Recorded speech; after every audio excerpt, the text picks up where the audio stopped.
Beyond Good and Evil by Friedrich Nietzsche. Preface, read by Hugh Maguire. Supposing that truth is a woman, what then? Is there not ground for suspecting that all philosophers, insofar as they have been dogmatists, have failed to understand women, that the terrible seriousness and clumsy inopportunity with which they have usually paid their addresses to truth have been unskilled and unseemly methods for winning a woman? Certainly she has never allowed herself to be won, and at present every kind of dogma stands with a sad and discouraged mien. If, indeed, it stands at all. For there are scoffers who maintain that it has fallen, that all dogma lies on the ground, nay more, that it is at its last gasp. But to speak seriously, there are good grounds for hoping that all dogmatizing in philosophy, whatever solemn, whatever conclusive and decided airs it has assumed, may have been only a noble puerilism and tyrannism, and probably the time is at hand when it will be once and again understood what has actually sufficed for the basis of such imposing and absolute philosophical edifices as the dogmatists have hitherto reared. Perhaps some popular superstition of immemorial time, such as the soul superstition, which, in the form of subject and ego superstition, has not yet ceased doing mischief. Perhaps some play upon words, a deception on the part of grammar, or an audacious generalization of very restricted, very personal, very human, all too human facts. The philosophy of the dogmatists, it is to be hoped, was only a promise for thousands of years afterwards, as was astrology in still earlier times, in the service of which probably more labor, gold, acuteness, and patience have been spent than on any actual science hitherto. We owe to it, and to its superterrestrial pretensions in Asia and Egypt, the grand style of architecture. It seems that in order to inscribe themselves upon the heart of humanity with everlasting claims, all great things have first to wander about the earth as enormous and awe-inspiring caricatures. Dogmatic philosophy has been a caricature of this kind. For instance, the Vedanta doctrine in Asia, and Platonism in Europe. Let us not be ungrateful to it, although it must certainly be confessed that the worst, the most tiresome, and the most dangerous of errors hitherto has been a dogmatist error, namely Plato's invention of pure spirit, and the good in itself. But now, when it has been surmounted, when Europe, rid of this nightmare, can again draw breath freely, and at least enjoy a healthier sleep, we, whose duty is wakefulness itself, are the heirs of all the strength which the struggle against this error has fostered. It amounted to the very inversion of truth, and the denial of the perspective, the fundamental condition of life, to speak of spirit and the good as Plato spoke of them. Indeed, one might ask, as a physician, how did such a malady attack the finest product of antiquity, Plato? Had the wicked Socrates really corrupted him? Was Socrates, after all, a corrupter of youths, and deserved his hemlock?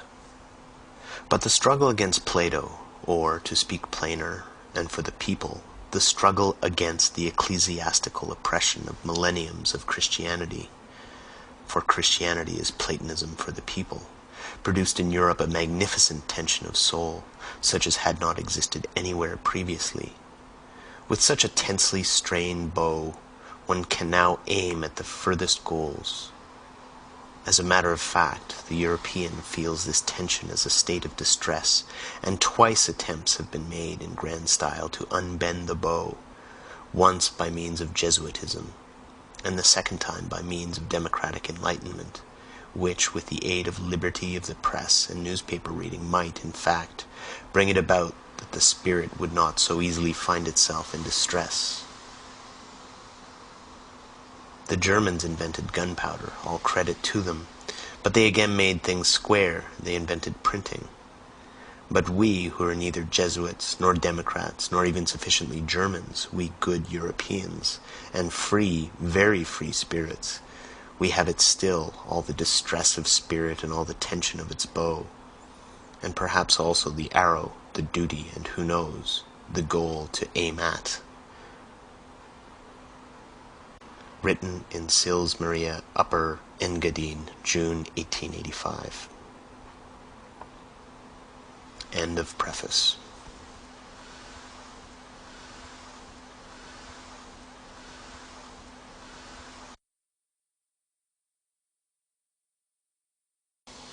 Chapter 1. Prejudices of Philosophers. Read by Hugh Maguire. 1. The will to truth, which is to tempt us to many a hazardous enterprise, the famous truthfulness of which all philosophers have hitherto spoken with respect. What questions has this will to truth not laid before us? What strange, perplexing, questionable questions! It is already a long story, yet it seems as if it were hardly commenced.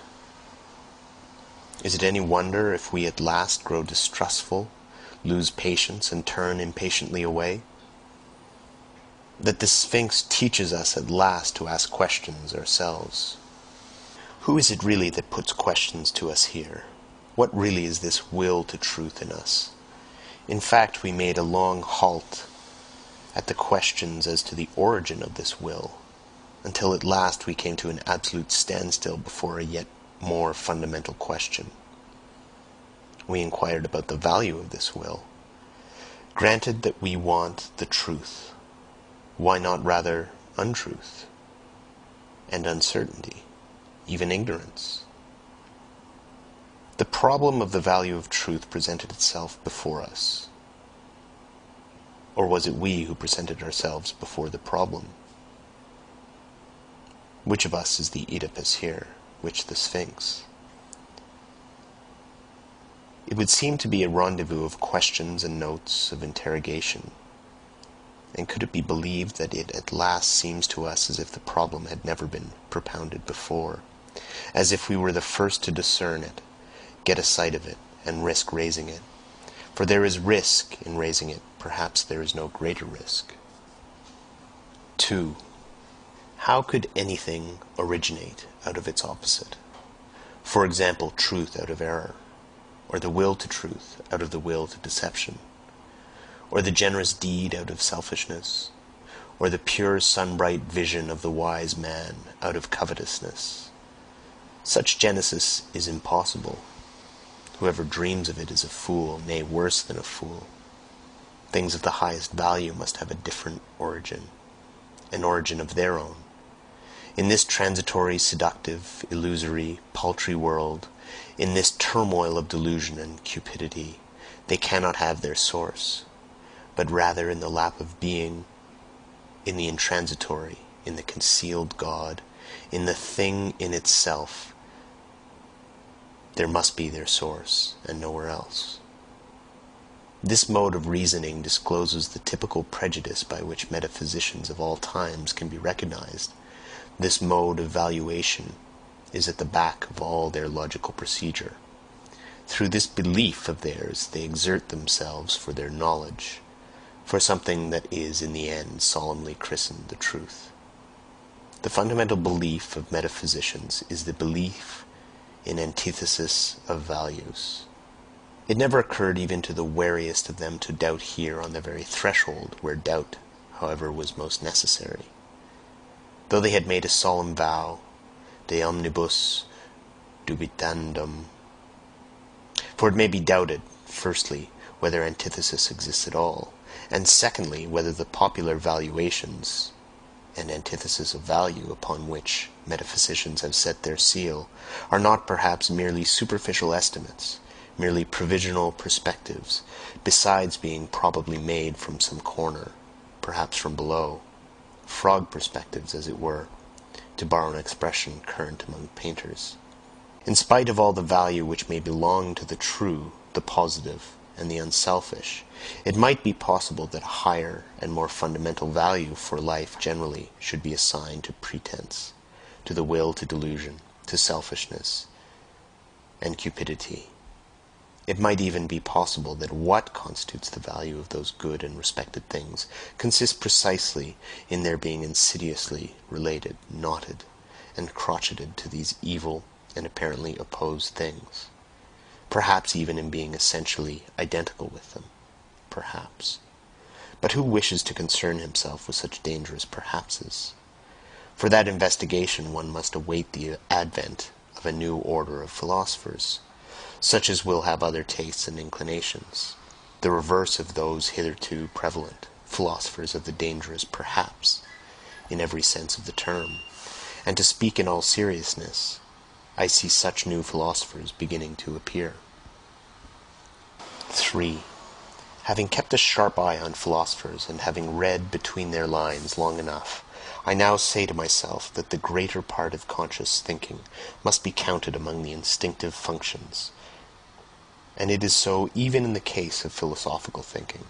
One has here to learn anew, as one learned anew about heredity and innateness, as little as the act of birth comes into consideration in the whole process and procedure of heredity, just as little is being conscious, opposed to the instinctive in any decisive sense. The greater part of the conscious thinking of a philosopher is secretly influenced by his instincts and forced into definite channels.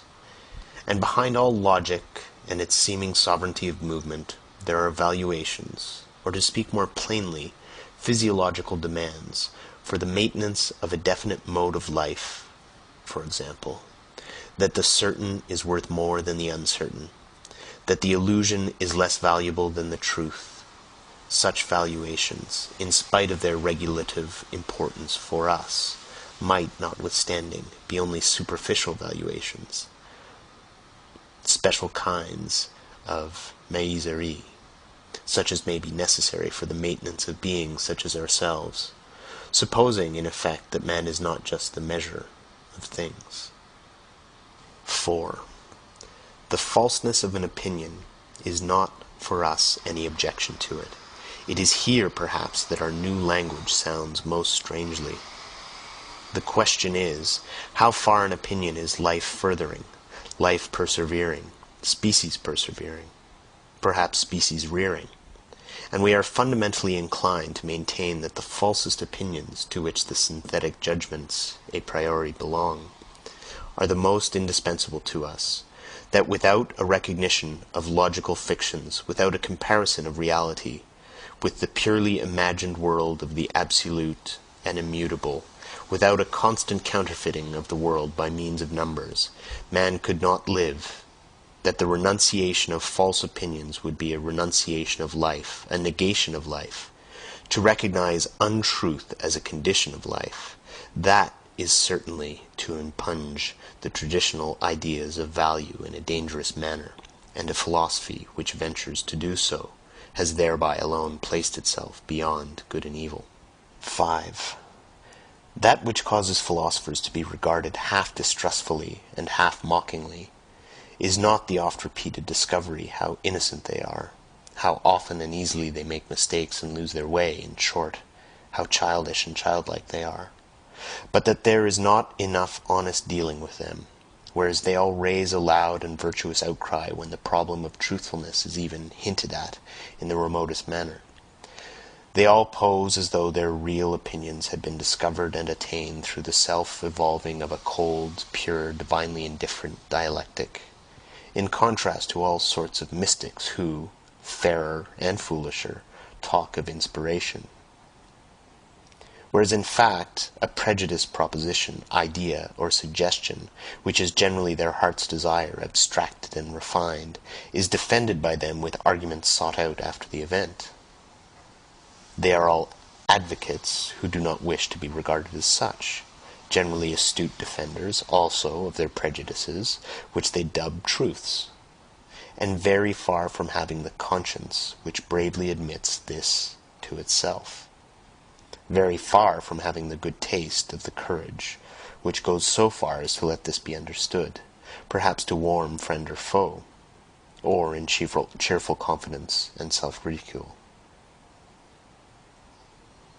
The spectacle of the Tartuffery of old Kant, equally stiff and decent, with which he entices us into the dialectic byways that lead, more correctly mislead, to his categorical imperative, makes us fastidious ones smile, we who find no small amusement in spying out the subtle tricks of old moralists and ethical preachers, or, still more so, the hocus-pocus in mathematical form by means of which Spinoza has, as it were, clad his philosophy in mail and mask.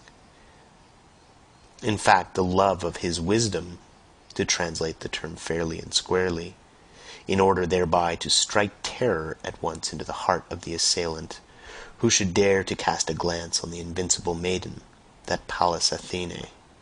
How much of personal timidity and vulnerability does this masquerade of a sickly recluse betray? 6. It has gradually become clear to me what every great philosophy up till now has consisted of, namely the confession of its originator, and a species of involuntary and unconscious autobiography, and moreover that the moral or immoral purpose in every philosophy has constituted the true vital germ out of which the entire plant has always grown. Indeed, to understand how the abstrusest metaphysical assertions of a philosopher have been arrived at, it is always well and wise to first ask oneself, what morality do they, or does he, aim at? Accordingly, I do not believe that an impulse to knowledge is the father of philosophy, but that another impulse, here as elsewhere, has only made use of knowledge, and mistaken knowledge, as an instrument.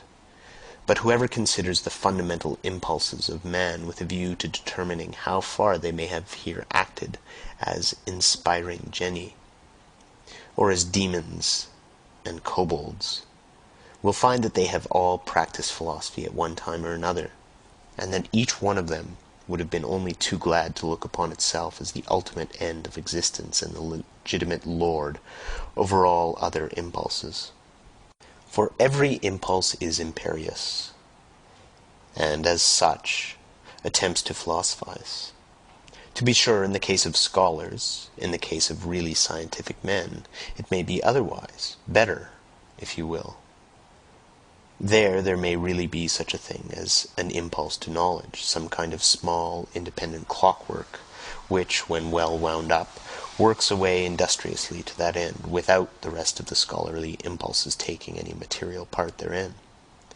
The actual interests of the scholar, therefore, are generally in quite another direction. In the family, perhaps, or in money-making, or in politics. It is, in fact, almost indifferent at what point of research his little machine is placed, and whether the hopeful young worker becomes a good philologist, a mushroom specialist, or a chemist. He is not characterized by becoming this or that. In the philosopher, on the contrary, there is absolutely nothing impersonal. And above all, his morality furnishes a decided and decisive testimony as to who he is, that is to say, in what order the deepest impulses of his nature stand to each other. 7. How malicious philosophers can be, I know of nothing more stinging than the joke Epicurus took the liberty of making on Plato and Platonists. He called them Dionysiokolaches. In its original sense, and on the face of it, the word signifies flatterers of Dionysius, consequently tyrants, accessories, and lickspittles. Besides this, however, it is as much to say they are all actors. There is nothing genuine about them. For Dionysiokolax was a popular name for an actor. And the latter is really the malignant reproach that Epicurus cast upon Plato. He was annoyed by the grandiose manner, the mise-en-scène style of which Plato and his scholars were masters, of which Epicurus was not a master. He, the old-school teacher of Samos, who sat concealed in his little garden at Athens, and wrote 300 books, perhaps out of rage and ambitious envy of Plato. Who knows? Greece took 100 years to find out who the garden god Epicurus really was. Did she ever find out? 8.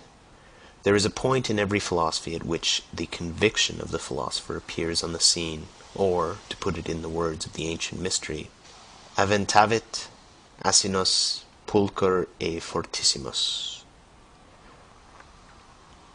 9. You desire to live according to nature. Oh, you noble Stoics, what fraud of words! Imagine to yourselves indifference as a power. How could you live in accordance with such indifference? To live, is not that just endeavoring to be otherwise than this nature? Is not living valuing, preferring, being unjust, being limited, endeavoring to be different? And granted that your imperative, living according to nature, means actually the same as living according to life, how could you do differently? Why should you make a principle out of what you yourselves are and must be? In reality, however, it is quite otherwise with you. While you pretend to read with rapture the canon of your law and nature, you want something quite contrary, you extraordinary stage players and self-deluders. In your pride, you wish to dictate your morals and ideals to nature herself, and to incorporate them therein. You insist that it shall be nature according to the Stoa, and would like everything to be made after your own image, as a vast, eternal glorification and generalism of Stoicism. With all your love for truth, you have forced yourselves so long, so persistently, and with such hypnotic rigidity to see nature falsely, that is to say, stoically, that you are no longer able to see it otherwise. And to crown all, some unfathomable superciliousness gives you the Belemite hope that because you are able to tyrannize over yourselves, Stoicism is self-tyranny, nature will also allow herself to be tyrannized over. Is not the Stoic a part of nature? But this is an old and everlasting story. What happened in old times with the Stoics still happens today. As soon as ever a philosophy begins to believe in itself, it always creates the world in its own image. It cannot do otherwise. Philosophy is this tyrannical impulse itself, the most spiritual will to power, the will to creation of the world, the will to causa prima. 10. The eagerness and subtlety, I should even say craftiness, with which the problem of the real and the apparent world is dealt with at present throughout Europe, furnishes food for thought and attention, and he who hears only a will to truth in the background and nothing else cannot certainly boast of the sharpest ears. In rare and isolated cases it may really have happened that such a will to truth, a certain extravagant and adventurous pluck, a metaphysician's ambition of the forlorn hope, has participated therein, that which in the end always prefers a handful of certainty to a whole cartload of beautiful possibilities. There may even be puritanical fanatics of conscience who prefer to put their last trust in a sure nothing, rather than in an uncertain something. But that is nihilism, and the sign of a despairing, morally wearied soul, notwithstanding the courageous bearing such a virtue may display. It seems, however, to be otherwise with stronger and livelier thinkers who are still eager for life, in that they side against appearance, and speak superciliously of perspective, in that they rank the credibility of their own bodies about as low as the credibility of the ocular evidence that the earth stands still, and thus, apparently, allowing with complacency their securest possession to escape. For what does one at present believe in more firmly than in one's body? Who knows if they are not really trying to win back something which was formerly an even securer possession, something of the old domain of the faith of former times, perhaps the immortal soul, perhaps the old God, in short, ideas by which they could live better, that is to say, more vigorously and more joyously than by modern ideas. There is distrust of these modern ideas in this mode of looking at things, a disbelief in all that has been constructed yesterday and today. There is perhaps some slight admixture of satiety and scorn, which can no longer endure the bric-a-brac of ideas of the most varied origin, such as so-called positivism at present throws on the market. A disgust at the more refined taste at the village fair, mottliness and patchiness of all these reality philosophasters, in whom there is nothing either new or true except this mottliness. Therein it seems to me that we should agree with those skeptical anti-realists and knowledge microscopists of the present day. Their instinct, which repels them from modern reality, is unrefuted. What do their retrograde bypaths concern us? The main thing about them is not that they wish to go back, but that they wish to get away therefrom. A little more strength, swing, courage, and artistic power, and they would be off, and not back. 11.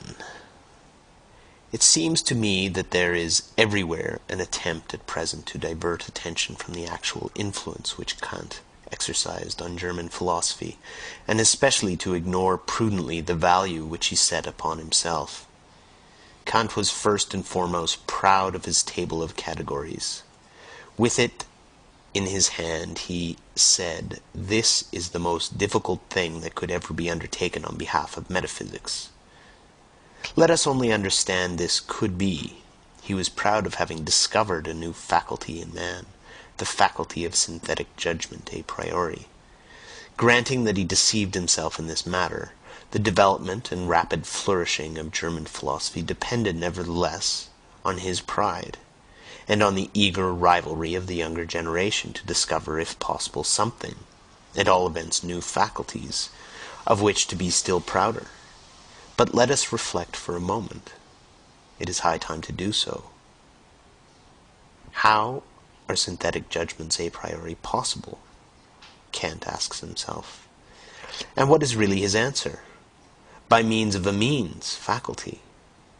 But unfortunately not in 5 words, but so circumstantially, imposingly, and with such display of German profundity and verbal flourishes, that one altogether loses sight of the comical niaiserie allemande involved in such an answer. People were beside themselves with delight over this new faculty, and the jubilation reached its climax when Kant further discovered a moral faculty in man. For at that time Germans were still moral, not yet dabbling in the politics of hard fact. Then came the honeymoon of German philosophy. All the young theologians of the Tübingen institution went immediately into the groves, all seeking for faculties. And what did they not find in that innocent, rich, and still youthful period of the German spirit, to which Romanticism, the malicious fairy, piped and sang, when one could not yet distinguish between finding and inventing? Above all, a faculty for the transcendental. Schelling christened it intellectual intuition, and thereby gratified the most earnest longings of the naturally pious inclined Germans. One can do no greater wrong to the whole of this exuberant and ecstatic movement, which was really youthfulness, notwithstanding that it disguised itself so boldly in hoary and senile conceptions, than to take it seriously, or even treat it with moral indignation. Enough, however, the world grew older, and the dream vanished. A time came when people rubbed their foreheads, and they still rub today. People had been dreaming, and first and foremost old Kant. By means of a means, faculty, he had said, or at least meant to say. But is that an answer, an explanation, or is it not rather merely a repetition of the question? How does opium induce sleep? By means of a faculty, namely the virtus dormitiva, replies the doctor in Molière. Quia est in eo virtus dormitiva, cujus est natura sensus assupir. But such replies belong to the realm of comedy, and it is high time to replace the Kantian question, how are synthetic judgments a priori possible, by another question, why is belief in such judgments necessary? In effect, it is high time that we should understand that such judgments must be believed to be true, for the sake of the preservation of creatures like ourselves, though they still might naturally be false judgments, or more plainly spoken, and roughly and readily, synthetic judgments a priori should not be possible at all. We have no right to them. In our mouths they are nothing but false judgments. Only, of course, the belief in their truth is necessary, as plausible belief and ocular evidence belonging to the perspective view of life. And finally, to call to mind the enormous influence which German philosophy, I hope you understand its right to inverted commas, goose feet, has exercised throughout the whole of Europe. There is no doubt that a certain virtus dormitiva had a share in it. Thanks to German philosophy, it was a delight to the noble idlers, the virtuous, the mystics, the artistes, the three-fourths Christians, and the political obscurantists of all nations, to find an antidote to the still overwhelming sensualism which overflowed from the last century into this. In short, sensus assupere. 12. As regards materialistic atomism, it is one of the best refuted theories that have been advanced, and in Europe there is now perhaps no one in the learned world so unscholarly as to attach serious signification to it, except for convenient everyday use, as an abbreviation of the means of expression, thanks chiefly to the Pole Boscovich. He and the Pole Copernicus have hitherto been the greatest and most successful opponents of ocular evidence. For while Copernicus has persuaded us to believe, contrary to all the senses, that the earth does not stand fast, Boscovich has taught us to abjure the belief in the last thing that stood fast of the earth, the belief in substance, in matter, in the earth residuum and particle atom. It is the greatest triumph over the senses that has hitherto been gained on earth. One must, however, go still further, and also declare war, relentless war to the knife, against the atomistic requirements which still lead a dangerous afterlife in places where no one suspects them, like the more celebrated metaphysical requirements. One must also, above all, give the finishing stroke to that other more portentous atomism which Christianity has taught best and longest, the soul atomism. Let it be permitted to designate by this expression the belief which regards the soul as something indestructible, eternal, indivisible, as a monad, as an atomon. This belief ought to be expelled from science. Between ourselves, it is not at all necessary to get rid of the soul thereby, and thus renounce one of the oldest and most venerated hypotheses, as happened frequently to the clumsiness of naturalists, who can hardly touch on the soul without immediately losing it. But the way is open for new acceptations and refinements of the soul hypothesis, and such conceptions as mortal soul and soul of subjective multiplicity, and soul as social structure of the instincts and passions, want henceforth to have legitimate rights in science. In that new psychologist is about to put an end to the superstitions which have hitherto flourished with almost tropical luxuriance around the idea of the soul. He is really, as it were, thrusting himself into a new desert and a new distrust. It is possible that the older psychologist had a merrier and more comfortable time of it. Eventually, however, he finds that precisely thereby he is also condemned to invent, and who knows, perhaps, to discover the new. 13. Psychologists should bethink themselves before putting down the instinct of self-preservation as the cardinal instinct of an organic being. A living thing seeks above all to discharge its strength. Life itself is will to power. Self-preservation is only one of the indirect and most frequent results thereof. In short, here, as everywhere else, let us beware of superfluous teleological principles, one of which is the instinct of self-preservation. We owe it to Spinoza's inconsistency. It is thus, in effect, that method ordains, which must be essentially economy of principles. 14.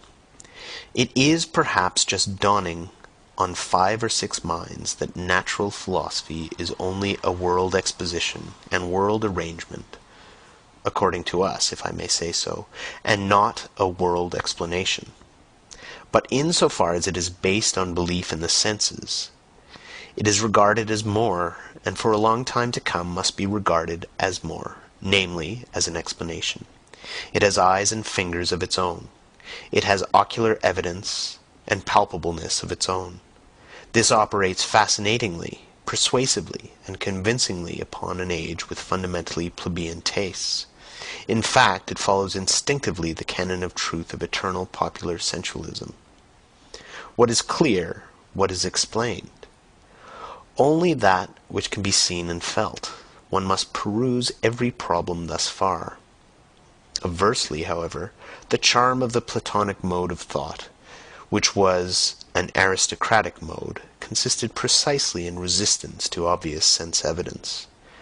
Perhaps among men who enjoyed even stronger and more fastidious senses than our contemporaries, but who knew how to find a higher triumph in remaining masters of them, and this by means of pale, cold, grey conceptual networks which they threw over the motley whirl of the senses. The mob of the senses, as Plato said. In this overcoming of the world and interpreting of the world in the manner of Plato, there was an enjoyment different from that which the physicists of today offer us, and likewise the Darwinists and anti-teleologists among the physiological workers, with their principle of the smallest possible effort and the greatest possible blunder. Where there is nothing more to see or grasp, there is also nothing more for men to do. That is certainly an imperative different from the Platonic one, but it may, notwithstanding, be the right imperative for a hardy, laborious race of machinists and bridge builders of the future, who have nothing but rough work to perform. 15. To study physiology with a clear conscience, one must insist on the fact that the sense organs are not phenomena in the sense of the idealistic philosophy. As such, they certainly could not be causes. Sensualism, therefore, at least as regulative hypothesis, if not as heuristic principle. What? And others say even that the external world is the work of our organs? But then our body, as a part of this external world, would be the work of our organs, but then our organs themselves would be the work of our organs. It seems to me that this is a complete reductio ad absurdum. If the conception causa sui is something fundamentally absurd, consequently the external world is not the work of our organs. 16. There are still harmless self-observers who believe that there are immediate certainties. For instance, I think, or as a superstition of Schopenhauer puts it, I will, as though cognition here got hold of its object purely and simply as the thing in itself, without any falsification taking place either on the part of the subject or the object. I would repeat it, however, 100 times, that immediate certainty, as well as absolute knowledge, and the thing in itself, involve a contradictio in adjecto. We really ought to free ourselves from the misleading significance of words. The people on their part may think that cognition is knowing all about things. But the philosopher must say to himself, when I analyze the process that is expressed in the sentence, I think, I find a whole series of daring assertions, the argumentative proof of which would be difficult, perhaps impossible. For instance, that it is I who think, that there must necessarily be something that thinks, that thinking is an activity and an operation on the part of a being who is thought of as a cause, that there is an ego, and finally, that it is already determined what is to be designated by thinking, that I know what thinking is. For if I had not already decided within myself what it is, by what standard could I determine whether that which is just happening is not perhaps willing or feeling? In short, the assertion "I think" assumes that I compare my state at the present moment with other states of myself which I know, in order to determine what it is. On account of this retrospective connection with further knowledge, it has, at any rate, no immediate certainty for me. In place of the immediate certainty in which the people may believe in the special case, the philosopher thus finds a series of metaphysical questions presented to him, veritable conscience questions of the intellect, to wit, whence did I get this notion of thinking? Why do I believe in cause and effect? What gives me the right to speak of an ego, and even of an ego as cause, and finally of an ego as cause of thought? He who ventures to answer these metaphysical questions at once by an appeal to a sort of intuitive perception, like the person who says, I think, and I know that this, at least, is true, actual, and certain, will encounter a smile and two notes of interrogation in a philosopher nowadays. Sir, the philosopher will perhaps give him to understand, it is improbable that you are not mistaken. But why should it be the truth? 17. With regard to the superstitions of logicians, I shall never tire of emphasizing a small terse fact which is unwillingly recognized by these credulous minds, namely that a thought comes when it wishes, and not when I wish. So that it is a perversion of the facts of the case to say that the subject I is the condition of the predicate think. One thinks. But that this one is precisely the famous old ego is, to put it mildly, only a supposition, an assertion, and assuredly not an immediate certainty. After all, one has even gone too far with this one thinks. Even the one contains an interpretation of the process, and does not belong to the process itself. One infers here, according to the usual grammatical formula, to think is an activity. Every activity requires an agency that is active, consequently. It was pretty much the same lines that the older atomists sought, besides the operating power, the material particle wherein it resides and out of which it operates, the atom. More rigorous minds, however, learnt at last to get along without this earth residuum. And perhaps some day we shall accustom ourselves, even from the logician's point of view, to get along without the little one, to which the worthy old ego has refined itself. 18. It is certainly not the least charm of a theory that it is refutable. It is precisely thereby that it attracts the more subtle minds. It seems that the 100 times refuted theory of the free will owes its persistence to this charm alone. Someone is always appearing who feels himself strong enough to refute it. 19. Philosophers are accustomed to speak of the will as though it were the best known thing in the world. Indeed, Schopenhauer has given us to understand that the will alone is really known to us, absolutely and completely known, without deduction or addition. But it again and again seems to me that in this case Schopenhauer also only did what philosophers are in the habit of doing. He seems to have adopted a popular prejudice and exaggerated it. Willing seems to me to be above all something complicated, something that is a unity only in name. And it is precisely in a name that popular prejudice lurks, which has got the mastery over the inadequate precautions of philosophers in all ages. So let us for once be more cautious, let us be unphilosophical. Let us say that in all willing there is firstly a plurality of sensations, namely the sensation of the condition away from which we go, the sensation of the condition towards which we go, the sensation of this from and towards itself, and then besides an accompanying muscular sensation which, even without our putting in motion arms and legs, commences its action by force of habit, directly we will anything.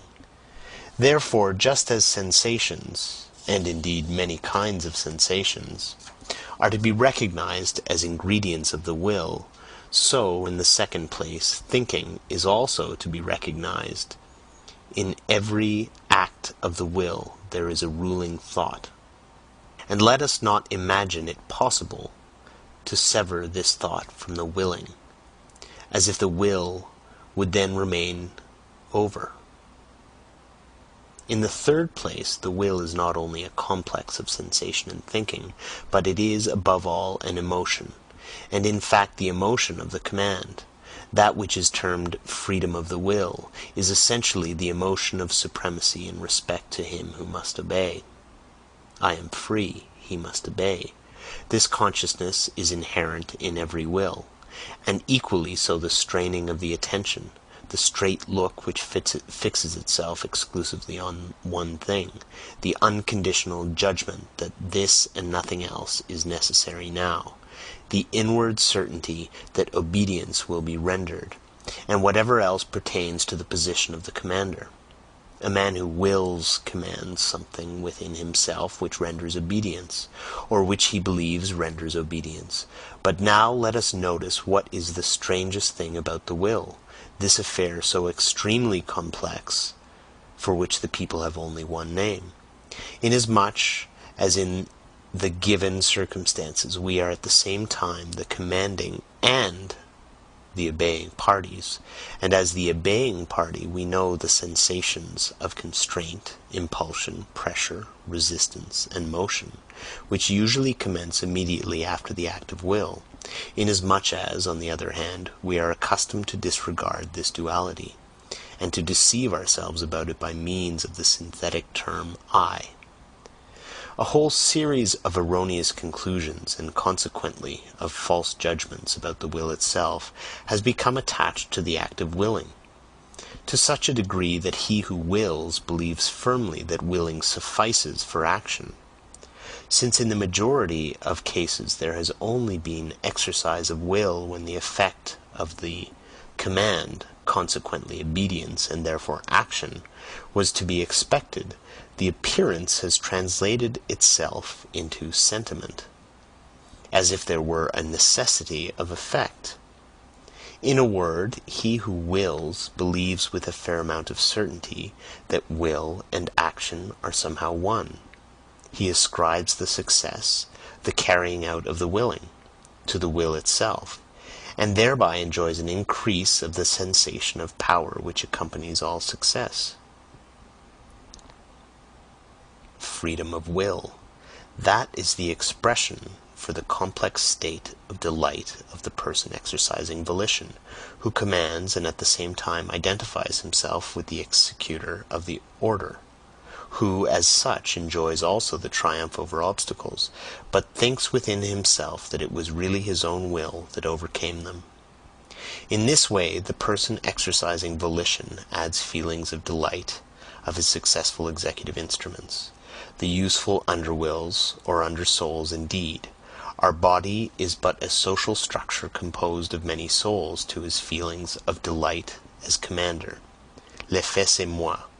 What happens here is what happens in every well-constructed and happy commonwealth, namely, that the governing class identifies itself with the successes of the commonwealth. In all willing it is absolutely a question of commanding and obeying, on the basis, as already said, of a social structure composed of many souls, on which account a philosopher should claim the right to include willing as such within the sphere of morals, regarded as the doctrine of the relations of supremacy under which the phenomenon of life manifests itself. 20. That the separate philosophical ideas are not anything optional or autonomously evolving, but grow up in connection and relationship with each other, that, however suddenly and arbitrarily they seem to appear in the history of thought, they nevertheless belong just as much to a system as the collective members of the fauna of a continent, is betrayed in the end by the circumstance how unfailingly the most diverse philosophers always fill in again a definite fundamental scheme of possible philosophies. Under an invisible spell they always revolve once more in the same orbit, however independent of each other they may feel themselves with their critical or systematic wills. Something within them leads them, something impels them in definite order, the one after the other, to wit, the innate methodology and relationship of their ideas. Their thinking is, in fact, far less a discovery than a recognizing, a remembering, a return and a homecoming to far-off, ancient, common household of the soul, out of which those ideas formerly grew. Philosophizing is so far a kind of atavism of the highest order. The wonderful family resemblance of all Indian, Greek, and German philosophizing is easily enough explained. In fact, where there is affinity of language, owing to the common philosophy of grammar, I mean owing to the unconscious domination and guidance of similar grammatical functions, it cannot but be that everything is prepared at the outset for a similar development and succession of philosophical systems, just as the way seems barred against certain other possibilities of world interpretation. It is highly probable that philosophers within the domain of the Ural-Altaic languages, where the conception of the subject is least developed, look otherwise into the world, and will be found on paths of thought different from those of the Indo-Germans and Mussulmans. The spell of certain grammatical functions is ultimately also the spell of physiological valuations and racial conditions. So much by way of rejecting Locke's superficiality with regard to the origin of ideas. 21. The causa sui is the best self-contradiction that has yet been conceived. It is a sort of logical violation and unnaturalness, but the extravagant pride of man has managed to entangle itself profoundly and frightfully with this very folly. The desire for freedom of will, in the superlative, metaphysical sense, such as still holds sway, unfortunately, in the minds of the half-educated, the desire to bear the entire and ultimate responsibility for one's actions oneself, and to absolve God, the world, ancestors, chance, and society therefrom, involves nothing less than to be precisely this causa sui, and, with more than Munchausen daring, to pull oneself up into existence by the hair, out of the slough of nothingness. If any one should find out, in this manner, the crass stupidity of the celebrated conception of free will, and put it out of his head altogether, I beg of him to carry his enlightenment a step further, and also put out of his head the contrary of this monstrous conception of free will, I mean non-free will, which is tantamount to a misuse of cause and effect. One should not wrongly materialize cause and effect as the natural philosophers do, and whoever like them naturalize in thinking at present, according to the prevailing mechanical doltishness which makes the cause press and push until it effects its end. One should use cause and effect only as pure conceptions, that is to say, as conventional fictions for the purpose of designation and mutual understanding, not for explanation. In being in itself there is nothing of causal connection, of necessity, or of psychological non-freedom. There the effect does not follow the cause, there law does not obtain. It is we alone who have devised cause, sequence, reciprocity, relativity, constraint, number, law, freedom, motive, and purpose.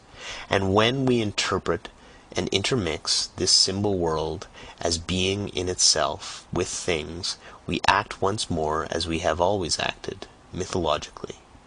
The non-free will is mythology. In real life, it is only a question of strong and weak wills. It is almost always a symptom of what is lacking in himself when a thinker, in every causal connection and psychological necessity, manifests something of compulsion, indigence, obsequiousness, oppression, and non-freedom. It is suspicious to have such feelings. The person betrays himself, and in general, if I have observed correctly, The non-freedom of the will is regarded as a problem from two entirely opposite standpoints, but always in a profoundly personal manner. Some will not give up their responsibility, their belief in themselves, the personal right to their merits. At any price, the vain races belong to this class. Others, on the contrary, do not wish to be answerable for anything, or blamed for anything, and owing to an inward self-contempt, seek to get out of the business, no matter how. The latter, when they write books, are in the habit at present of taking the side of criminals. A sort of socialistic sympathy is their favorite disguise, and as a matter of fact, the fatalism of the weak-willed embellishes itself surprisingly when it can pose as la religion de la souffrance humaine, that is, its good taste. 22. Let me be pardoned as an old philologist who cannot desist from the mischief of putting his finger on bad modes of interpretation, but nature's conformity to law, of which you physicists talk so proudly as though, why, it exists only owing to your interpretation and bad philology. It is no matter of fact, no text, but rather just a naively humanitarian adjustment and perversion of meaning, with which you make abundant concessions to the democratic instincts of the modern soul. Everywhere equality before the law, nature is not different in that respect, nor better than we. A fine instance of secret motive, in which the vulgar antagonism to everything privileged and autocratic, likewise a second and more refined atheism, in which a vulgar antagonism to everything privileged and autocratic, likewise a second and more refined atheism, is once more disguised, ni Dieu ni maître. That also is what you want, and therefore cheers for natural law. Is it not so?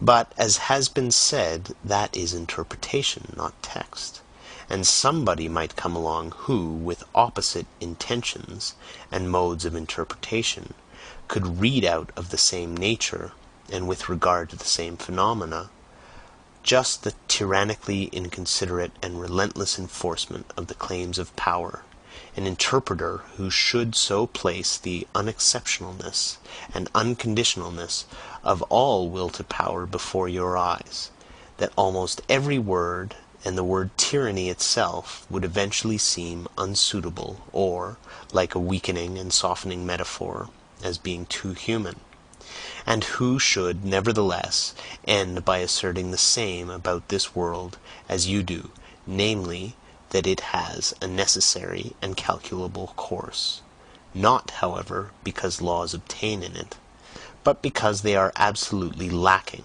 and every power affects its ultimate consequences every moment, granted that this also is only interpretation. And you will be eager enough to make this objection? Well, so much the better.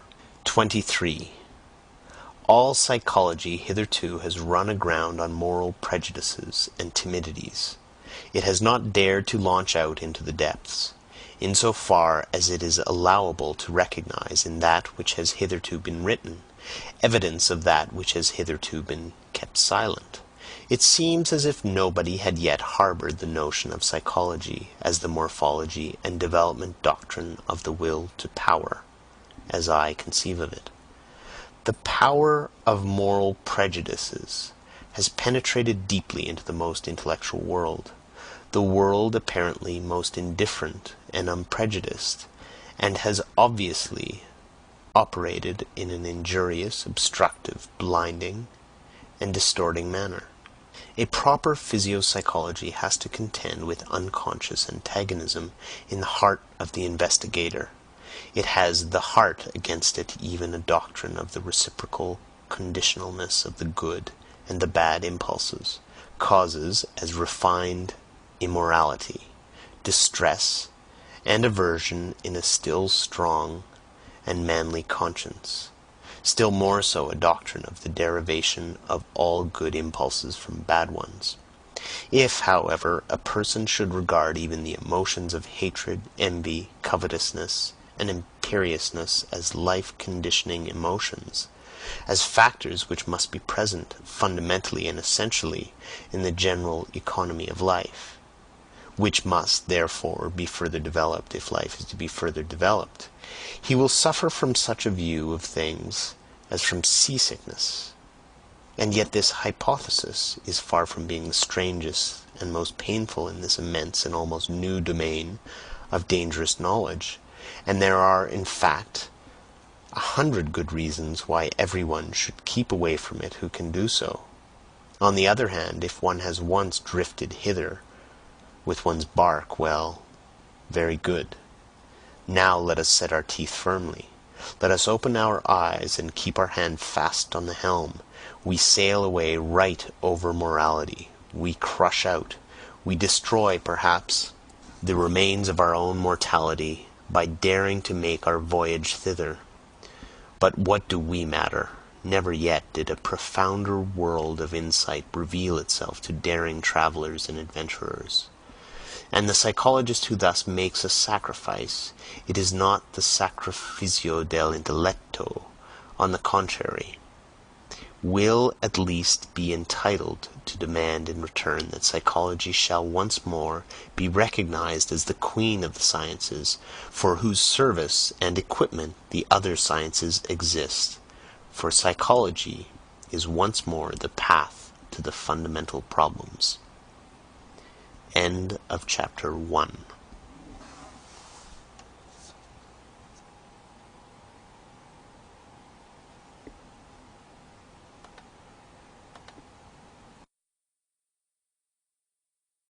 Beyond Good and Evil by Friedrich Wilhelm Nietzsche. Chapter 2. The Free Spirit. 24. O sancta simplicitatis! In what strange simplification and falsification man lives!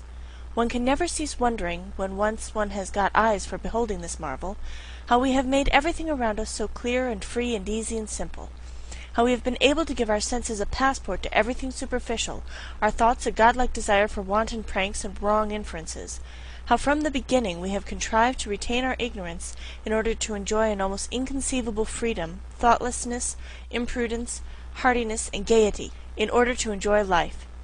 And only on this solidified, granite-like foundation of ignorance could knowledge rear itself hitherto, the will to knowledge on the foundation of a far more powerful will, the will to ignorance, to the uncertain, to the untrue, not as its opposite, but as its refinement. It is to be hoped, indeed, that language, here as elsewhere, will not get over its awkwardness, and that it will continue to talk of opposites where there are only degrees and many refinements of gradation. It is equally to be hoped that the incarnated Tartuffery of morals, which now belongs to our unconquerable flesh and blood, will turn the words round in the mouths of us discerning ones. Here and there we understand it, and laugh at the way in which precisely the best knowledge seeks most to retain us in this simplified, thoroughly artificial, suitably imagined, and suitably falsified world, at the way in which, whether it will or not, it loves error, because as living itself it loves life. 25. After such a cheerful commencement, a serious word would fain be heard. It appeals to the most serious minds. Take care, ye philosophers and friends of knowledge, and beware of martyrdom, of suffering for the truth's sake, even in your own defence. It spoils all the innocence and fine neutrality of your conscience. It makes you headstrong against objections and red rags. It stupefies, animalizes, and brutalizes, when in the struggle with danger, slander, suspicion, expulsion, and even worse consequence of enmity, ye have at last to play your last card as protectors of truth upon earth, as though the truth were such an innocent and incompetent creature as to require protectors. And you, of all people, ye knights of the sorrowful countenance, messieurs loafer and cobweb spinners of the spirit, finally ye know sufficiently well that it cannot be of any consequence if ye just carry your point.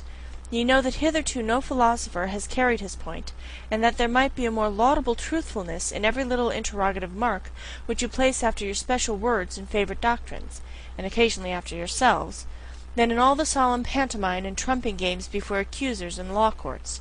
Rather go out of the way, flee into concealment, and have your masks and your ruses, that ye may be mistaken for what you are, or somewhat feared. And pray, don't forget the garden with golden trellis-work, and have people around you who are as a garden, or as music on the waters at eventide, when the day becomes a memory.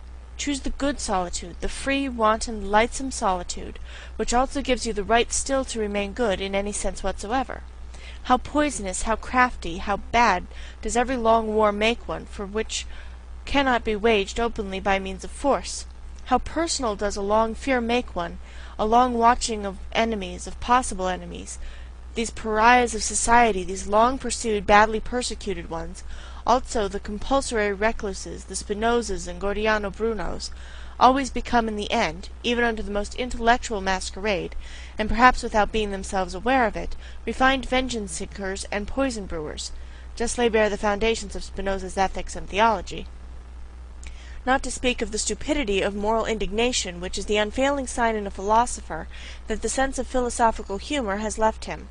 The martyrdom of the philosopher, his sacrifice for the sake of truth, forces into the light whatever of the agitator and actor lurks within him. And, if one has hitherto contemplated him only with artistic curiosity, with regard to many a philosopher it is easy to understand the dangerous desire to see him also in his deteriorated into a martyr, into a stage and tribune brawler. Only that it is necessary with such desire to be clear what spectacle one will see in any case, merely a satiric play, merely an epilogue farce, and merely continued proof that the long, real tragedy is at an end, supposing that every philosophy has long been a tragedy in its origin. 26. Every select man strives instinctively for a citadel and a privacy where he is free from the crowd, the many, the majority, where he may forget men who are the rule as their exception, exclusive only of the case in which he is pushed straight to such men by still stronger instinct, as a discerner in the great and exceptional sense. Whoever, in intercourse with men, does not occasionally glisten in all the green and grey colours of distress, owing to disgust, satiety, sympathy, gloominess, and solitariness, is assuredly not a man of elevated tastes. Supposing, however, that he does not voluntarily take all this burden and disgust upon himself, that he persistently avoids it and remains, as I said, quietly and proudly hidden in his citadel, one thing is then certain: he was not made, he was not predestined for knowledge. For as such he would one day have to say to himself, "The devil take my good taste, but the rule is more interesting than the exception, than myself, the exception." And he would go down, and above all he would go inside, the long and serious study of the average man. And, consequently, much disguise, self-overcoming familiarity and bad intercourse (all intercourse is bad intercourse except with one's equals), that constitutes a necessary part of the life history of every philosopher, perhaps the most disagreeable, odious, and disappointing part.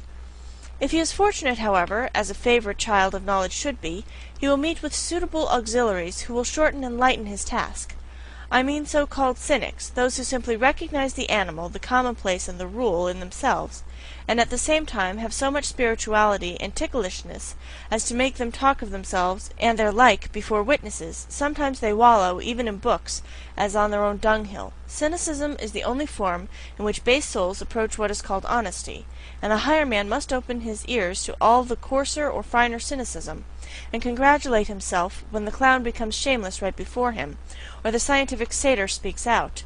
There are even cases where enchantment mixes with the disgust, namely, where by a freak of nature, genius is bound to some indiscreet billy-goat and ape, as in the case of the Abbé Galiani, the profoundest, acutest, and perhaps also the filthiest man of his century.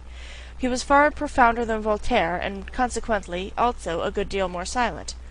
It happens more frequently, as has been hinted, that a scientific head is placed on an ape's body, a fine exceptional understanding in a base soul, an occurrence by no means rare, especially among doctors and moral physiologists. And whenever anyone speaks without bitterness, or rather quite innocently, of man as a belly with two requirements and a head with one, whenever anyone sees, seeks, and wants to see only hunger, sexual instinct, and vanity as the real and only motives of human actions, in short, when anyone speaks badly, and not even ill, of man, then ought the lover of knowledge to hearken attentively and diligently. He ought, in general, to have an open ear wherever there is talk without indignation, for the indignant man, and he who perpetually tears and lacerates himself with his own teeth, or in place of himself, the world, God, or society, may indeed, morally speaking, stand higher than the laughing and self-satisfied satyr, but in every other sense he is more ordinary, more indifferent, and less instructive case, and no one is such a liar as the indignant man. 27. It is difficult to be understood, especially when one thinks and lives Gangastragati, footnote, like the river Ganges, presto. Among those who think and live otherwise, namely Kurmagati, footnote, like the tortoise, lento. Or, at best, frog-like, Mandyakagati, footnote, like the frog, staccato.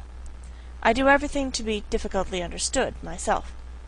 And one should be heartily grateful for the goodwill and some refinement of interpretation. As regards the good friends, however, who are always too easy-going, and think that as friends they have a right to ease, one does well at the very first to grant them a playground and romping place for misunderstanding. One can thus laugh still, or get rid of them altogether, these good friends, and laugh then also. 28. What is most difficult to render from one language into another is the tempo of its style, which has its basis in the character of the race, or to speak more physiologically, in the average tempo of the assimilation of its nutriment. There are honestly meant translations which, as involuntary vulgarizations, are almost falsifications of the original, merely because its lively and merry tempo, which overleaps and obviates all the dangers in word and expression, could not also be rendered. A German is almost incapacitated for presto in his language. Consequently also, he may be reasonably inferred for many of the most delightful and daring nuances of free-spirited thought. And just as the buffoon and satyr are foreign to him in body and conscience, so Aristophanes and Petronius are untranslatable for him. Everything ponderous, viscous, and pompously clumsy, all long-winded and weary species of style, are developed in profuse variety among Germans. Pardon me for stating the fact that even Goethe's prose, in its mixture of stiffness and elegance, is no exception, as a reflection of the good old time to which it belongs, and an expression of German taste at a time when there was still a German taste, which was a rococo taste in moribus et artibus. Lessing is an exception, owing to his histrionic nature, which understood much, and was versed in many things. He who was not the translator of Bayle to no purpose, who took refuge willingly in the shadow of Diderot and Voltaire, and still more willingly among the Roman comedy writers. Lessing loved also free-spiritism in the tempo and flight out of Germany. But how could the German language, even in the prose of Lessing, imitate the tempo of Machiavelli, who in his Principe makes us breathe the dry, fine air of Florence, and cannot help presenting the most serious events in a boisterous allegrissimo, perhaps not without a malicious artistic sense of the contrast he ventures to present, long, heavy, difficult, dangerous thoughts, and a tempo of the gallop and of the best wantonest humour? Finally, who could venture on a German translation of Petronius, who, more than any great musician hitherto, was a master of presto in invention, ideas, and words? What matter in the end about the swamps of the sick, evil world, or of the ancient world, when, like him, one has the feet of the wind, the rush, the breath, the emancipating scorn of a wind which makes everything healthy by making everything run? And with regard to Aristophanes, that transfiguring, complementary genius, for whose sake one pardons all Hellenism for having existed, provided one has understood in its full profundity all that there requires pardon and transfiguration, there is nothing that has caused me to meditate more on Plato's secrecy and sphinx-like nature, than the happily preserved petit fait that under the pillow of his deathbed there was found no Bible, nor anything Egyptian, Pythagorean, or Platonic, but a book of Aristophanes. How could even Plato have endured life, a Greek life which he repudiated, without an Aristophanes? 29. It is the business of the very few to be independent. It is a privilege of the strong, and whoever attempts it, even with the best right, but without being obliged to do so, proves that he is probably not only strong, but also daring beyond measure. He enters into a labyrinth, he multiplies 1,000-fold the dangers which life in itself already brings with it, not the least of which is that no one can see how and where he loses his way, become isolated, and is torn piecemeal by some minotaur of conscience. Suppose such a one comes to grief, it is so far from the comprehension of men that they neither feel it nor sympathize with it, and he can no longer go back, he cannot even go back to the sympathy of men. 30. Our deepest insights must and should appear as follies, and under certain circumstances as crimes, when they had come unauthorizedly to the ears of those who are not disposed and predestined for them. The exoteric and the esoteric, as they were formerly distinguished by philosophers, among the Indians, as among the Greeks, Persians, and Mussulmans, in short, wherever people believed in gradations of rank, not in equality and equal rights, are not so much in contradistinction to one another in respect to the exoteric class, standing without and viewing, estimating, measuring, and judging from the outside, and not from the inside. The more essential distinction is that the class in question views things from below upwards, while the esoteric class view things from above downwards. There are heights of the soul from which tragedy itself no longer appears to operate tragically, and if all the woe in the world were taken together, who would dare to decide whether the sight of it would necessarily seduce and constrain to sympathy, and thus to a doubling of the woe? That which serves the higher class of men for nourishment or refreshment must also be poison to an entirely different and lower order of human beings. The virtues of the common man would perhaps mean vice and weakness in the philosopher. It might be possible for a highly developed man, supposing him to degenerate and go to ruin, to acquire qualities thereby alone, for the sake of which he would have been honored as a saint in the lower world in which he had sunk. There are books which have an inverse value for the soul and the health according as the inferior soul and the lower vitality, or the higher and more powerful, make use of them. In the former case they are dangerous, disturbing, and unsettling books. In the latter case there are herald calls which summon the bravest to their bravery. Books for the general reader are always ill-smelling books. The odor of paltry people clings to them. Where the populace eat and drink, and even where they reverence, it is accustomed to stink. One should not go into churches if one wishes to breathe pure air. 31. In our youthful years we still venerate and despise without the art of nuance, which is the best gain of life, and we have rightly to do hard penance for having fallen upon men and things with yea and nay. Everything is so arranged that the worst of all tastes, the taste for the unconditional, is cruelly befooled and abused, until a man learns to introduce a little art into his sentiments, and prefers to try conclusions with the artificial, as do the real artists of life.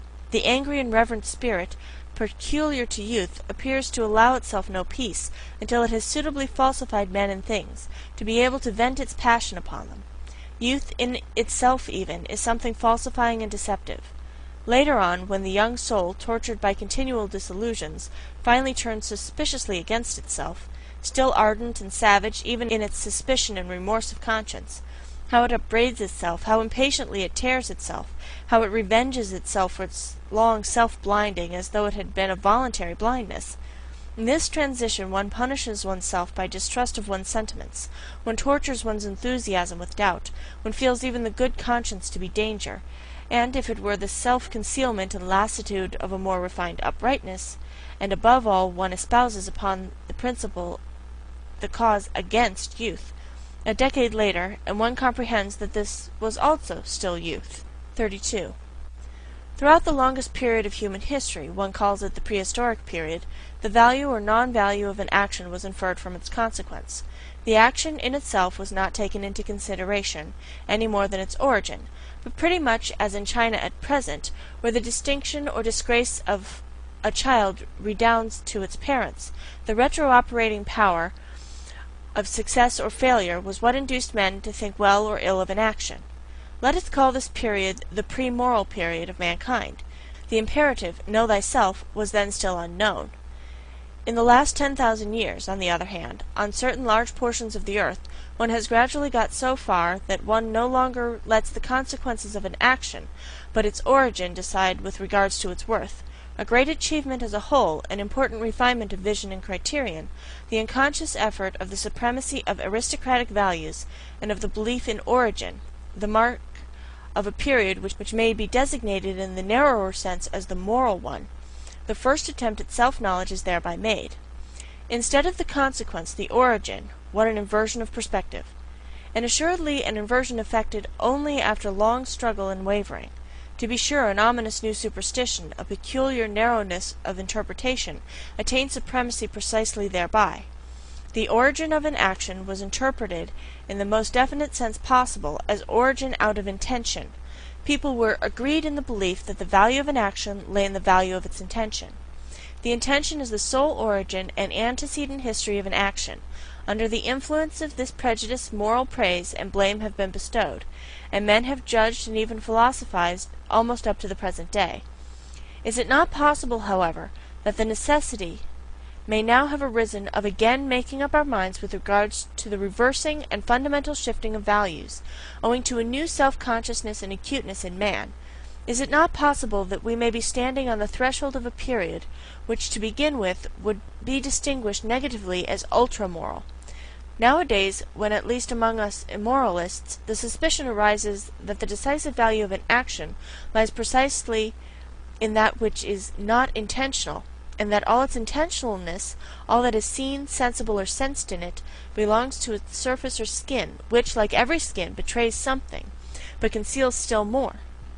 In short, we believe that the intention is only a sign or symptom which first requires an explanation, a sign, moreover, which has too many interpretations, and consequently hardly any meaning in itself alone, that morality, in the sense in which it has been understood hitherto, as intention morality, has been a prejudice, perhaps a prematureness or preliminariness, probably something of the same rank as astrology and alchemy, but in a case something which must be surmounted. The surmounting of morality, in certain sense even the self-mounting of morality, let that be the name for the long secret labor which has been reserved for the most refined, the most upright, and also the most wicked consciences of today, as the living touchstones of the soul. 33. It cannot be helped. The sentiment of surrender, of sacrifice for one's neighbor, and all self-renunciation morality, must be mercilessly called to account, and brought to judgment, just as the aesthetics of disinterested contemplation, under which the emasculation of art nowadays seeks insidiously enough to create itself good conscience. There is far too much witchery and sugar in the sentiments for others and not for myself, for one not needing to be doubly distrustful here, and for one asking promptly, are they not perhaps deceptions, they that please him who has them, and him who enjoys their fruit, and also the mere spectator, that is all no argument in their favor, but just calls for caution. Let us therefore be cautious. 34. At whatever standpoint of philosophy one may place oneself nowadays, seen from every position, the erroneousness of the world in which we think we live is the surest and most certain thing our eyes can light upon. We find proof after proof thereof, which would fain allure us into surmises concerning a deceptive principle in the nature of things. He, however, who makes thinking itself, and consequently the spirit, responsible for the falseness of the world, an honorable exit, which every conscious or unconscious advocatus Dei avails himself of, he who regards this world, including space, time, form, and movement, as falsely deduced, would have at least good reason in the end to become distrustful also of all thinking. Has it not hitherto been playing upon us the worst of scurvy tricks? And what guarantee would it give that it would not continue to do what it has always been doing? In all seriousness, the innocence of thinkers has something touching and respect-inspiring about it, which even nowadays permits them to wait upon consciousness with the request that it will give them honest answers. For example, whether it be real or not, and why it keeps the outer world so resolutely at a distance, and other questions of the same description. The belief in immediate certainties is a moral naivete which does honor to us philosophers, but we have now ceased being merely moral men. Apart from morality, such belief is a folly which does little honor to us. If in middle-class life an ever-ready distrust is regarded as the sign of a bad character, and consequently as imprudence, here among us, beyond the middle-class world and its yeas and nays, what should prevent our being imprudent in saying the philosopher has at length a right to bad character, as the being who has hitherto been most befooled on earth, he is now under obligation to distrustfulness, through the wickedest squinting out of every abyss of suspicion. Forgive me the joke of this gloomy grimace and turn of expression, for I myself have long ago learned to think and estimate differently, with regard to deceiving and being deceived, and I keep at least a couple of pokes in the ribs ready for the blind rage with which philosophers struggle against being deceived. Why not? It is nothing more than a moral prejudice that truth is worth more than semblance. It is, in fact, the worst proof supposition in the world. So much must be conceded. There could have been no life at all except on the basis of perspective estimations and semblances. And if, with the virtuous enthusiasm and stupidity of many philosophers, one wished to do away altogether with the seeming world, well, granted you could do that, at least nothing of your truth would thereby remain. Indeed, what is it that forces us in general to the supposition that there is an essential opposition of true and false? Is it not enough to suppose degrees of seemingness, and as it were lighter and darker shades and tones of semblances, different values, as the painters say? Why might not the world which concerns us be a fiction? And to any one who suggested, but to a fiction belongs an originator, might it not be bluntly replied, why? May this also belong to the fiction? Why is it not at length permitted to be a little ironical towards the subject, just as towards the predicate and object? Might not the philosopher elevate himself above faith and grammar? All respect to governesses, but is it not time that philosophy should renounce governess faith? 35. O Voltaire, O humanity, O idiocy! There is something ticklish in the truth, and the search for the truth, and if man goes about it too humanely, il n'y cherche ne vrai qui pour faire le bien. I wager he finds nothing. 36. Supposing that nothing else is given as real but our world of desires and passions, that we cannot sink or rise to any other reality but just that of our impulses, for thinking is only a relation of these impulses to one another, are we not permitted to make the attempt, and to ask the question whether this which is given does not suffice, by means of our counterparts, for the understanding of the so-called mechanical or material world? I do not mean as an illusion, a semblance, a representation, in the Berkeleyan and Schopenhauerian sense, but as possessing the same degree of reality as our emotions themselves, as a more primitive form of the world of emotions, in which everything still lies locked in a mighty unity, which afterwards branches off and develops itself in organic processes, naturally also, refines and debilitates, as a kind of instinctive life, in which all organic functions, including self-regulation, assimilation, nutrition, secretion, and change of matter, are still synthetically united with one another, as a primary form of life. In the end, is it not only permitted to make this attempt, it is commanded by the conscience of logical method, not to assume several kinds of causality, so long as the attempt to get along with a single one has not been pushed to its furthest extent, to absurdity, if I may be allowed to say so. That is morality of method which one may not repudiate nowadays. It follows from its definition, as mathematicians say. The question is ultimately whether we recognize the will as operating, whether we believe in the causality of this will. If we do so, and fundamentally our belief in this is just our belief in causality itself, we must make an attempt to posit hypothetically the causality of the will as the only causality. Will can naturally only operate on will, and not on matter, not on nerves, for instance. In short, the hypothesis must be hazarded whether will does not operate on will wherever effects are recognized, and whether all mechanical action, inasmuch as power operates therein, is not the power of will, the effect of will. Granted, finally, that we succeeded in explaining our entire instinctive life as the development and ramification of one fundamental form of will, namely the will to power, as my thesis puts it. Granted that all organic functions could be traced back to this will to power, and that the solution of this problem of generation and nutrition, it is one problem, could also be found therein. One would thus have acquired the right to define all active force unequivocally as will to power. The world seen from within, the world defined and designated according to its intelligible character, it would simply be will to power and nothing else. 37. What? Does not that mean, in popular language, God is disproved, but not the devil?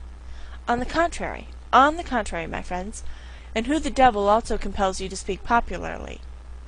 38.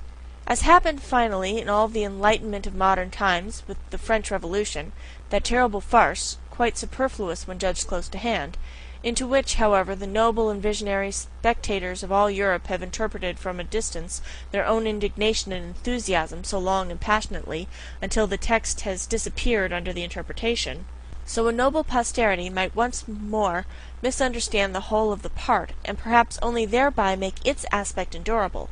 Or rather, has not this already happened? Have we not ourselves been that noble posterity? And, in so far as we now comprehend this, is it not thereby already past? 39. Nobody will very readily regard a doctrine as true merely because it makes the people happy or virtuous, excepting perhaps the amiable idealists, who are enthusiastic about the good, true, and beautiful, and let all kinds of motley, coarse, and good-natured desirabilities swim about promiscuously in their pond. Happiness and virtue are no arguments. It is willingly forgotten, however, even on the part of thoughtful minds, that to make unhappy and to make bad are just as little counter-arguments. A thing could be true, although it were the highest degree injurious and dangerous. Indeed, the fundamental constitution of existence might be such that one succumbed by a full knowledge of it, so that the strength of a mind might be measured by the amount of truth it could endure, or speak more plainly by the extent to which it required truth attenuated, veiled, sweetened, dampened, and falsified. But there is no doubt for the discovery of certain portions of truth, the wicked and unfortunate are more favourably situated, and have greater likelihood of success, not to speak of the wicked who are happy, a species about whom moralists are silent. Perhaps severity and craft are more favourable conditions for the development of strong, independent spirits and philosophers than the gentle, refined, yielding good nature, and habit of taking things easily, which are prized, and rightly prized in a learned man.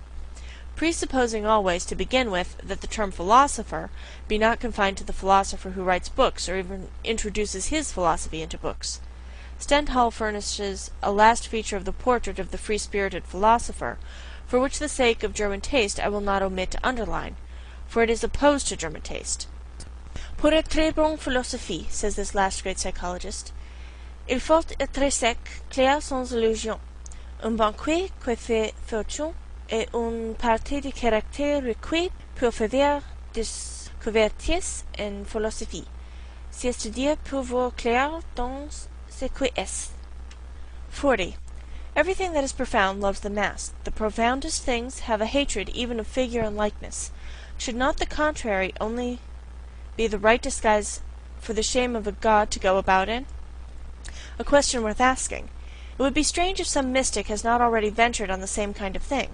There are proceedings of such a delicate nature that it is well to overwhelm them with a coarseness and make them unrecognizable.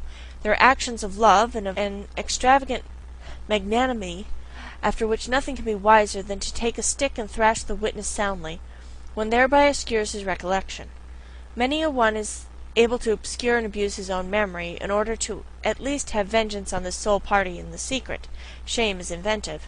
They are not the worst things of which one is most ashamed. There is not only deceit behind a mask, there is so much goodness and craft. I could imagine that a man with something costly and fragile to conceal would roll through life clumsily and rotundly, like an old green, heavily hooped wine-cask, the refinement of his shame requiring it to be so. A man who has depths in his shame meets his destiny and his delicate decisions upon paths which few ever reach, and with regard to the existence of which his nearest and most intimate friends may be ignorant. His mortal danger conceals itself from their eyes, and equally so his regained security. Such a hidden nature, which instinctively employs speech for silence and concealment, and is inexhaustible in evasion of communication, desires and insists that a mask of himself shall occupy his place in the hearts and heads of his friends, and supposing he does not desire it, his eyes will some day be opened to the fact that there is nevertheless a mask of him there, and that it is well to be so. Every profound spirit needs a mask. Nay, more, around every profound spirit there continually grows a mask, owing to the constantly false, that is to say, superficial interpretation of every word he utters, every step he takes, every sign of life he manifests. 41. One must subject oneself to one's own tests that one is destined for independence and command, and do so at the right time. One must not avoid one's tests, although they constitute perhaps the most dangerous game one can play, and are in the end tests made only before ourselves and before no other judge. Not to cleave any person, but even the dearest. Every person is a prison and also a recess.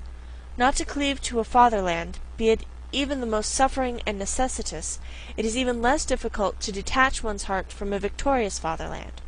Not to cleave to sympathy, be it even for higher men, in whose peculiar torture and helplessness chance has given us an insight.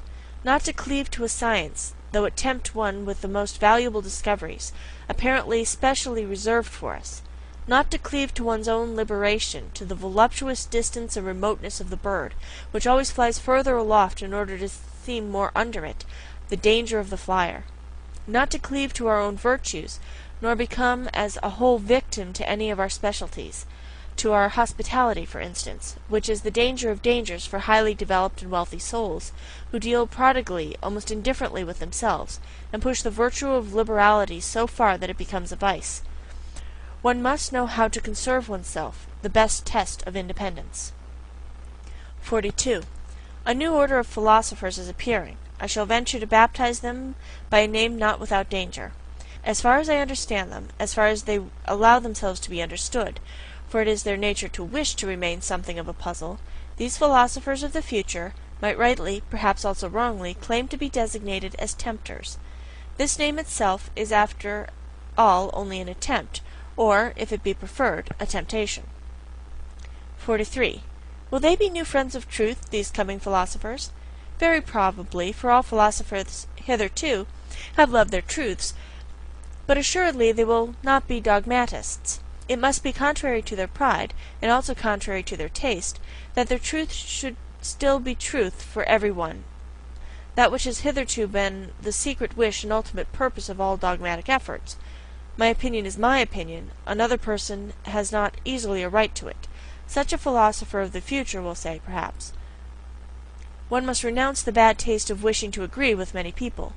Good is no longer good when one's neighbor takes it into his mouth. And how could there be a common good?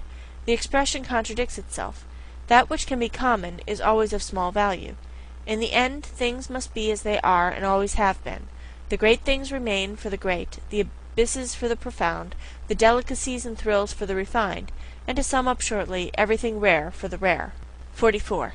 Need I say expressly after all this that they will be free, very free spirits, these philosophers of the future, as certainly also they will not merely free spirits, but something more, higher, greater, and fundamentally different, which does not wish to be misunderstood and mistaken. But while I say this, I feel under obligation, almost as much to them as to ourselves, we free spirits who are their heralds and forerunners, to sweep away from ourselves altogether a stupid old prejudice and misunderstanding, which, like a fog, has too long made the conception of a free spirit obscure. In every country of Europe, and the same in America, there is at present something which makes an abuse of this name a very narrow, prepossessed, enchained class of spirits, who desire almost the opposite of what our intentions and instincts prompt, not to mention that in respect to the new philosophers who are appearing, they must still more be closed windows and bolted doors. Briefly and regrettably, they belong to levellers. These wrongly named free spirits, as glib-tongued and scribe-fingered slaves of the democratic taste and its modern ideals, all of them men without solitude, without personal solitude, blunt, honest fellows to whom neither courage nor honourable contact ought to be denied, only they are not free, and are ludicrously superficial, especially in their innate partiality for seeing the cause of almost all human misery and failure in the old forms in which society has hitherto existed, a notion which happily inverts the truth entirely. What they would fain attain with all their strength is the universal green-meadowed happiness of the herd, together with security, safety, comfort, and alleviation of life for everyone. Their two most frequently chanted songs and doctrines are called equality of rights and sympathy with all sufferers, and suffering itself is looked upon by them as something which must be done away with. We opposite ones, however, who have opened our eye and conscience to the question how and where the plant man has hitherto grown most vigorously, believe that this has always taken place under the opposite conditions, that for this end the dangerousness of his situation has to be increased enormously, his inventive faculty and dissembling power, his spirit, had to develop into subtlety and daring under long oppression and compulsion, and his will to life had to be increased to the unconditioned will to power. We believe that severity, violence, slavery, danger in the street and in the heart, secrecy, stoicism, tempter's art, and devilry of every kind, that everything wicked, terrible, tyrannical, predatory, and serpentine in man serves as well for the elevation of the human species as its opposite. We do not even say enough when we only say this much, and in any case we find ourselves here, both with our speech and our silence, at the other extreme of all modern ideology and gregarious desirability, as their antipodes perhaps. What wonder that we free spirits are not exactly the most communicative spirits, that we do not wish to betray in every respect what a spirit can free itself from, and where perhaps it will then be driven. And as to the import of the dangerous formula, beyond good and evil, with which we at least avoid confusion, we are something else than libres penseurs, libres pensatori, free thinkers, and whatever else these honest advocates of modern ideas like to call themselves. Having been at home, or at least guests, in many realms of the spirit, having escaped again and again from the gloomy, agreeable nooks in which preferences and prejudices, youth, origin, and accident of men and books, or even the weariness of travel seem to confine us, full of malice against the seductions of dependence which he concealed in honours, money, positions, or exaltations of the senses, grateful even for the distress and vicissitudes of illness, because they always free us from some rule and its prejudice, grateful to the god, devil, sheep, and worm in us, inquisitive to a fault, investigators to the point of cruelty, with unhesitating fingers for the intangible, with teeth and stomachs for the most indigestible, ready for any business that requires sagacity and acute senses, ready for every adventure, owing to an excess of free will, with anterior and posterior souls, into the ultimate intentions of which it is difficult to pry, with foregrounds and backgrounds to the end of which no foot may run,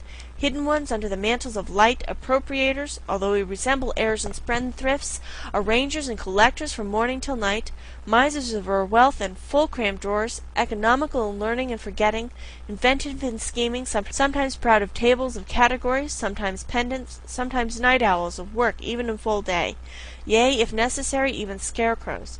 And it is necessary nowadays, that is to say, inasmuch as we are the born, sworn, jealous friends of solitude, of our own profoundest midnight and midday solitude. Such kind of men are we free spirits. And perhaps ye are also something of the same kind, ye coming ones, ye new philosophers. End Chapter 2. Beyond Good and Evil, by Friedrich Wilhelm Nietzsche. Beyond Good and Evil, by Friedrich Nietzsche. Translation by Helen Zimmerman. Chapter 3. The Religious Mood. 45.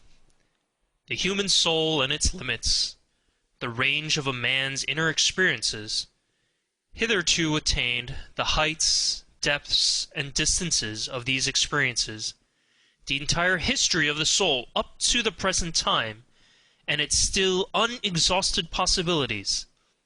This is the preordained hunting domain for a born psychologist and lover of a big hunt.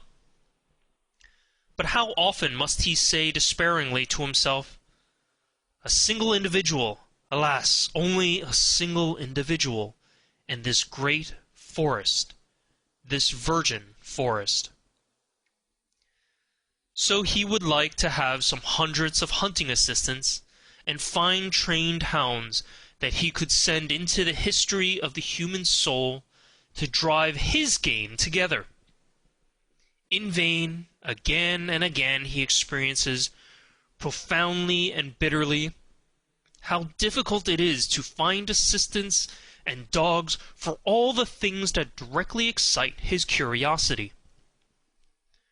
The evil of sending scholars into new and dangerous hunting domains, where courage, sagacity, and subtlety in every sense are required, is that they are no longer serviceable just when the big hunt and also the great danger commences. It is precisely then that they lose their keen eye and nose. In order, for instance, to divine and determine what sort of history the problem of knowledge and conscience has hitherto had in the souls of homines religiosi, a person would perhaps himself have to possess a profound, as bruised, as immense an experience as the intellectual conscience of Pascal, and then he would still require that widespread heaven of clear, wicked spirituality, which from above would be able to oversee, arrange, and effectively formalize this mass of dangerous and painful experiences. But who would do me this service? And who would have time to wait for such servants? They evidently appear too rarely. They are so improbable at all times. Eventually one must do everything oneself in order to know something, which means that one has much to do. But a curiosity like mine is once for all the most agreeable of vices. Pardon me, I mean to say that the love of truth has its reward in heaven, and already upon earth. 46. Faith, such as early Christianity desired and not infrequently achieved in the midst of a skeptical and southernly free-spirited world, which had centuries of struggle between philosophical schools behind it and in it, counting besides the education in tolerance which the Imperium Romanum gave. This faith is not that sincere, austere slave faith by which perhaps a Luther or a Cromwell or some other northern barbarian of the spirit remained attached to his God and Christianity. It is much rather the faith of Pascal, which resembles in a terrible manner a continuous suicide of reason, a tough, long-lived, worm-like reason which is not to be slain at once and with a single blow. The Christian faith from the beginning is sacrifice, the sacrifice of all freedom, all pride, all self-confidence of spirit. It is the same time subjection, self-derision, and self-mutilation. There is cruelty and religious Phoenicianism in this faith, which is adapted to a tender, many-sided, and very fastidious conscience. It takes for granted that the subjection of the spirit is indescribably painful, that all the past and all the habits of such a spirit resist the absurdism in the form of which faith comes to it. Modern men, with their obtuseness as regards all Christian nomenclature, have no longer the sense for the terribly superlative conception which was implied to an antique taste by the paradox of the formula, God on the cross. Hitherto there had never and nowhere been such boldness in inversion, nor anything at once so dreadful, questioning, and questionable as this formula. It promised a transvaluation of all ancient values. It was the Orient, the profound Orient. It was the Oriental slave who thus took revenge on Rome and its noble, light-minded toleration, on the Roman Catholicism of non-faith, and it was always not the faith, but the freedom from the faith, the half-stoical and smiling indifference to the seriousness of the faith, which made the slaves indignant at their masters and revolt against them. Enlightenment causes revolt, for the slave desires the unconditioned. He understands nothing but the tyrannous, even in morals. He loves as he hates without nuance, to the very depths, to the point of pain, to the point of sickness. His many hidden sufferings make him revolt against the noble taste which seems to deny suffering. The skepticism with regard to suffering, fundamentally only an attitude of aristocratic morality, was not the least of the causes, also of the last great slave insurrection which began with the French Revolution. 47. Whenever the religious neurosis has appeared on the earth so far, we find it connected with three dangerous prescriptions as to regimen: solitude, fasting, and sexual abstinence, but without its being possible to determine with certainty which is cause and which is effect, or if any relation at all of cause and effect exists there. This latter doubt is justified by the fact that one of the most regular symptoms among savage as well as among civilized peoples is the most sudden and excessive sensuality, which then with equal suddenness transforms into penitential paroxysms, world renunciation, and will renunciation, both symptoms perhaps explainable as disguised epilepsy. But nowhere is it more obligatory to put aside explanations around no other type has there grown such a mass of absurdity and superstition. No other type seems to have been more interesting to men and even to philosophers. Perhaps it is time to become just a little indifferent here, to learn caution, or, better still, to look away, to go away. Yet, in the background of the most recent philosophy, that of Schopenhauer, we find most as the problem in itself, this terrible note of interrogation of the religious crisis and awakening. How is the negation of will possible? How is the saint possible? That seems to have been the very question with which Schopenhauer made a start and became a philosopher. And thus it was genuine Schopenhauerian consequence that his most convinced adherent, perhaps also his last as far as Germany is concerned, namely Richard Wagner, should bring his own life work to an end just here, and should finally put that terrible and eternal type upon the stage as Kundry, type Vécu, and it is loved and lived, at the very time that the mad doctors in almost all European countries had an opportunity to study the type close at hand, wherever the religious neurosis, or as I call it, the religious mood, made its latest epidemical outbreak and display as the Salvation Army.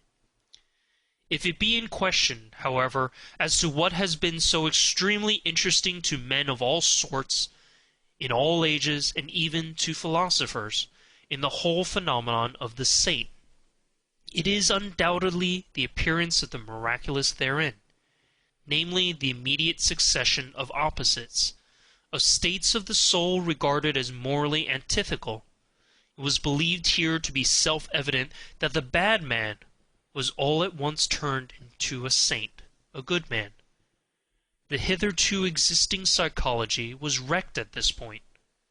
Is it not possible it may have happened principally because psychology had placed itself under the dominion of morals, because it believed in oppositions of moral values, and saw, read, and interpreted these oppositions into the text and facts of the case?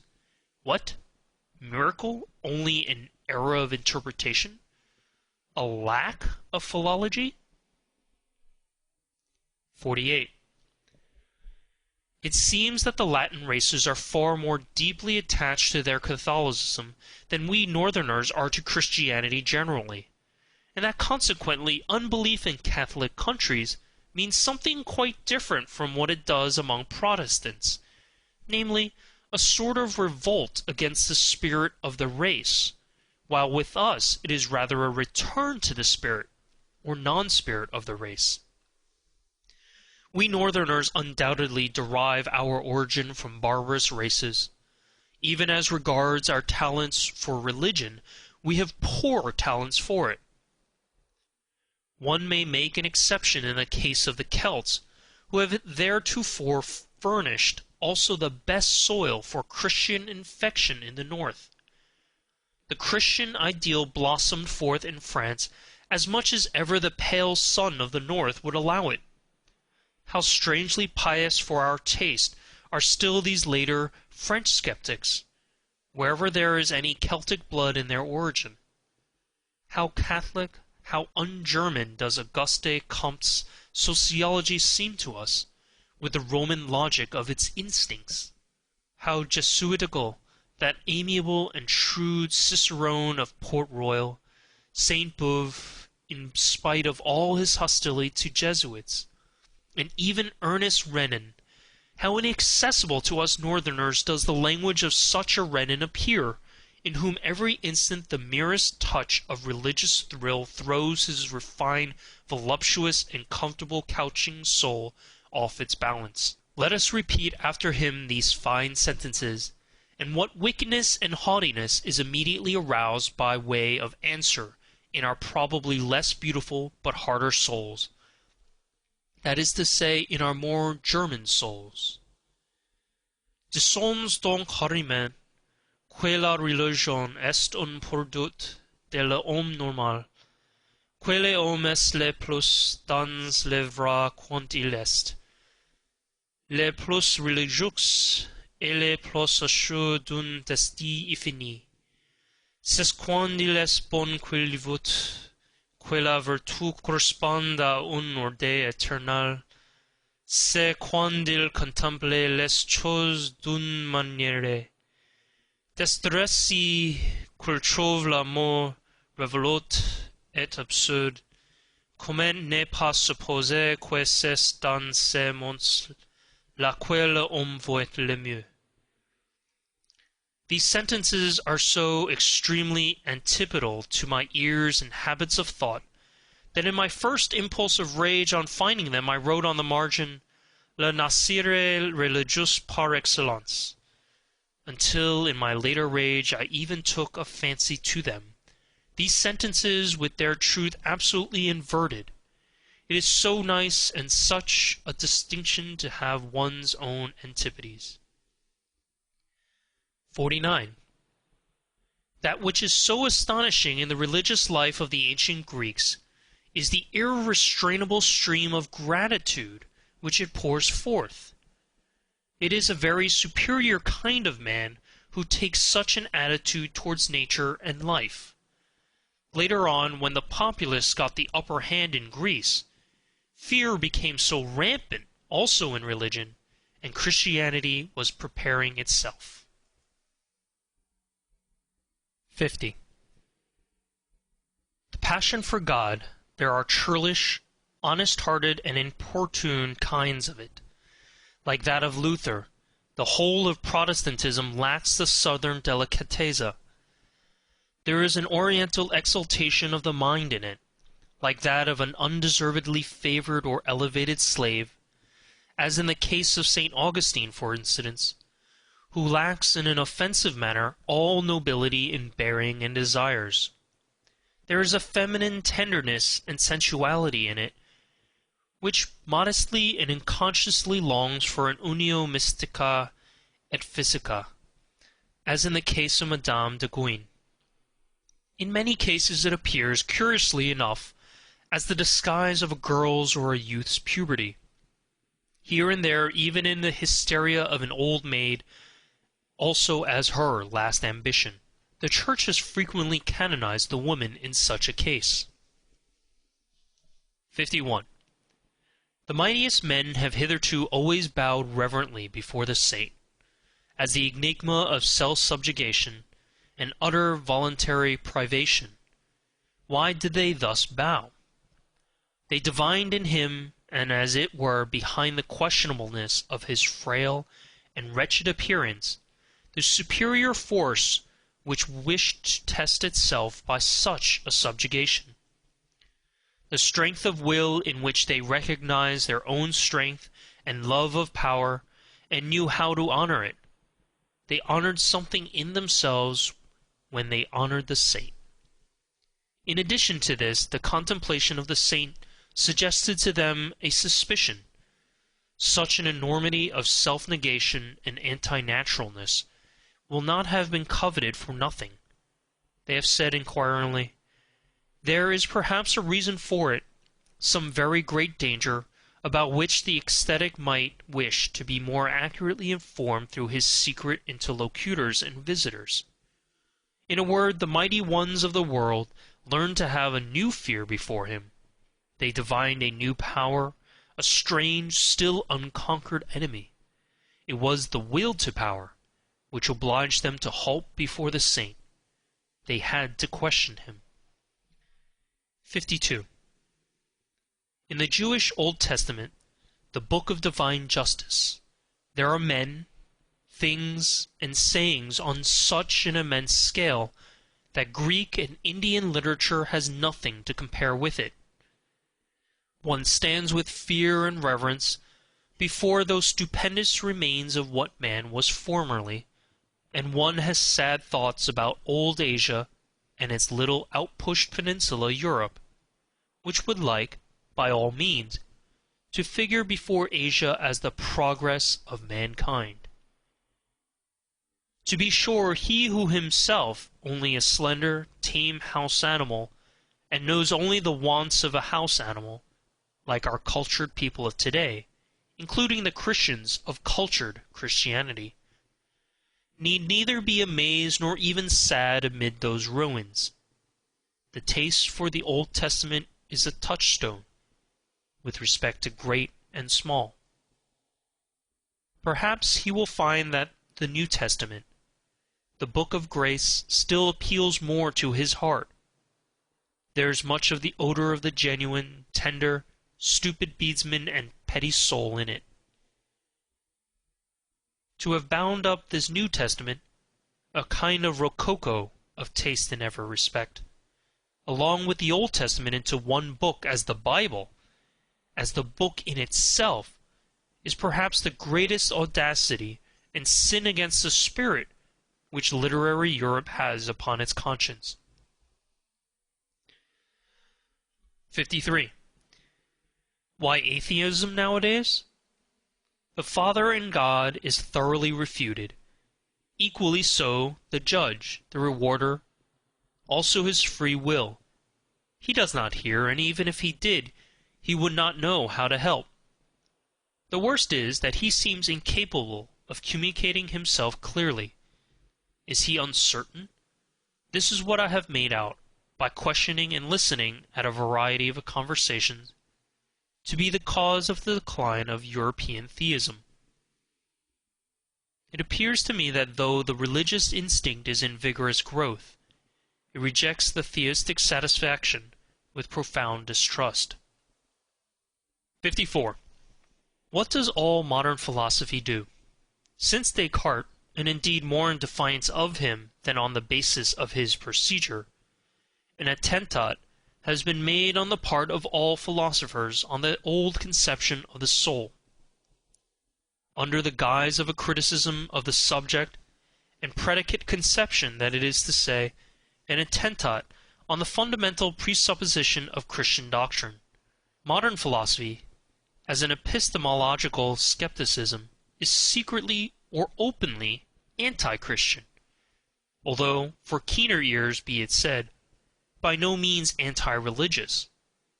Formerly, in effect, one believed in the soul as one believed in grammar and the grammatical subject.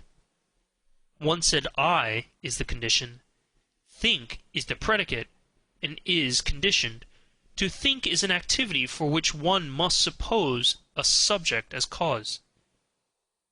The attempt was then made with marvelous tenacity and subtlety to see if one could not get out of this net, to see if the opposite was not perhaps true.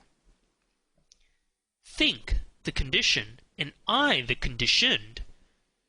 I, therefore, only a synthesis which has been made by thinking itself. Kant really wished to prove that, starting from the subject. The subject could not be proved, nor the object either. The possibility of an apparent existence of the subject, and therefore of the soul, may not always have been strange to him. The thought that once an immense power on earth, as the Vendetta philosophy. 55. There is a great ladder of religious cruelty, with many rounds, but three of these are the most important. Once on a time men sacrificed human beings to their God, and perhaps just those they loved the best. To this category belong the firstling sacrifices of all primitive religions, and also the sacrifice of the Emperor Tiberius in the Mithra grotto on the island of Capri, that most terrible of all Roman anachronisms. Then, during the immoral epoch of mankind, they sacrificed to their god the strongest instincts they possessed, their nature. This festal joy shines in the cruel glances of ascetics and anti-natural fanatics. Finally, what still remained to be sacrificed? Was it not necessary in the end for men to sacrifice everything, comforting, holy, healing, all hope, all faith in hidden harmonies, in future blessedness and justice? Was it not necessary to sacrifice God himself, and out of cruelty to themselves to worship stone, stupidity, gravity, fate, nothingness? To sacrifice God for nothingness, this paradoxical mystery of the ultimate cruelty has been reserved for the rising generation. We all know something, therefore, already. 56. Whoever, like myself, prompted by some enigmatical desire, has long endeavored to go to the bottom of the question of pessimism, and free it from the half-Christian, half-German narrowness and stupidity in which it has finally presented itself to this century, namely, in the form of Schopenhauer's philosophy. Whoever, with an Asiatic and super-Asiatic eye, has actually looked inside and into the most world-renouncing of all possible modes of thought, beyond good and evil, and no longer, like Buddha and Schopenhauer, under the dominion and delusion of morality, whoever has done this has perhaps just thereby, without really desiring it, opened his eyes to behold the opposite ideal, the ideal of the most world-approving, exuberant, and vivacious man, who has not only learnt to compromise and arrange with that which was and is, but wishes to have it again as it was and is, for all eternity, insatiably calling out da capo, not only to himself, but to the whole piece and play, and not only the play, but actually to him who requires the play, and makes it necessary, because he always requires himself anew, and makes himself necessary. What? And this would not be circulus vicius Deus? 57. The distance, and as it were the space around man, grows with the strength of his intellectual vision and insight. His world becomes profounder, new stars, new enigmas, and notions are ever coming into view. Perhaps everything on which the intellectual eye has exercised its acuteness and profundity has just been an occasion for its exercise, something of a game, something for children and childish minds. Perhaps the most solemn conceptions have caused the most fighting and suffering. The conceptions God and sin will one day seem to us of no more importance than a child's plaything or a child's pain seems to an old man. And perhaps another plaything and another pain will be then necessary once more for the old man, always childish enough, an eternal child. D8. Has it been observed to what extent outward idleness or semi-idleness is necessary to a religious life, alike for its favorite microscopic labor of self-examination, and for its soft placidity called prayer, the state of perpetual readiness for the coming of God? I mean the idleness with a good conscience, the idleness of olden times and of blood, to which the aristocratic sentiment that work is dishonoring, that it vulgarizes the body and soul, is it not quite unfamiliar? And that consequently the modern, noisy, time-engrossing, conceited, foolishly proud laboriousness educates and prepares for unbelief more than anything else? Among these, for instance, who are at present living apart from a religion in Germany, I find free-thinkers of diversified species and origin, but above all a majority of those in whom laboriousness from generation to generation was dissolved the religious instincts, so that they no longer know what purpose religions serve, and only note their existence in the world with a kind of dull astonishment.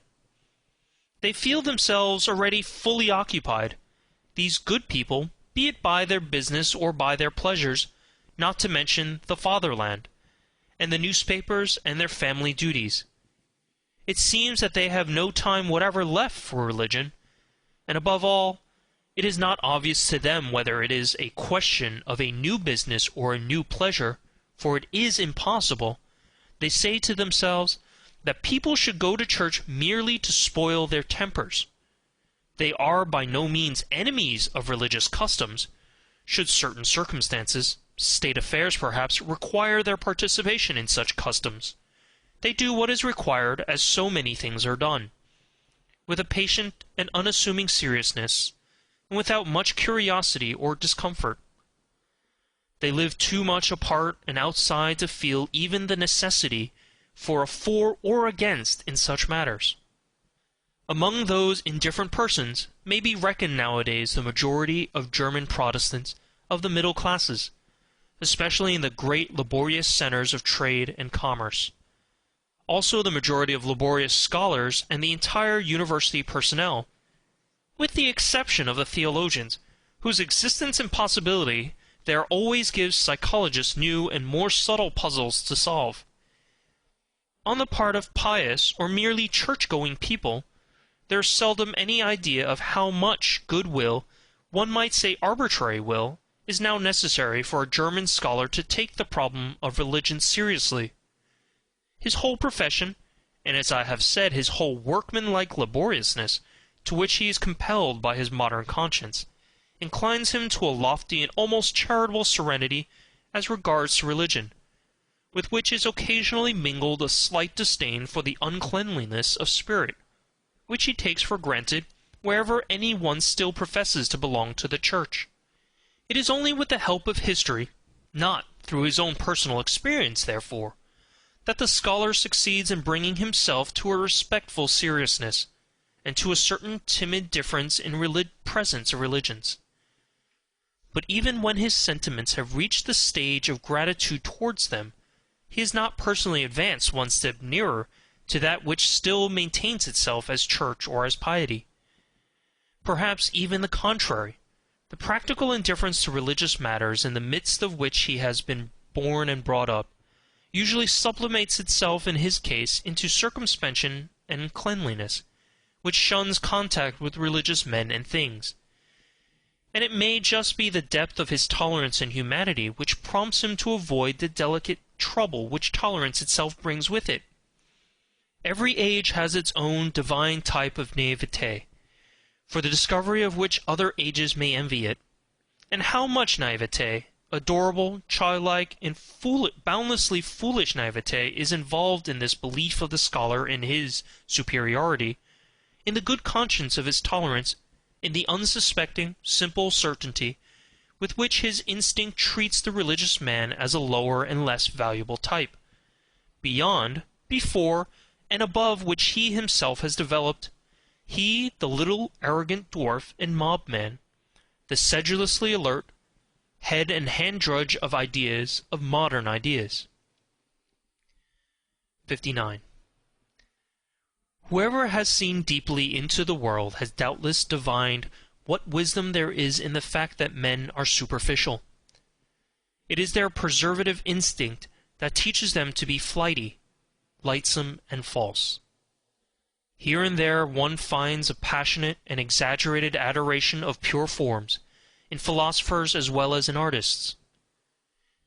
It is not to be doubted that whoever has need of the cult of the superficial, to that extent, has at one time or another made an unlucky dive beneath it. Perhaps there is even an order of rank with respect to those burnt children, the born artists who find the enjoyment of life only in trying to falsify its image, as if taking wearisome revenge on it. One might guess to what degree life has disgusted them, by the extent to which they wish to see its image falsified, attenuated, ultrified, and deified. One might reckon that homines religiosi among the artists as their highest rank. It is the profound, suspicious fear of an incurable pessimism which compels whole centuries to fasten their teeth into a religious interpretation of existence. The fear of the instinct which divines a truth might be attained too soon, before man has become strong enough, hard enough, artist enough. Piety, the life in God, regarded in this light, would appear as the most elaborate and ultimate product of the fear of truth, as artist adoration and artist intoxication in presence of the most logical of all falsifications, as the will to the inversion of truth to untruth at any price. Perhaps there has hitherto been no more effective means of beautifying man than piety. By means of it man can become so artful, so superficial, so iridescent, and so good that his appearance no longer offends. Paragraph 60. To love mankind for God's sake, this has so far been the noblest and remotest sentiment to which mankind has attained, that love to mankind without any redeeming intention to the background is only an additional folly and brutishness, that the inclination to this love has first to get its proportion, its delicacy, its gram of salt and sprinkling of aubergine, from an higher inclination.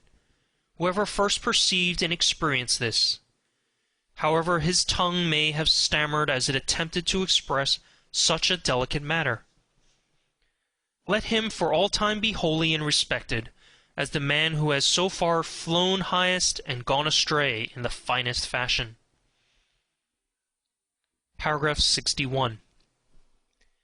The philosopher, as we free spirits understand him, as the man of the greatest responsibility, who has the conscience for the general development of mankind, will use religion for his disciplining and educating work, just as he will use the contemporary political and economic conditions.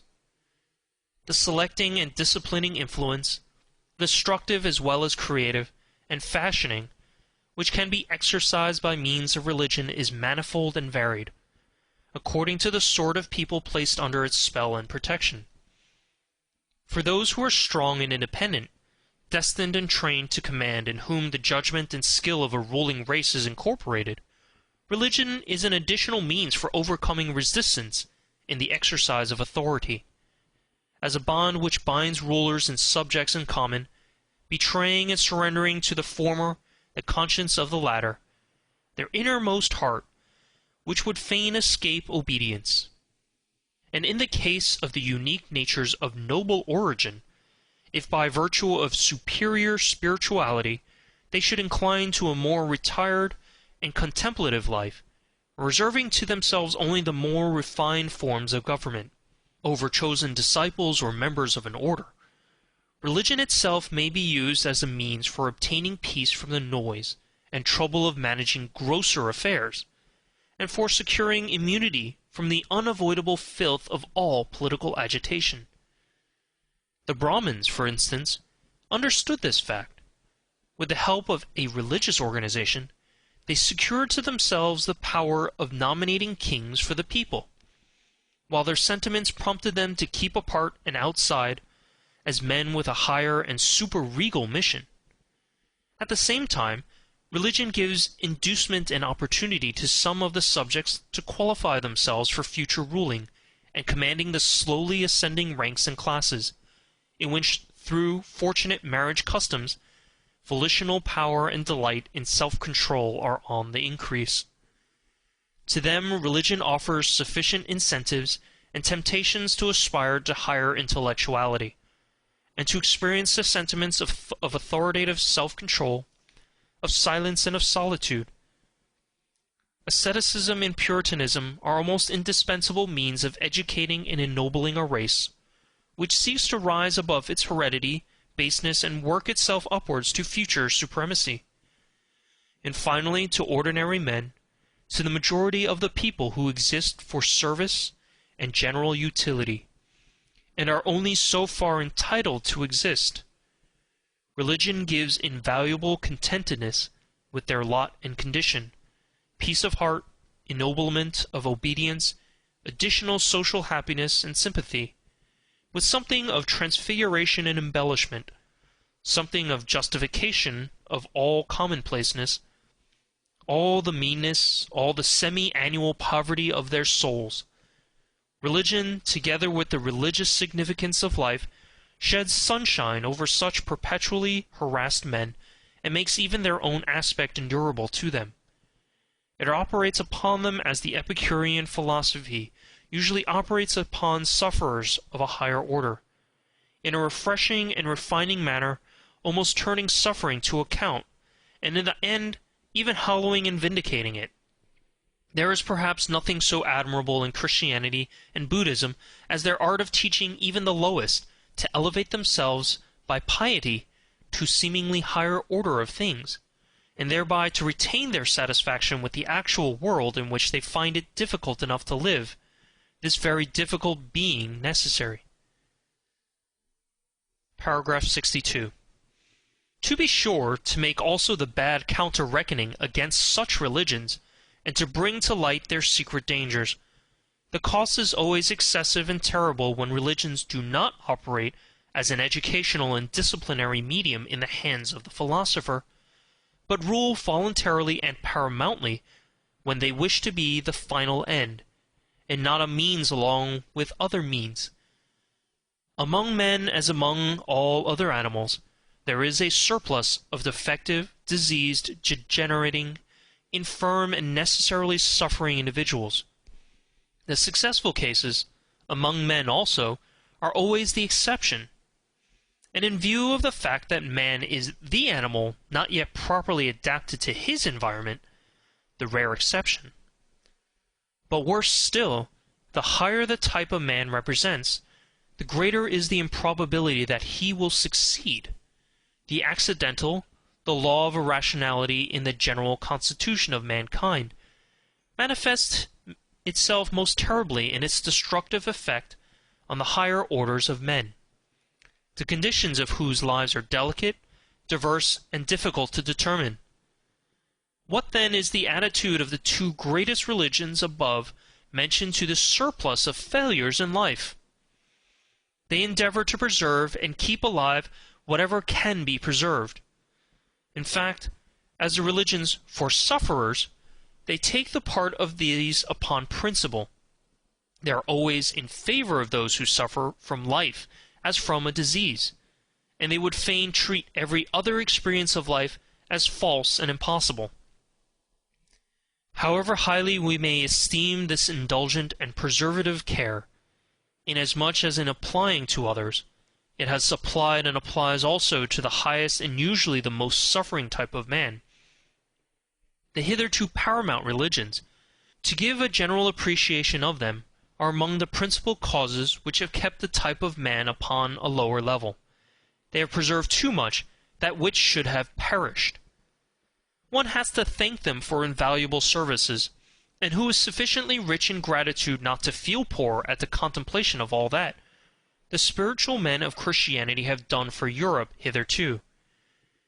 But when they had given comfort to the sufferers, courage to the oppressed and despairing, a staff and support to the helpless, and when they had allured from society into covenants and spiritual penitentiaries the broken-hearted and distracted, what else had they to do in order to work systematically in that fashion, and with a good conscience for the preservation of all the sick and suffering, which means, indeed and truth, to work for the deterioration of the European race, to reverse all estimates of value. That is what they had to do.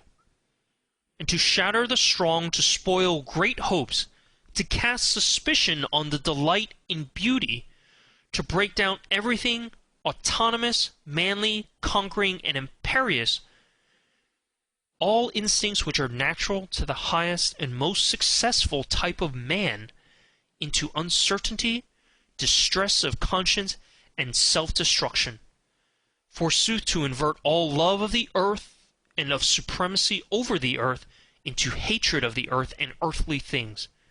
That is the task the Church imposed on itself, and was obliged to impose until, according to its standard of value, unworldliness, unsensuousness, and higher man fused into one sentiment.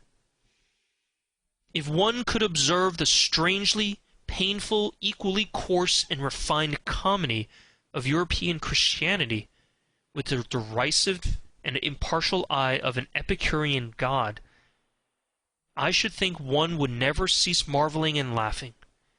Does it not actually seem that some single will has ruled over Europe for 18 centuries, in order to make a sublime abortion of man?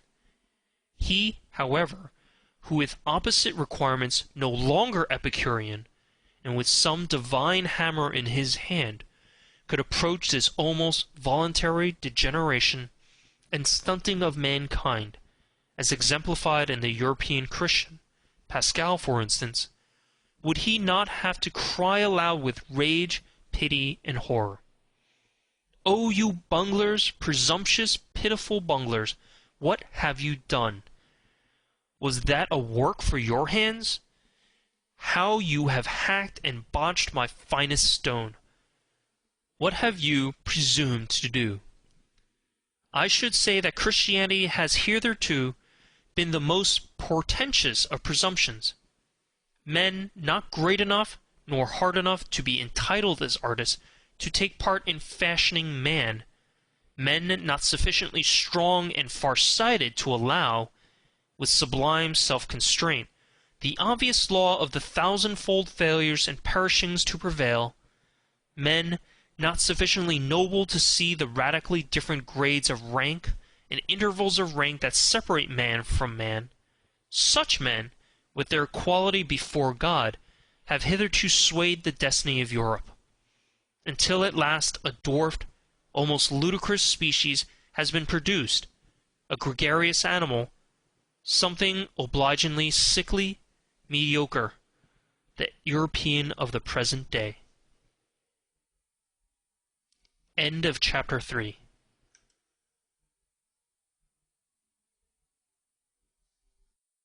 Beyond Good and Evil by Friedrich Nietzsche.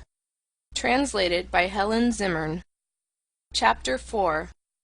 Apothegms and Interludes.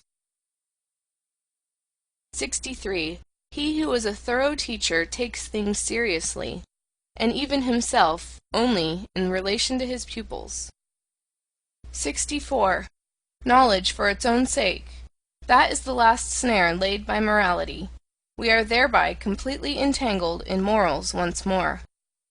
65. The charm of knowledge would be small, were it not so much shame has to be overcome on the way to it. 65a. We are most dishonorable towards our God. He is not permitted to sin. 66. The tendency of a person to allow himself to be degraded, robbed, deceived, and exploited might be the diffidence of a god among men. 67. Love to one only is a barbarity, for it is exercised at the expense of all others. Love to God also. 68. I did that, says my memory. I could not have done that, says my pride, and remains inexorable. Eventually, the memory yields. 69. One has regarded life carelessly if one has failed to see the hand that kills with leniency. 70. If a man has character, he has also his typical experience, which always recurs. 71. The sage as astronomer. So long as thou feelest the stars as an above thee, thou lackest the eye of the discerning one. 72. It is not the strength, but the duration of great sentiments that makes great men. 73. He who attains his ideal precisely thereby surpasses it. 73a. Many a peacock hides his tail from every eye, and calls it his pride. 74. A man of genius is unbearable, unless he possesses at least two things besides, gratitude and purity. 75. The degree in nature of a man's sensuality extends to the highest altitudes of his spirit. 76. Under peaceful conditions, the militant man attacks himself. 77. With his principles, a man seeks either to dominate or justify, or honor or reproach, or conceal his habits. Two men with the same principles probably seek fundamentally different ends therewith. 78. He who despises himself nevertheless esteems himself thereby as a despiser. 79. A soul which knows that it is loved, but does not itself love, betrays its sediment, its dregs come up. 80. A thing that is explained ceases to concern us. What did the God mean who gave the advice, know thyself? Did it perhaps imply, cease to be concerned about thyself, become objective? And Socrates, and the scientific man? 81. It is terrible to die of thirst at sea. Is it necessary that you should so salt your truth that it will no longer quench thirst? 82. Sympathy for all would be harshness and tyranny for thee, my good neighbor. 83. Instinct. When the house is on fire, one forgets even the dinner. Yes, but one recovers it from among the ashes. 84. Woman learns how to hate in proportion as she forgets how to charm. 85. The same emotions are in man and woman, but in different tempo. On that account man and woman never cease to misunderstand each other. 86. In the background of all their personal vanity, women themselves have still their impersonal scorn for woman. 87. Fettered heart, free spirit. When one firmly fetters one's heart and keeps it prisoner, one can allow one's spirit many liberties. I said this once before, but people do not believe it when I say so, unless they know it already. 88. One begins to distrust very clever persons when they become embarrassed. 89. Dreadful experiences raise the question whether he who experiences them is not something dreadful also. 90. Heavy, melancholy men turn lighter, and come temporarily to their surface, precisely by that which makes others heavy, by hatred and love. 91. So cold, so icy, that one burns one's finger at the touch of him. Every hand that lays hold of him shrinks back, and for that very reason many think him red hot. 92. Who has not, at one time or another, sacrificed himself for the sake of his good name? 93. In affability there is no hatred of men, but precisely on that account a great deal too much contempt of men. 94. The maturity of man, that means to have reacquired the seriousness that one had as a child at play. 95. To be ashamed of one's immorality is a step on the ladder, at the end of which one is ashamed also of one's morality. 96. One should part from life as Ulysses parted from Nausicaa, blessing it rather than in love with it. 97. What, a great man? I always see merely the play actor of his own ideal. 98. When one trains one's conscience, it kisses one while it bites. 99. The disappointed one speaks. I listened for the echo, and I heard only praise. 100. We all feign to ourselves that we are simpler than we are. We thus relax ourselves away from our fellows. 101. A discerning one might easily regard himself at present as the animalization of God. 102. Discovering reciprocal love should really disenchant the lover with regard to the beloved. What, she is modest enough to love even you? Or stupid enough? Or... 103. The danger and happiness. Everything now turns out best for me. I now love every fate. Who would like to be my fate? 104. Not their love of humanity, but the impotence of their love, prevents the Christians of today burning us. 105. The Pia Fraus is still more repugnant to the taste, the piety, of the free spirit, the pious man of knowledge, than the impia Fraus. Hence the profound lack of judgment, in comparison with the Church, characteristic of the type free spirit as its non-freedom. 106. By means of music the very passions enjoy themselves. 107. A sign of strong character, when once the resolution has been taken, to shut the ear even to the best counter-arguments. Occasionally, therefore, a will to stupidity. 108. There is no such thing as moral phenomena, but only a moral interpretation of phenomena. 109. The criminal is often enough not equal to his deed. He extenuates and maligns it. 110. The advocates of a criminal are seldom artists enough to turn the beautiful terribleness of the deed to the advantage of the doer. 111. Our vanity is most difficult to wound, just when our pride has been wounded. 112. To him who feels himself preordained to contemplation and not to belief, all believers are too noisy and obtrusive. He guards against them. 113.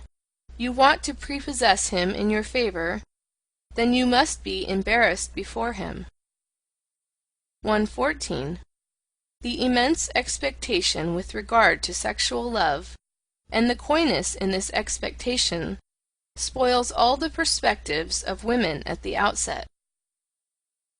115. Where there is neither love nor hatred in the game, woman's play is mediocre. 116. The great epochs of our life are at the points when we gain courage to rebaptize our badness as the best in us. 117. The will to overcome an emotion is ultimately only the will of another, or of several other emotions. 118. There is an innocence of admiration. It is possessed by him to whom it has not yet occurred that he himself may be admired some day. 119. Our loathing of dirt may be so great as to prevent our cleaning ourselves, justifying ourselves. 120. Sensuality often forces the growth of love too much, so that its root remains weak, and is easily torn up. 121. It is a curious thing that God learned Greek when he wished to turn author, and that he did not learn it better. 122. To rejoice on account of praise is in many cases merely politeness of heart, and the very opposite of vanity of spirit. 123. Even concubinage has been corrupted by marriage. 124. He who exults at the stake does not triumph over pain, but because of the fact that he does not feel pain where he expected it. A parable. 125. When we have to change an opinion about anyone, we charge heavily to his account the inconvenience he thereby causes us. 126. A nation is a detour of nature to arrive at 6 or 7 great men, yes, and then to get round them. 127. In the eyes of all true women, science is hostile to the sense of shame. They feel as if one wished to peep under their skin with it, or worse still, under their dress and finery. 128. The more abstract the truth you wish to teach, the more must you allure the senses to it. 129. The devil has the most extensive perspectives for God.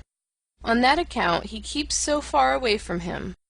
The devil, in effect, as the oldest friend of knowledge. 130. What a person is begins to betray itself when his talent decreases, when he ceases to show what he can do. Talent is also an adornment, and adornment is also a concealment. 131. The sexes deceive themselves about each other. The reason is that in reality they honor and love only themselves, or their own ideal, to express it more agreeably. Thus man wishes woman to be peaceable, but in fact woman is essentially unpeaceable, like the cat, however well she may have assumed the peaceable demeanor. 132. One is punished best for one's virtues. 133. He who cannot find the way to his ideal lives more frivolously and shamelessly than the man without an ideal. 134. From the senses originate all trustworthiness, all good conscience, all evidence of truth. 135. Pharisaism is not a deterioration of the good man. A considerable part of it is rather an essential condition of being good. 136. The one seeks an accoucheur for his thoughts, the other seeks someone whom he can assist. A good conversation thus originates. 137. In intercourse with scholars and artists, one readily makes mistakes of opposite kinds. In a remarkable scholar, one not infrequently finds a mediocre man, and often, even in a mediocre artist, one finds a very remarkable man. 138. We do the same when awake as when dreaming. We only invent and imagine him with whom we have intercourse, and forget it immediately. 139. In revenge and in love, woman is more barbarous than man. 140. Advice as a riddle. If the band is not to break, bite it first, secure to make. 141. The belly is the reason why man does not so readily take himself for a god. 142. The chastest utterance I have ever heard. Dans le véritable amour, c'est l'âme qui enveloppe le corps. 143. Our vanity would like what we do best to pass precisely for what is most difficult to us, concerning the origin of many systems of morals. 144. When a woman has scholarly inclinations, there is generally something wrong with her sexual nature. Barrenness itself conduces to a certain virility of taste. Man, indeed, if I may say so, is the barren animal. 145. Comparing man and woman generally, one may say that woman would not have the genius for adornment if she had not the instinct for the secondary role. 146. He who fights with monsters should be careful, lest he thereby become a monster. And if thou gaze long into an abyss, the abyss will also gaze into thee. 147. From old Florentine novels, moreover from life, buona femmina e mala femmina vuol bastone. Sacchetti, Nov. 86. 148.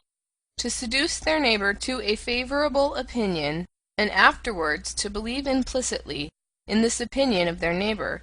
Who can do this conjuring trick so well as women? 149. That which an age considers evil is usually an unseasonable echo of what was formerly considered good, the atavism of an old ideal. 150. Around the hero everything becomes a tragedy, around the demigod everything becomes a satire play, and around God everything becomes, what, perhaps a world? 151. It is not enough to possess a talent. One must also have your permission to possess it, eh, my friends? 152. Where there is the tree of knowledge, there is always paradise. So say the most ancient and most modern serpents. 153. What is done out of love always takes place beyond good and evil. 154. Objection, evasion, joyous distrust, and love of irony are signs of health. Everything absolute belongs to pathology. 155. The sense of the tragic increases and declines with sensuousness. 156. Insanity in individuals is something rare, but in groups, parties, nations, and epochs it is the rule. 157. The thought of suicide is a great consolation. By means of it one gets successfully through many a bad night. 158. Not only our reason, but also our conscience truckles to our strongest impulse, the tyrant in us. 159. One must repay good and ill, but why just to the person who did us good or ill? 160.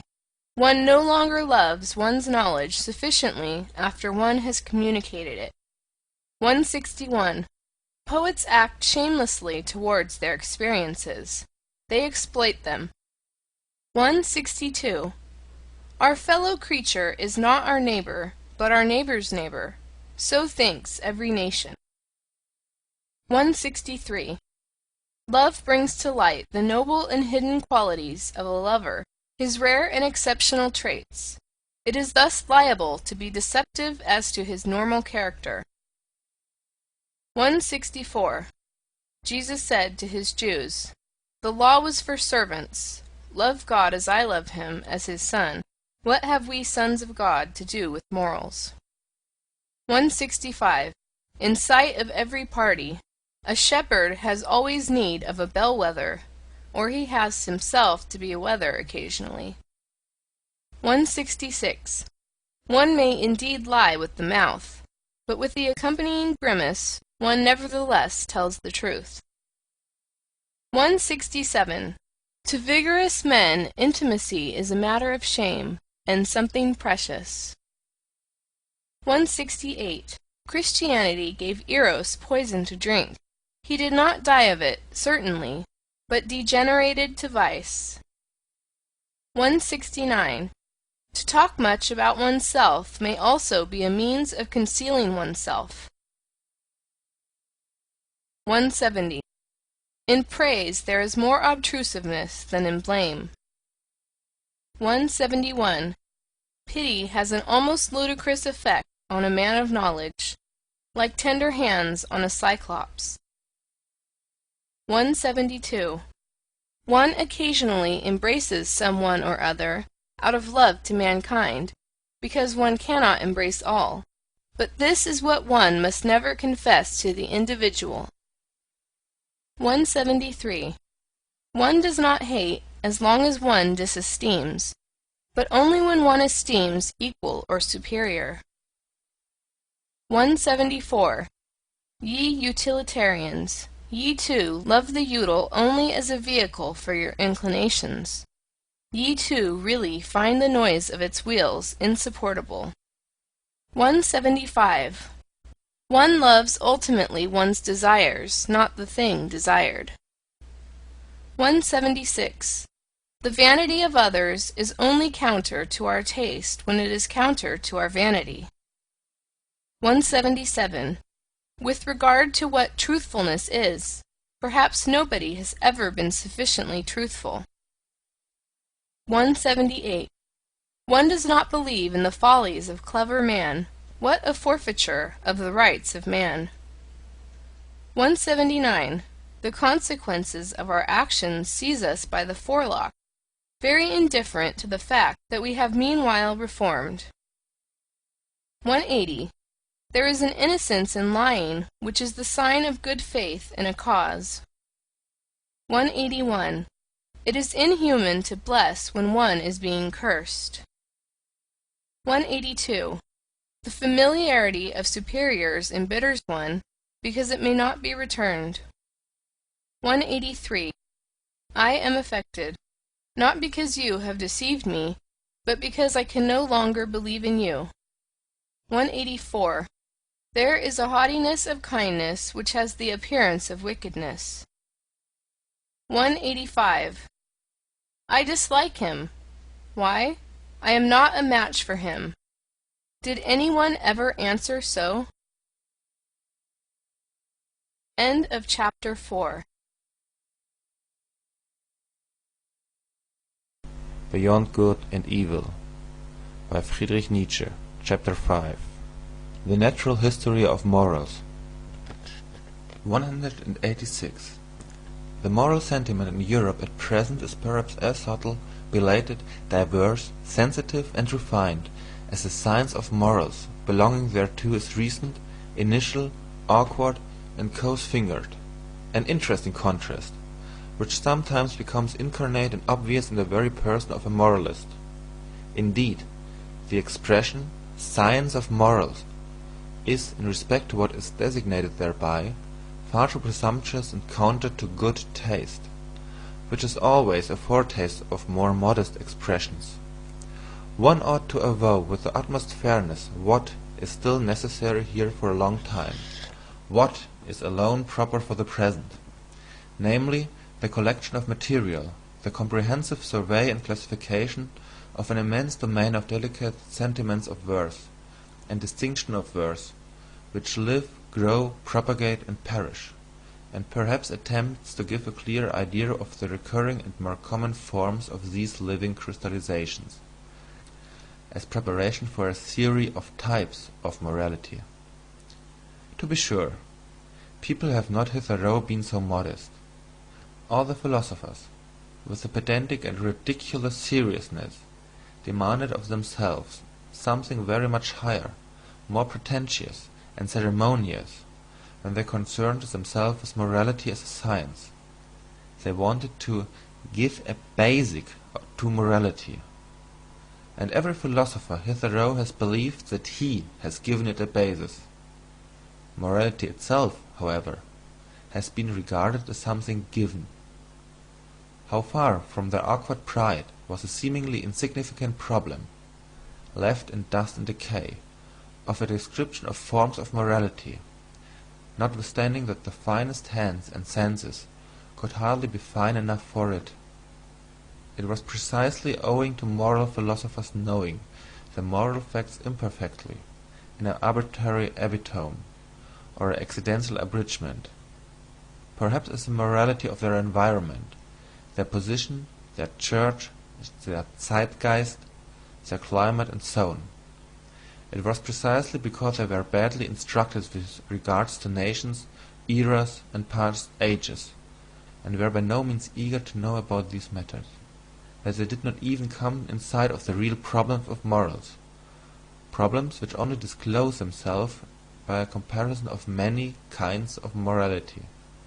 In every science of morals hitherto, strange as it may sound, the problem of morality itself has been omitted. There has been no suspicion that there was anything problematic there, that, with philosophers called, giving a basis to morality, and endeavour to realize, has, when seen in a right light, proved merely a learned form of good faith in prevailing morality, a new means of its expression, consequently just a matter of fact, within the sphere of a definite morality, yea, its ultimate motive, a sort of denial that it is lawful for this morality to be called in question, and in any case the reverse of the testing, analysing, doubting, and vivisecting of this very faith.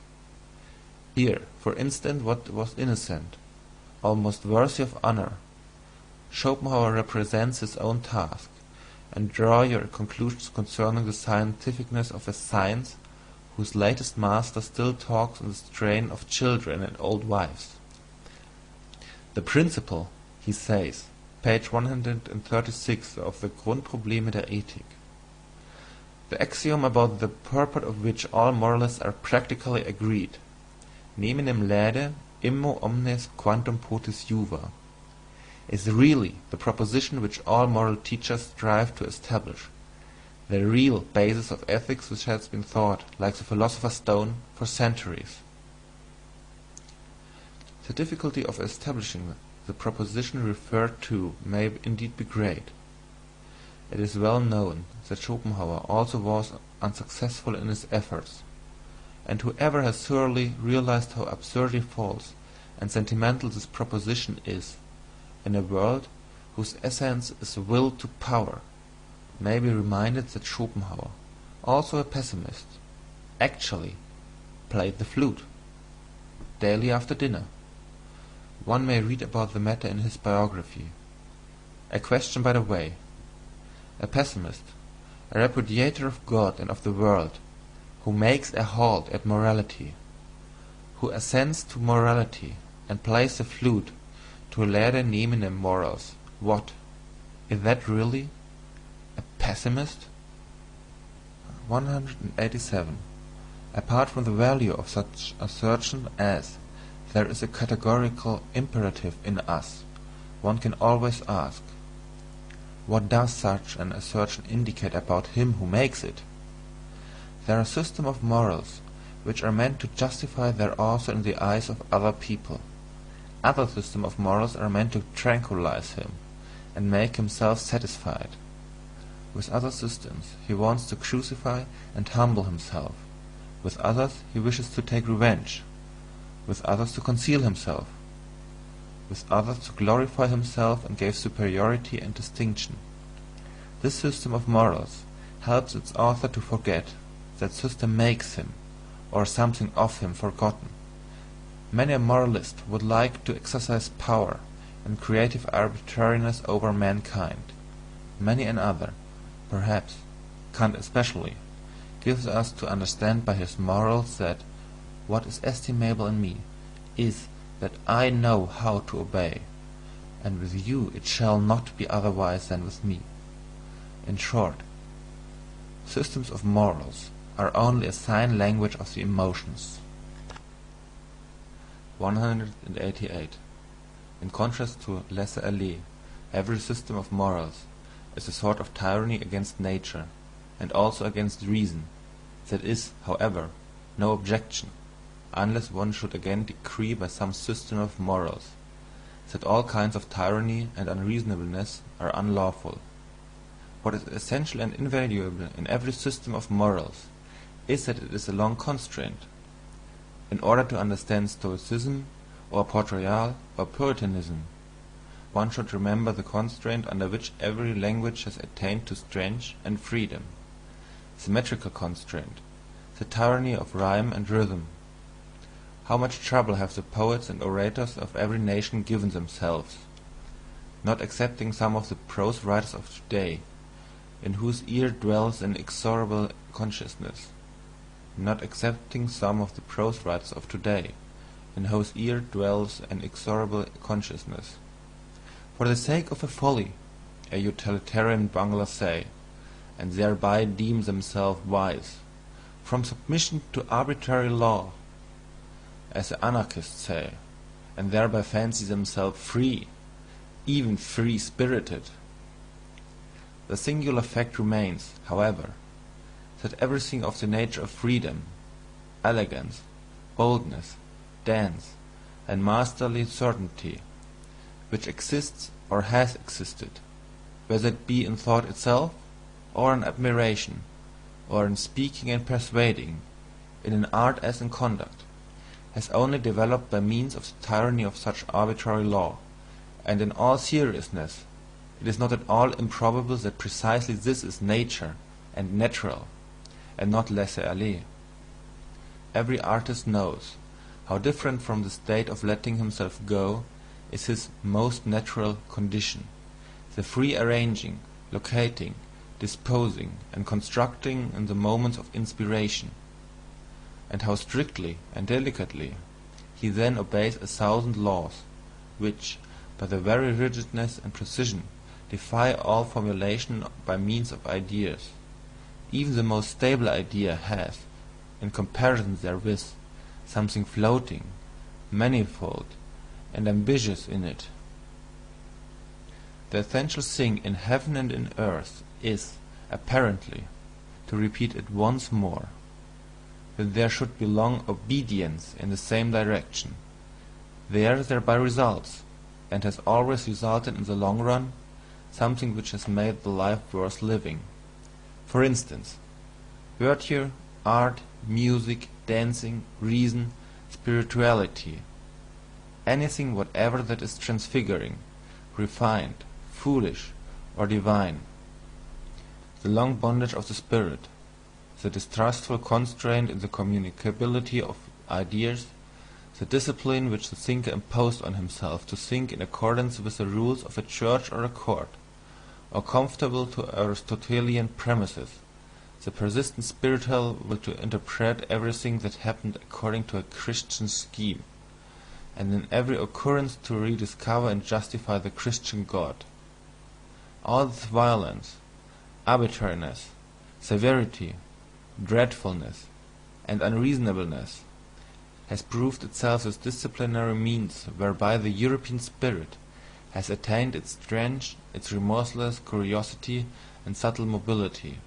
Granted also that much irrecoverable strength and spirit has to be stifled, suffocated, and spoiled in the process.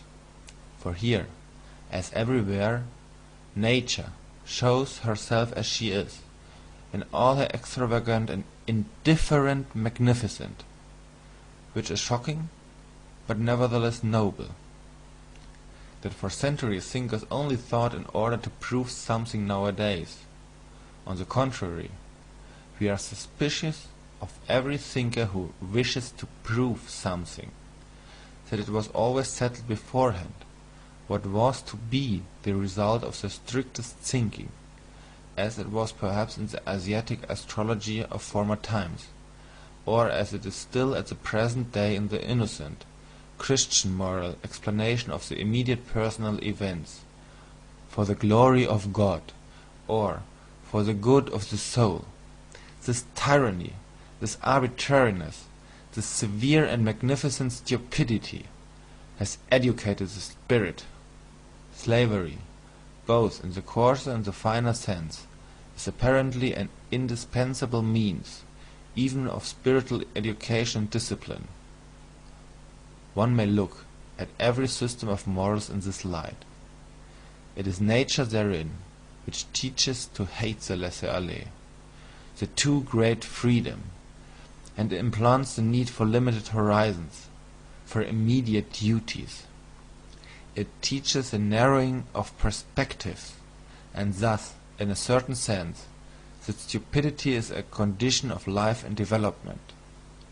You must obey someone, and for a long time, otherwise you will come to grief, and lose all respect for yourself. This seems to me the moral imperative of nature, which is certainly neither categorical, as old Kant wished, consequently the otherwise, nor does it address itself to the individual. What does nature care for the individual? But to nations, races, ages and ranks, above all, however, to the animal man generally, to mankind. 189. Industrious races find it a great hardship to be idle. It was a masterstroke of English instinct to hallow and begloom Sunday to such an extent that the Englishman unconsciously hankers for his week and workday again, as a kind of cleverly devised, cleverly intercalated fast, such as is also frequently found in the ancient world, although, as is appropriate in southern nations, not precisely with respect to work. Many kinds of fasts are necessary, and wherever powerful influences and habits prevail, legislators have to see that intercalary days are appointed, on which such impulses are fettered, and learn to hunger anew.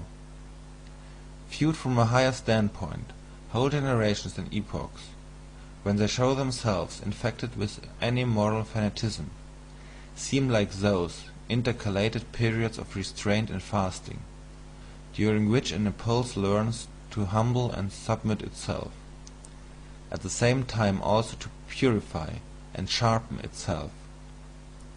Certain philosophical sects likewise admit of similar interpretation. For instance, the Stoa, in the midst of Hellenic culture, with the atmosphere rank and overcharged with aphrodisiacal odours. Here also is a hint for the explanation of the paradox, why it was precisely in the most Christian period of European history, and in general only under the pressure of Christian sentiments, that the sexual impulse sublimated into love, amour, passion. 190. There is something in the morality of Plato which does not really belong to Plato, but which only appears in his philosophy, one might say, in spite of him, namely, Socratism, for which he himself was too noble. No one desires to injure himself, hence all evil is done unwittingly. The evil man inflicts injury on himself. He would not do so, however, if he knew that evil is evil. The evil man, therefore, is only evil through error. If one free him from error, one will necessarily make him good. This mode of reasoning savours of the populace, who perceive only the unpleasant consequences of evil-doing, and practically judge that it is stupid to do wrong, while they accept good as identical with useful and pleasant, without further thought. As regards every system of utilitarianism, one may at once assume that it has the same origin, and follow the scent. One will seldom err. Plato did all he could to interpret something refined and noble into the tenets of his teacher, and above all to interpret himself into them. He, the most daring of all interpreters, who lifted the entire Socrates out of the street, as a popular theme and song, to exhibit him in endless and impossible modifications, namely, in all his own disguises and multiplicities. In jest, and in Homeric language as well, what is the Platonic Socrates, if not proste Platon opiten, te Platon te se te chimaera. 191. The old theological problem of faith and knowledge, or more plainly, of instinct and reason, the question whether, in respect to the valuation of things, instinct deserves more authority than rationality, which wants to appreciate and act according to motives, according to a why, that is to say, in conformity to purpose and utility. It is always the old moral problem, that first appeared in the person of Socrates, and had divided men's minds long before Christianity. Socrates himself, following, of course, the taste of his talent, that of a surpassing dialectician, took at first the side of reason, and, in fact, what did he do all his life but laugh at the awkward incapacity of the noble Athenians, who were men of instinct, like all noble men, and could never give satisfactory answers concerning the motives of their actions. In the end, however, though silently and secretly, he laughed also at himself. With his finer conscience and introspection, he found in himself the same difficulty and incapacity. But why, he said to himself, should one on that account separate oneself from the instincts? One must set them right, and the reason also. One must follow the instinct, but at the same time persuade the reason to support them with good arguments. This was the real falseness of that great and mysterious ironist. He brought his conscience up to the point that he was satisfied with a kind of self-outwitting. In fact, he perceived the irrationality in the moral judgment. Plato, more innocent in such matters, and without the craftiness of the plebeian, wished to prove to himself, at the expenditure of all his strength, the greatest strength a philosopher had ever expended, that reason and instinct lead spontaneously to the one goal, to the good, to God, and since Plato, all theologians and philosophers have followed the same path, which means that in matters of morality, instinct, or as Christians call it, faith, or as I call it, the heart, has hitherto triumphed, unless one should make an exception in the case of Descartes, the father of rationalism, and consequently the grandfather of the Revolution, who recognized only the authority of reason. But reason is only a tool, and Descartes was superficial. 192. Whoever has followed the history of a single science finds in its development a clue to the understanding of the oldest and commonest processes of all knowledge and cognizance. There, as here, the premature hypothesis, the fiction, the good stupid will to believe, and the lack of distrust and patience are first developed. Our senses learn late, and never learn completely, to be subtle, reliable and cautious organs of knowledge. Our eyes find it easier on a given occasion to produce a picture already often produced, than to seize upon the divergence and novelty of an impression. The latter requires more force, more morality. It is difficult and painful for the ear to listen to anything new. We hear strange music badly. When we hear another language spoken, we involuntarily attempt to form the sounds into words with which we are more familiar and conversant. It was thus, for example, that the Germans modified the spoken word Arqueballista into Armbrust, that means crossbow. Our senses are also hostile and averse to the new, and generally, even in the simplest procession of sensation, the emotions dominate, such as fear, love, hatred, and the passive emotion of indolence. As little as a reader nowadays reads all the single words, not to speak of syllables, of a page. He rather takes about 5 out of every 20 words at random, and guesses the probably appropriate sense to them. Just as little do we see a tree correctly and completely in respect to its leaves, branches, colour, and shape. We find it so much easier to fancy the charms of a tree. Even in the midst of the most remarkable experiences, we still do just the same. We fabricate the greater part of the experience, and can hardly be made to contemplate any event, except as inventors thereof. All this goes to prove that from our fundamental nature and from remote ages we have been accustomed to lying, or, to express it more politely and hypocritically, in short, more pleasantly. One is much more of an artist than one is aware of. In an animated conversation, I often see the face of the person with whom I am speaking, so clearly and sharply defined before me, according to the thought he expresses, or which I believe to be evoked in his mind, that the degree of distinctness far exceeds the strength of my visual faculty. The delicacy of the play of the muscles and of the expression of the eyes must, therefore, be imagined by me. Probably the person put on quite a different expression, or none at all. 193. Quidquid luce fuit, tenebris agit, but also contrariwise. What we experience in dreams, provided we experience it often, pertains at last just as much to the general belongings of our soul as anything actually experienced.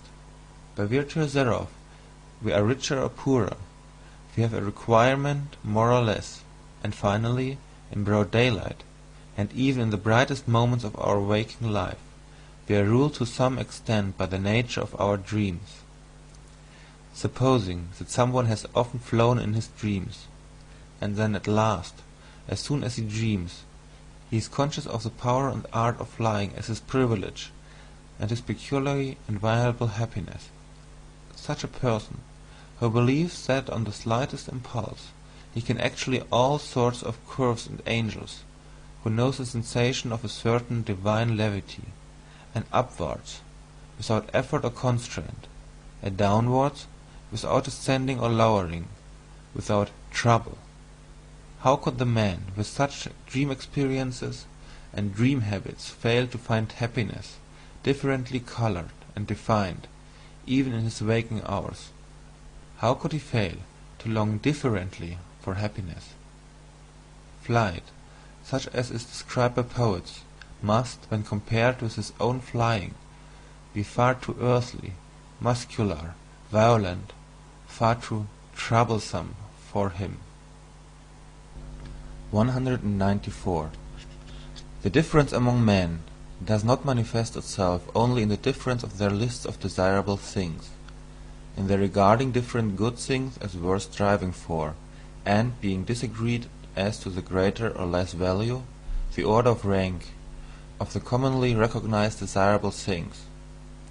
It manifests itself much more in what they regard as actually having and possessing a desirable thing.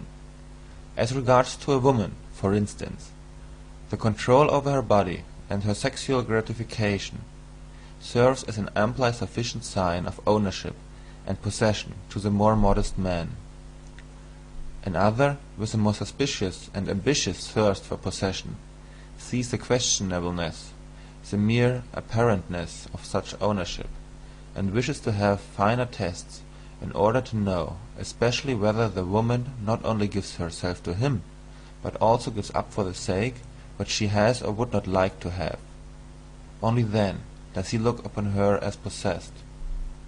A third, however, has not even here got to the limit of his distrust and his desire for possession. He asks himself whether the woman, when she gives up everything for him, does not perhaps do so far for a phantom of him. He wishes first to be thoroughly, indeed, profoundly well known. In order to be loved at all, he ventures to let himself be found out.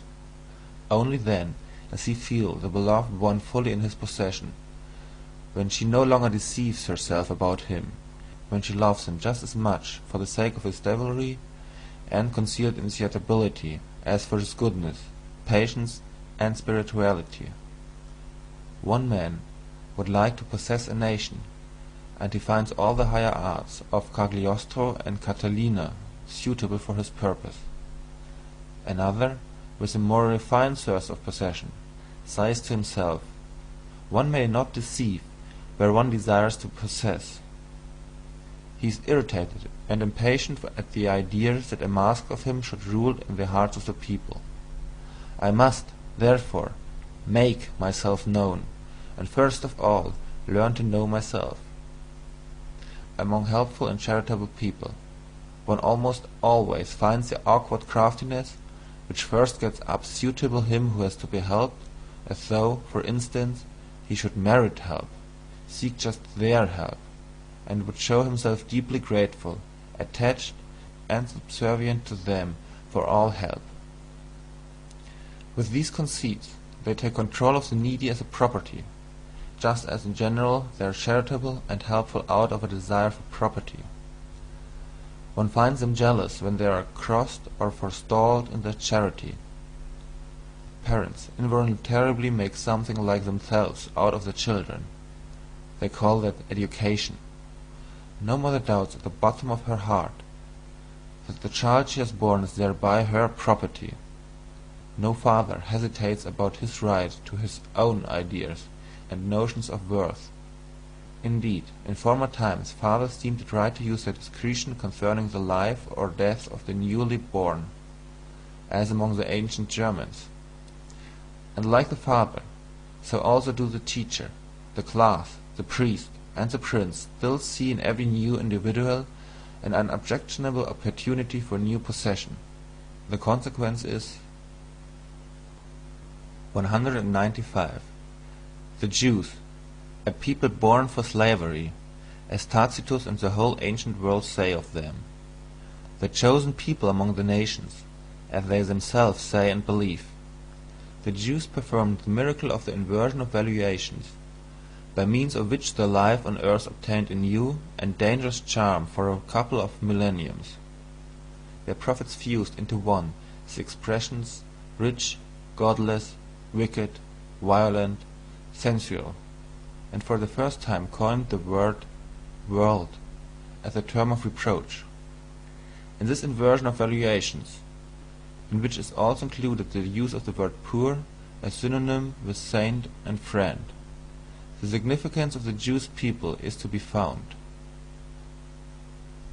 It is with them that the slave insurrection in morals commences. 196. It is to be inferred that there are countless dark bodies near the sun, such as we shall never see. Among ourselves, this is an allegory, and the psychologist of morals reads the whole star-writing merely as an allegorical and symbolic language in which much may be unexpressed. 197. The beast of prey and the man of prey, for instance, Caesar Borgia, are fundamentally misunderstood. Nature is misunderstood.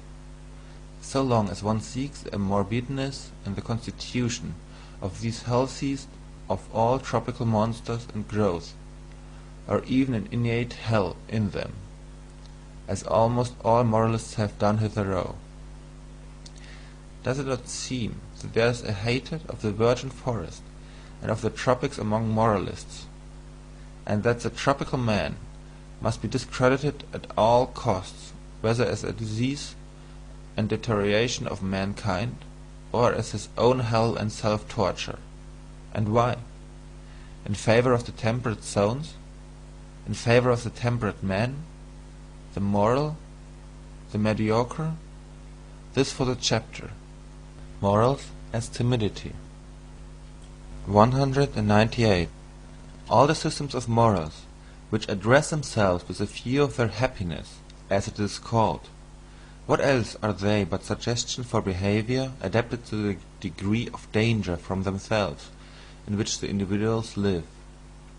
Recipes for their passions, their good and bad propensities, in so far as such have the will to power and would like to play the master. Small and great expediencies and elaborations, permeated with the musty odour of old family medicines and old wife wisdom, all of them grotesque and absurd in their form, because they address themselves to all, because they generalize where the generalization is not authorized, all of them speaking unconditionally, and taking themselves unconditionally, all of them flavoured not merely with some grain of salt, but rather endurable only, and sometimes even seductive, when they are overspiced and begin to smell dangerously, especially of the other world. That is all of little value when estimated intellectually, and is far from being science, much less wisdom. But, repeated once more, and 3 times repeated, it is expediency, expediency, expediency, mixed with stupidity, stupidity, stupidity, whether it be indifference and statuesque coldness towards the heated folly of the emotions, which the Stoics advised and fostered, or the no more laughing and no more weeping of Spinoza, the destruction of the emotions by their analysis and vivisection, which he recommended so naively, or the lowering of the emotions to an innocent mean at which they all may be satisfied, the Aristotelianism of morals, or even morality as the enjoyment of the emotions, in a voluntary attenuation and spiritualization by the symbolism of art, perhaps as music, or as love of God, and of mankind for God's sake. For in religion the passions are once more enfranchised, provided that, or, finally, even the complacent and wanton surrender of the emotions, as have been taught by Hafiz and Goethe, the bold letting go of the reins, the spiritual and corporeal licentia morum, in the exceptional cases of wise cold codgers and drunkards, with whom it no longer has much danger. This also for the chapter Moral as Timidity. 199. Inasmuch as in all ages, as long as mankind has existed, there have also been human herds, family alliances, communities, tribes, peoples, states, churches, and always a great number of who obey in proportion to the small number who command.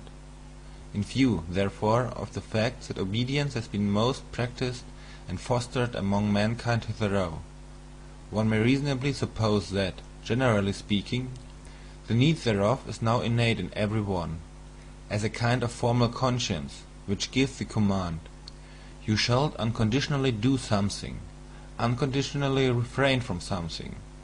In short, you shall. This need tries to satisfy itself, and to fill its form with a content, according to its strength, impatience, and eagerness. It at once seizes as an omnivorous appetite, with little selection, and accepts whatever is shouted into its ear by all sorts of commanders, parents, teachers, laws, class prejudice, or public opinion. The extraordinary limitation of human development, the hesitation, protractedness, frequent retrogression, and turning thereof, is attributable to the fact that the herd instinct of obedience is transmitted best, and at the cost of the art of command. If one imagines this instinct increasing to its greatest extent, commanders and independent individuals will finally be lacking altogether, or they will suffer inwardly from a bad conscience, and will have to impose a deception of themselves in the first place, in order to be able to command just as if they also were only obeying. This condition of things actually exists in Europe at present. I call it the moral hypocrisy of the commanding class. They know no other way of protecting themselves from their bad conscience than by playing the role of executors of older and higher orders, of predecessors of the Constitution, of justice, of the law, or of God himself, or they even justify themselves by maxims from the current opinions of the herd, as first servants of their people, or instruments of the public will. On the other hand, the gregarious European man nowadays assumes an air as if he were the only kind of man that is allowable. He glorifies his qualities, such as public spirit, kindness, deference, industry, temperance, modesty, indulgence, sympathy, by virtue of which he is gentle, endurable, and useful to the herd, as the peculiarly human virtues. In cases, however, where it is believed that the leader and bellwether cannot be dispensed with, attempt after attempt is made nowadays to replace commanders by the summing together of clever gregarious men. All representative constitutions, for example, are of this origin. In spite of all, what a blessing, what a deliverance from a weight becoming unendurable, is the appearance of an absolute ruler for these gregarious Europeans. Of this fact the effect of the appearance of Napoleon was the last great proof. The history of the influence of Napoleon is almost the history of the higher happiness to which the entire century has attained in its worthiest individuals and periods. 200.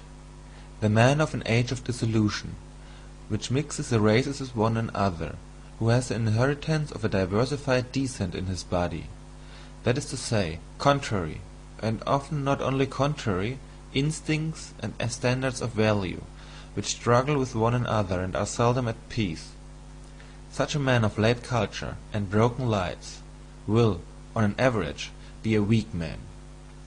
His fundamental desire is that the war which is in him should come to an end.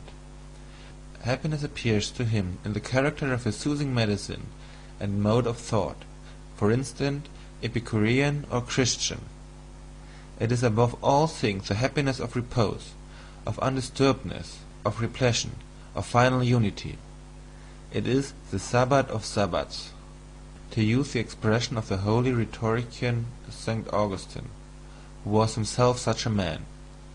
Should, however, the contrary and conflict in such natures operate as an additional incentive and stimulus to life, and if, on the other hand, in addition to their powerful and irreconcilable instinct, they have also inherited and indoctrinated into them a proper mastery and subtlety for carrying on the conflict which themselves, that is to say, the faculty of self-control and self-deception, there then arise those marvellously incomprehensible and inexplicable beings, those enigmatical men, predestined for conquering and circumventing others, the finest examples of which are Elizabethus and Caesar, with whom I should like to associate the first of Europeans, accounting to my taste, the Hohenstaufen, Frederick II, and among artists, perhaps Leonardo da Vinci.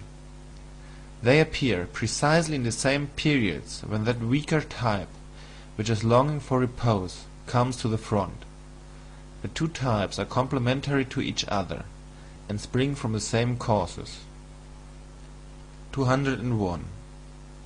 As long as the utility which determines moral estimates is only gregarious utility, as long as the preservation of the community is only kept in view, and the immoral is sought precisely and exclusively in what seems dangerous to the maintenance of the community, there can be no morality of love to one's neighbour. Granted even that there is already a little constant exercise of consideration, sympathy, fairness, gentleness, and mutual assistance, granted that even in this condition of society all those instincts are already active which are latterly distinguished by honourable names as virtues, and eventually almost coincide with the conception morality, in that period they do not as yet belong to the domain of moral valuations. They are still ultra-moral. A sympathetic action, for instance, is neither called good nor bad, moral or immoral, in the best periods of the romance. And should it be praised, a sort of resentful disdain is compatible with this praise, even at the best. Directly the sympathetic action is compared with one which contributes to the welfare of the whole, to the res publica. After all, love to our neighbour is always a secondary matter, partly conventional and arbitrarily manifested in relation to our fear of our neighbour. After the fabric of society seems on the whole established and secured against external dangers, it is the fear of our neighbour which again creates new perspectives of moral valuation. Certain strong and dangerous instincts, such as the love of enterprise, foolhardiness, revengefulness, astuteness, rapacity, and love of power, which up till then has not only been honoured from the point of view of general utility, under other names, of course, than those here given, but had to be fostered and cultivated, because they were perpetually required in the common danger against the common enemies, are now felt in their dangerousness to be doubly strong, when the outlets for them are lacking, and are gradually branded as immoral and given over calumny. The contrary instincts and inclinations now attain to moral honour. The gregarious instinct gradually draws its conclusions.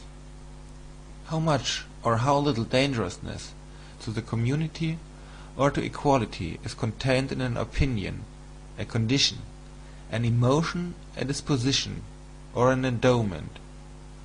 That is now the moral perspective. Here again fear is the mother of morals. It is by the loftiest and strongest instinct, when they break out passionately and carry the individual far above and beyond the average, and the low level of the gregarious conscience, that the self-reliance of the community is destroyed, its belief in itself, its backbone, as it were, breaks. Consequently these very instincts will be most branded and defamed. The lofty independent spirituality, the will to stand alone, and even the cogent reason are felt to be dangerous. Everything that elevates the individual above the herd, and is a source of fear to the neighbour, is henceforth called evil. The tolerant, unassuming, self-adapting, self-equalizing disposition, the mediocrity of desires, attains to moral distinction and honour. Finally, under very peaceful circumstances, there is always less opportunity and necessity for training the feelings to severity and rigour, and now every form of severity, even injustice, begins to disturb the conscience. A lofty and rigorous nobleness and self-responsibility almost offends, and awakens distrust. The lamb, and still more, the sheep, wins respect. There is a point of diseased mellowness and effeminacy in the history of society, at which society itself takes the part of him who injures it, the part of the criminal, and does so, in fact, seriously and honestly. To punish appears to it to be somehow unfair. It is certain that the idea of punishment and the obligation to punish are then painful and alarming to people. Is it not sufficient that the criminal be rendered harmless? Why should we still punish? Punishment itself is terrible. With these questions gregarious morality, the morality of fear, draws its ultimate conclusion. If one could at all do away with danger, the cause of fear, one would have done away with this morality at the same time. It would no longer be necessary. It would not consider itself any longer necessary. Whoever examines the conscience of the present-day European will always elicit the same imperative from its thousand moral faults and hidden recesses, the imperative of the timidity of the herd. We wish that some time or other there may be nothing more to fear. Some time or other, the will and the way thereto is nowadays called progress all over Europe. 202. Let us at once say again what we have already said 100 times, for people's ears nowadays are unwilling to hear such truth, our truth. We know well enough how offensive it sounds when anyone plainly, and without metaphor, counts man among the animals, but it will be accounted to us almost a crime, that it is precisely in respect to men of modern ideas that we have constantly applied the terms herd instincts, and such like expressions. What avail is it? We cannot do otherwise, for it is precisely here that our new insight is. We have found that in all the principal moral judgments Europe has become unanimous, including likewise the countries where European influence prevails. In Europe people evidently know what Socrates thought he did not know, and what the famous serpent of old once promised to teach. They know today what is good and evil. It must then sound hard and be distasteful to the ear, when we always insist that that which here thinks it knows, that which here glorifies itself with praise and blame, and calls itself good, is the instinct of the herding human animal, the instinct which has come and is ever coming more and more to the front, to preponderance and supremacy over other instincts, according to the increasing physiological approximation and resemblance of which is it the symptom. Morality in Europe at present is herding animal morality, and therefore, as we understand the matter, only one kind of human morality, besides which, before which, and after which many other moralities, and above all higher moralities, are or should be possible.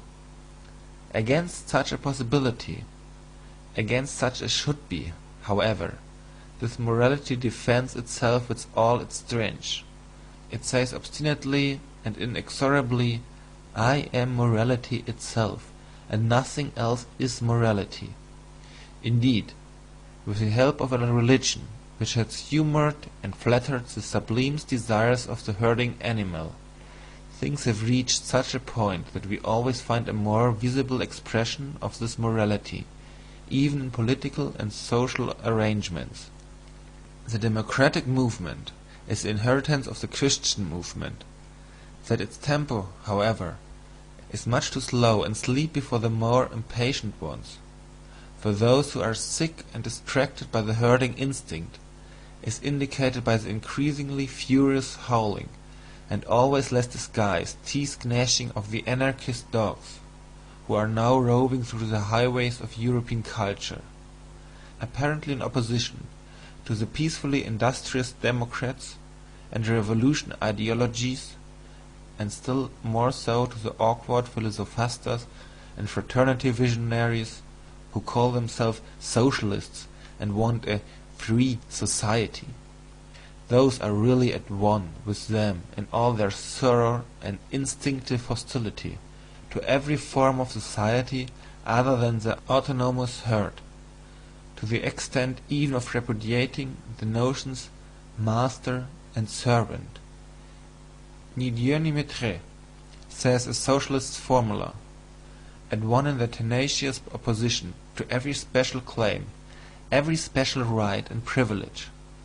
This means ultimately opposition to every right, for when we are all equal, no one needs the rights any longer. At one in their distrust of punitive justice, as though it were a violation of the weak, unfair to the necessary consequences of all former society, but equally at one in their religion of sympathy, in their compassion for all that feels, lives, and suffers, down to the very animals, up even to God. The extravagance of the sympathy for God belongs to a democratic age. Altogether at one in the cry and impatience of the sympathy, in their deadly hatred of suffering generality, in their almost feminine incapacity for witnessing it or allowing it. At one in their involuntarily beglooming and heart softening, under the spell of which Europe seems to be threatened with a new Buddhism. At one in their belief in the morality of mutual sympathy, as though it were morality in itself, the climax, the attained climax of mankind, the sole hope of the future, the consolation of the present, the great discharge from all the obligations of the past, altogether at one in their belief in the community as a deliverer, in the herd, and therefore in themselves. 203. We, who hold a different belief, we, who regard the democratic movement not only as a degenerating form of political organization, but as equivalent to a generating, a waning type of man, as involving his mediocrising and depreciation. Where have we to fix our hopes? In new philosophers. There is no other alternative. In minds strong and original enough to initiate opposite estimates of values, to transvalue and invert eternal valuations, in forerunners, in men of the futures, who in the present shall fix the constraints and fasten the knots which will compel millenniums to take new paths, to teach man the future of humanity as his will, as depending on human will, and to make preparation for vast, hazardous enterprises and collective attempts in rearing and educating, in order thereby to put an end to the frightful rule of folly and chance, which has hitherto gone by the name of history. The folly of the greatest number is only its last form. For that purpose a new type of philosopher and commander will some time or other be needed, and the very idea of which everything that has existed in the way of occult, terrible, and benevolent beings might look pale and dwarfed. The image of such leaders hovers before our eyes. Is it lawful for me to say it aloud, we free spirits?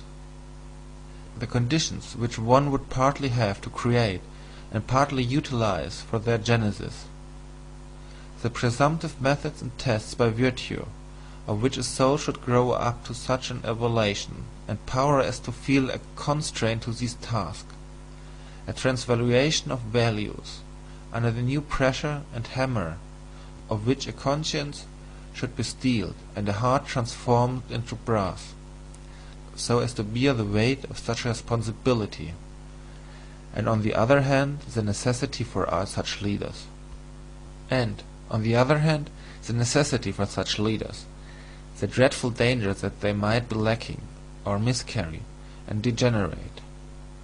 These are our real anxieties and glooms. We know it well, we free spirits. These are the heavy distant thoughts and storms which sweep across the heaven of our life. There are few pains so grievous as to have seen, divined, or experienced how an exceptional man has missed his way and deteriorated, but he who has a rare eye for the universal danger of man himself deteriorating, he who, like us, has recognized the extraordinary fortitudeness which has hitherto played its game in respect of the future of mankind. a game in which neither the hand nor even a finger of God has participated. He who divines the fate that is hidden under the idiotic unwariness and blind confidence of modern ideas, and still more under the whole of Christo-European morality, suffers from an anguish with which no other is to be compared. He sees at a glance all that could still be made out of man through a favourable accumulation and augmentation of human powers and arrangements. He knows, with all the knowledge of his conviction, how unexhausted man still is for the greatest possibilities, and how often in the past the type man has stood in presence of mysterious decisions and new paths. He knows still better from his painfulest recollections on what wretched obstacles promising developments of the highest rank have hitherto usually gone to pieces, broken down, sunk, and become contemptible. The universal degeneracy of mankind to the level of the man of the future, as idealized by the socialist fools and shallow-pates, this degeneracy and dwarfing of man to an absolutely gregarious animal, or as they call it, to a man of free society, this brutalizing of man into a pygmy with equal rights and claims, is undoubtedly possible. He who thought out this possibility to its ultimate conclusion knows another loathing unknown to the rest of mankind, and perhaps also a new mission. End of chapter 5. Beyond Good and Evil by Friedrich Nietzsche. Chapter 6. We Scholars. 204. At the risk that moralizing may also reveal itself here as that which it has always been, namely, resolutely montrer ses plaies, according to Balzac, I would venture to protest against an improper and injurious alteration of rank, which, quite unnoticed, and as if with the best conscience, threatens nowadays to establish itself in the relations of science and philosophy.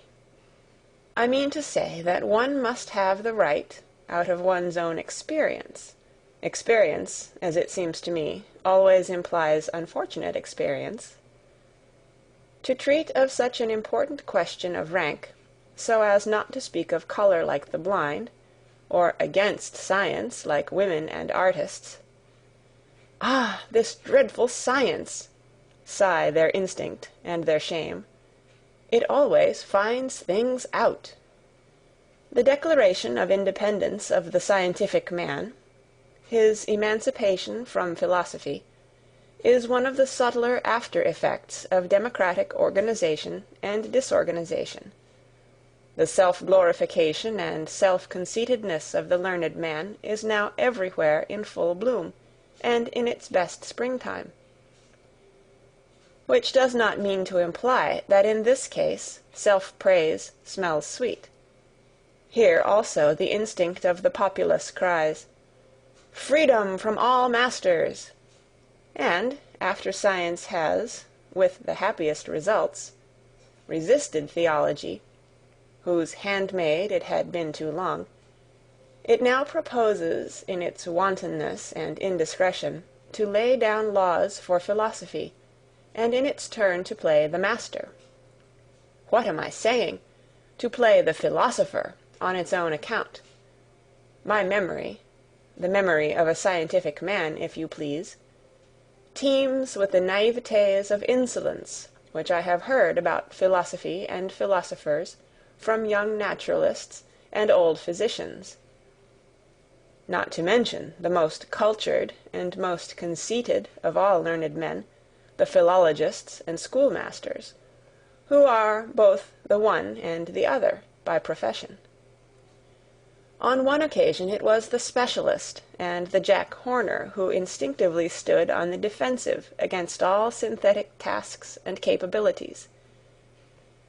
At another time it was the industrious worker who had got a scent of otium and refined luxuriousness in the internal economy of the philosopher, and felt himself aggrieved and belittled thereby.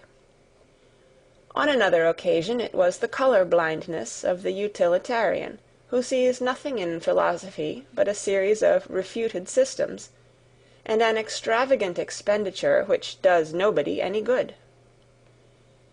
At another time, the fear of disguised mysticism and of the boundary adjustment of knowledge became conspicuous.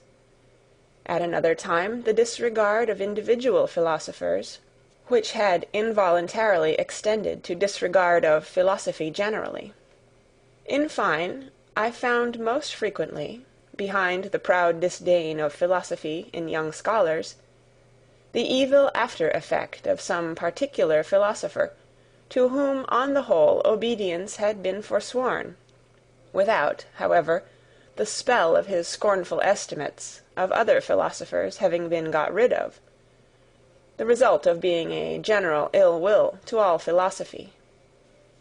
Such seems to me, for instance, the after-effect of Schopenhauer on the most modern Germany.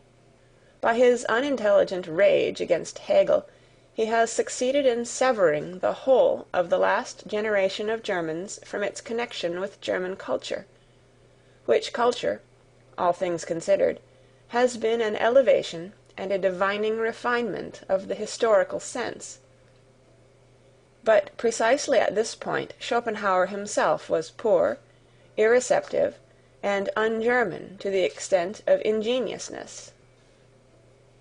On the whole, speaking generally, it may just have been the humanness, all too humanness, of the modern philosophers themselves, in short, their contemptibleness, which has injured most radically the reverence for philosophy and opened the doors to the instinct of the populace. Let it but be acknowledged to what an extent our modern world diverges from the whole style of the world of Heraclitus, Plato, Empedocles, and whatever else all the royal and magnificent anchorites of the spirit were called, and with what justice an honest man of science may feel himself of a better family and origin, in view of such representatives of philosophy, who, owing to the fashion of the present day, are just as much aloft as they are down below. In Germany, for instance, the two lions of Berlin, the anarchist Eugen Dühring, and the amalgamist Eduard von Hartmann. It is especially the sight of those hotch-potch philosophers who call themselves realists, or positivists, which is calculated to implant a dangerous distrust in the soul of a young and ambitious scholar. Those philosophers, at the best, are themselves but scholars and specialists. That is very evident. All of them are persons who have been vanquished and brought back again under the dominion of science, who at one time or another claimed more from themselves, without having a right to the more and its responsibility, and who now, creditably, rancorously, and vindictively, represent in word and deed disbelief in the master task and supremacy of philosophy. After all, how could it be otherwise? Science flourishes nowadays, and has the good conscience clearly visible on its countenance, while that to which the entire modern philosophy has gradually sunk, the remnant of philosophy of the present day, excites distrust and displeasure, if not scorn and pity. Philosophy reduced to a theory of knowledge, no more in fact than a diffident science of epochs and doctrine of forbearance, a philosophy that never even gets beyond the threshold, and rigorously denies itself the right to enter. That is philosophy in its last throes, an end, an agony, something that awakens pity. How could such a philosophy rule? 205. The dangers that beset the evolution of the philosopher are, in fact, so manifold nowadays that one might doubt whether this fruit could still come to maturity. The extent and towering structure of the sciences have increased enormously, and therewith also the probability that the philosopher will grow tired even as a learner, or will attach himself somewhere and specialize, so that he will no longer attain to his elevation, that is to say, to his superspection, his circumspection, and his despection.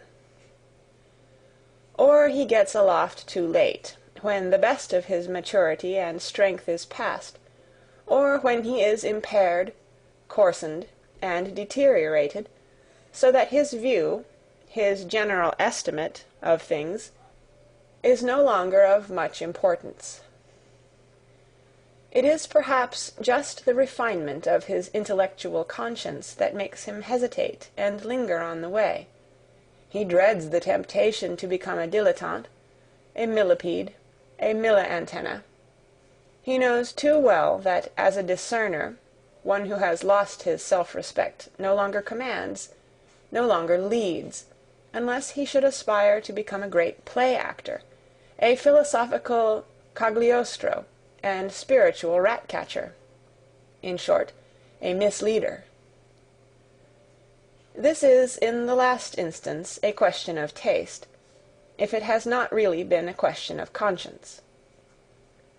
To double once more the philosopher's difficulties, there is also the fact that he demands from himself a verdict, a yea or nay, not concerning science, but concerning life and the worth of life. He learns unwillingly to believe that it is his right and even his duty to obtain this verdict, and he has to seek his way to the right and the belief only through the most extensive, perhaps disturbing and destroying, experiences, often hesitating, doubting, and dumbfounded. In fact, the philosopher has long been mistaken and confused by the multitude, either with the scientific man and ideal scholar, or with the religiously elevated, desensualized, desecularized visionary and God-intoxicated man. And even yet, when one hears anybody praised, because he lives wisely, or as a philosopher, it hardly means anything more than prudently and apart. Wisdom. That seems to the populace to be a kind of flight, a means and artifice for withdrawing successfully from a bad game. But the genuine philosopher, does it not seem so to us, my friends, lives unphilosophically and unwisely, above all, imprudently, and feels the obligation and burden of 100 attempts and temptations of life. He risks himself constantly. He plays this bad game. 206. In relation to the genius, that is to say, a being who either engenders or produces, both words understood in their fullest sense, the man of learning, the scientific average man, has always something of the old maid about him, for, like her, he is not conversant with the two principal functions of man. To both, of course, to the scholar and to the old maid, one concedes respectability, as if by way of indemnification. In these cases one emphasizes the respectability. And yet, in the compulsion of this concession, one has the same admixture of vexation. Let us examine more closely. What is the scientific man? Firstly, a commonplace type of man, with commonplace virtues. That is to say, a non-ruling, non-authoritative, and non-self-sufficient type of man. He possesses industry, patient adaptableness to rank and file, equability and moderation in capacity and requirement. He has the instinct for people like himself, and for that which they require.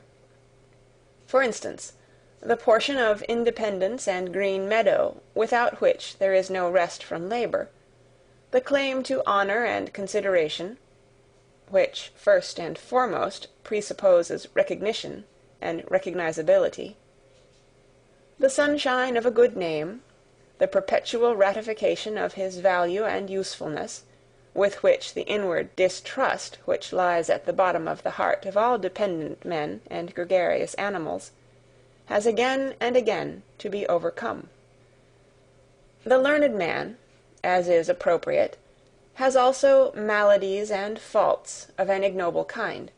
He is full of petty envy, and has a lynx eye for the weak points in those natures to whose elevations he cannot attain. He is confiding, yet only as one who lets himself go, but does not flow. And precisely before the man of the great current he stands all the colder and more reserved. His eye is then like a smooth and irresponsive lake, which is no longer moved by rapture or sympathy. The worst and most dangerous thing of which a scholar is capable results from the instinct of mediocrity of his type, from the Jesuitism of mediocrity, which labors instinctively for the destruction of the exceptional man, and endeavors to break, or still better, to relax, every bent bow.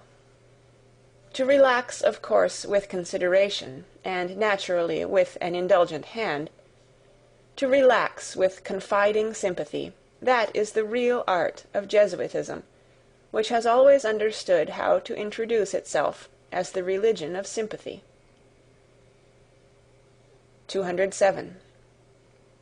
However gratefully one may welcome the objective spirit, and who has not been sick to death of all subjectivity and its confounded ipsissimosity, in the end, however, one must learn caution even with regard to one's gratitude, and put a stop to the exaggeration with which the unselfing and depersonalizing of the spirit has recently been celebrated, as if it were the goal in itself, as if it were salvation and glorification, as is especially accustomed to happen in the pessimist school, which has also, in its turn, good reasons for paying the highest honors to disinterested knowledge.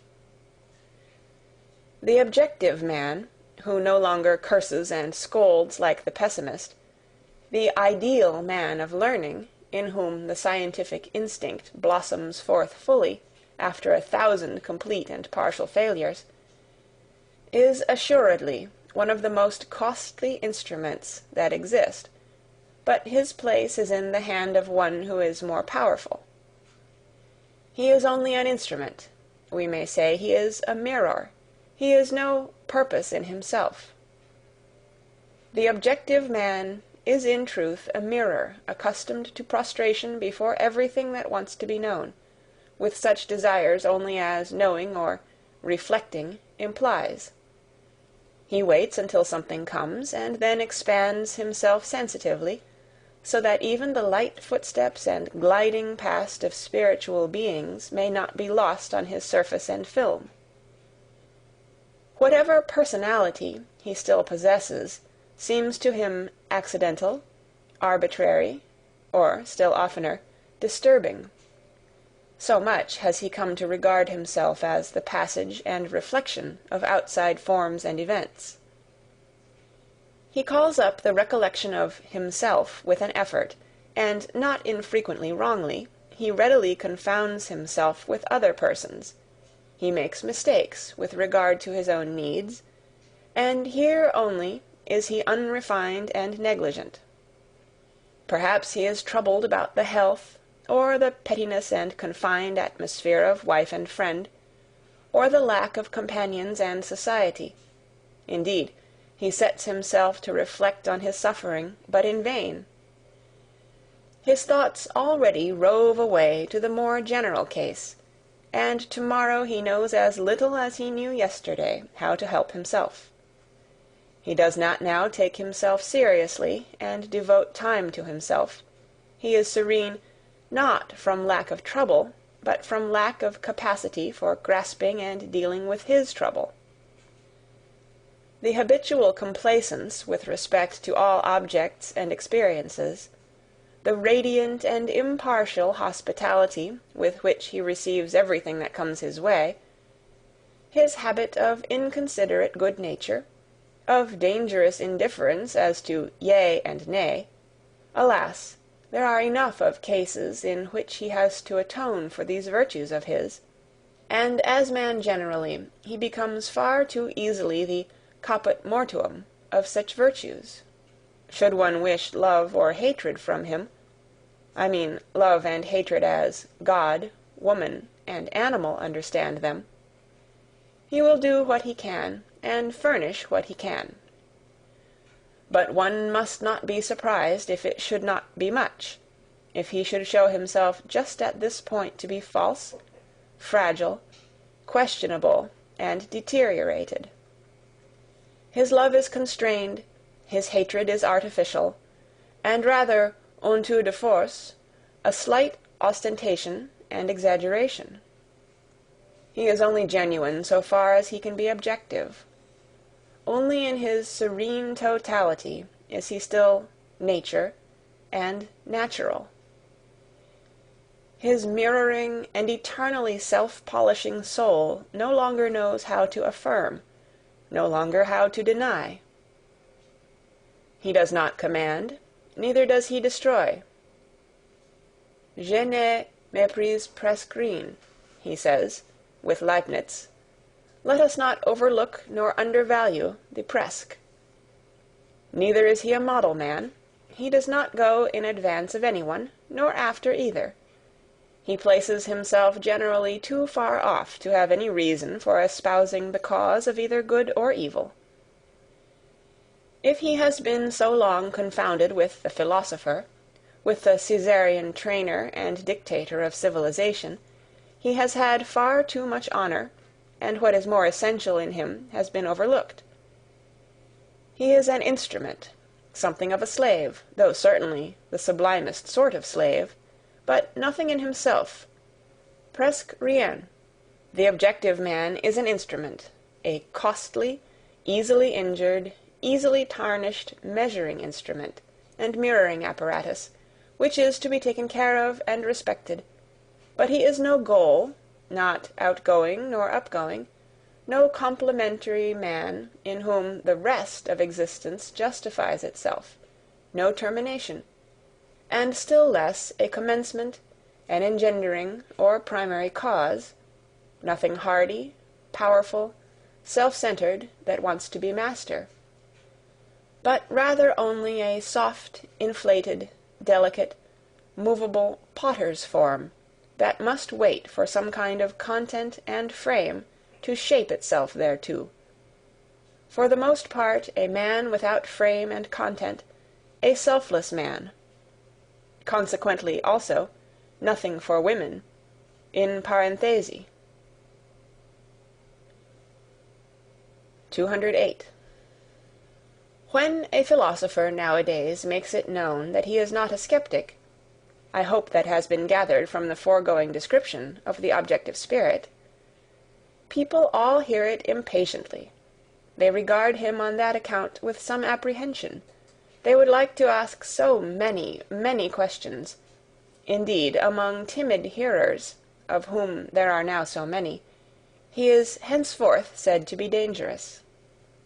With his repudiation of skepticism, it seems to them as if they heard some evil-threatening sound in the distance, as if a new kind of explosive were being tried somewhere, a dynamite of the spirit, perhaps a newly discovered Russian nihiline, a pessimism bonae voluntatis, that not only denies, means denial, but, dreadful thought, practices denial.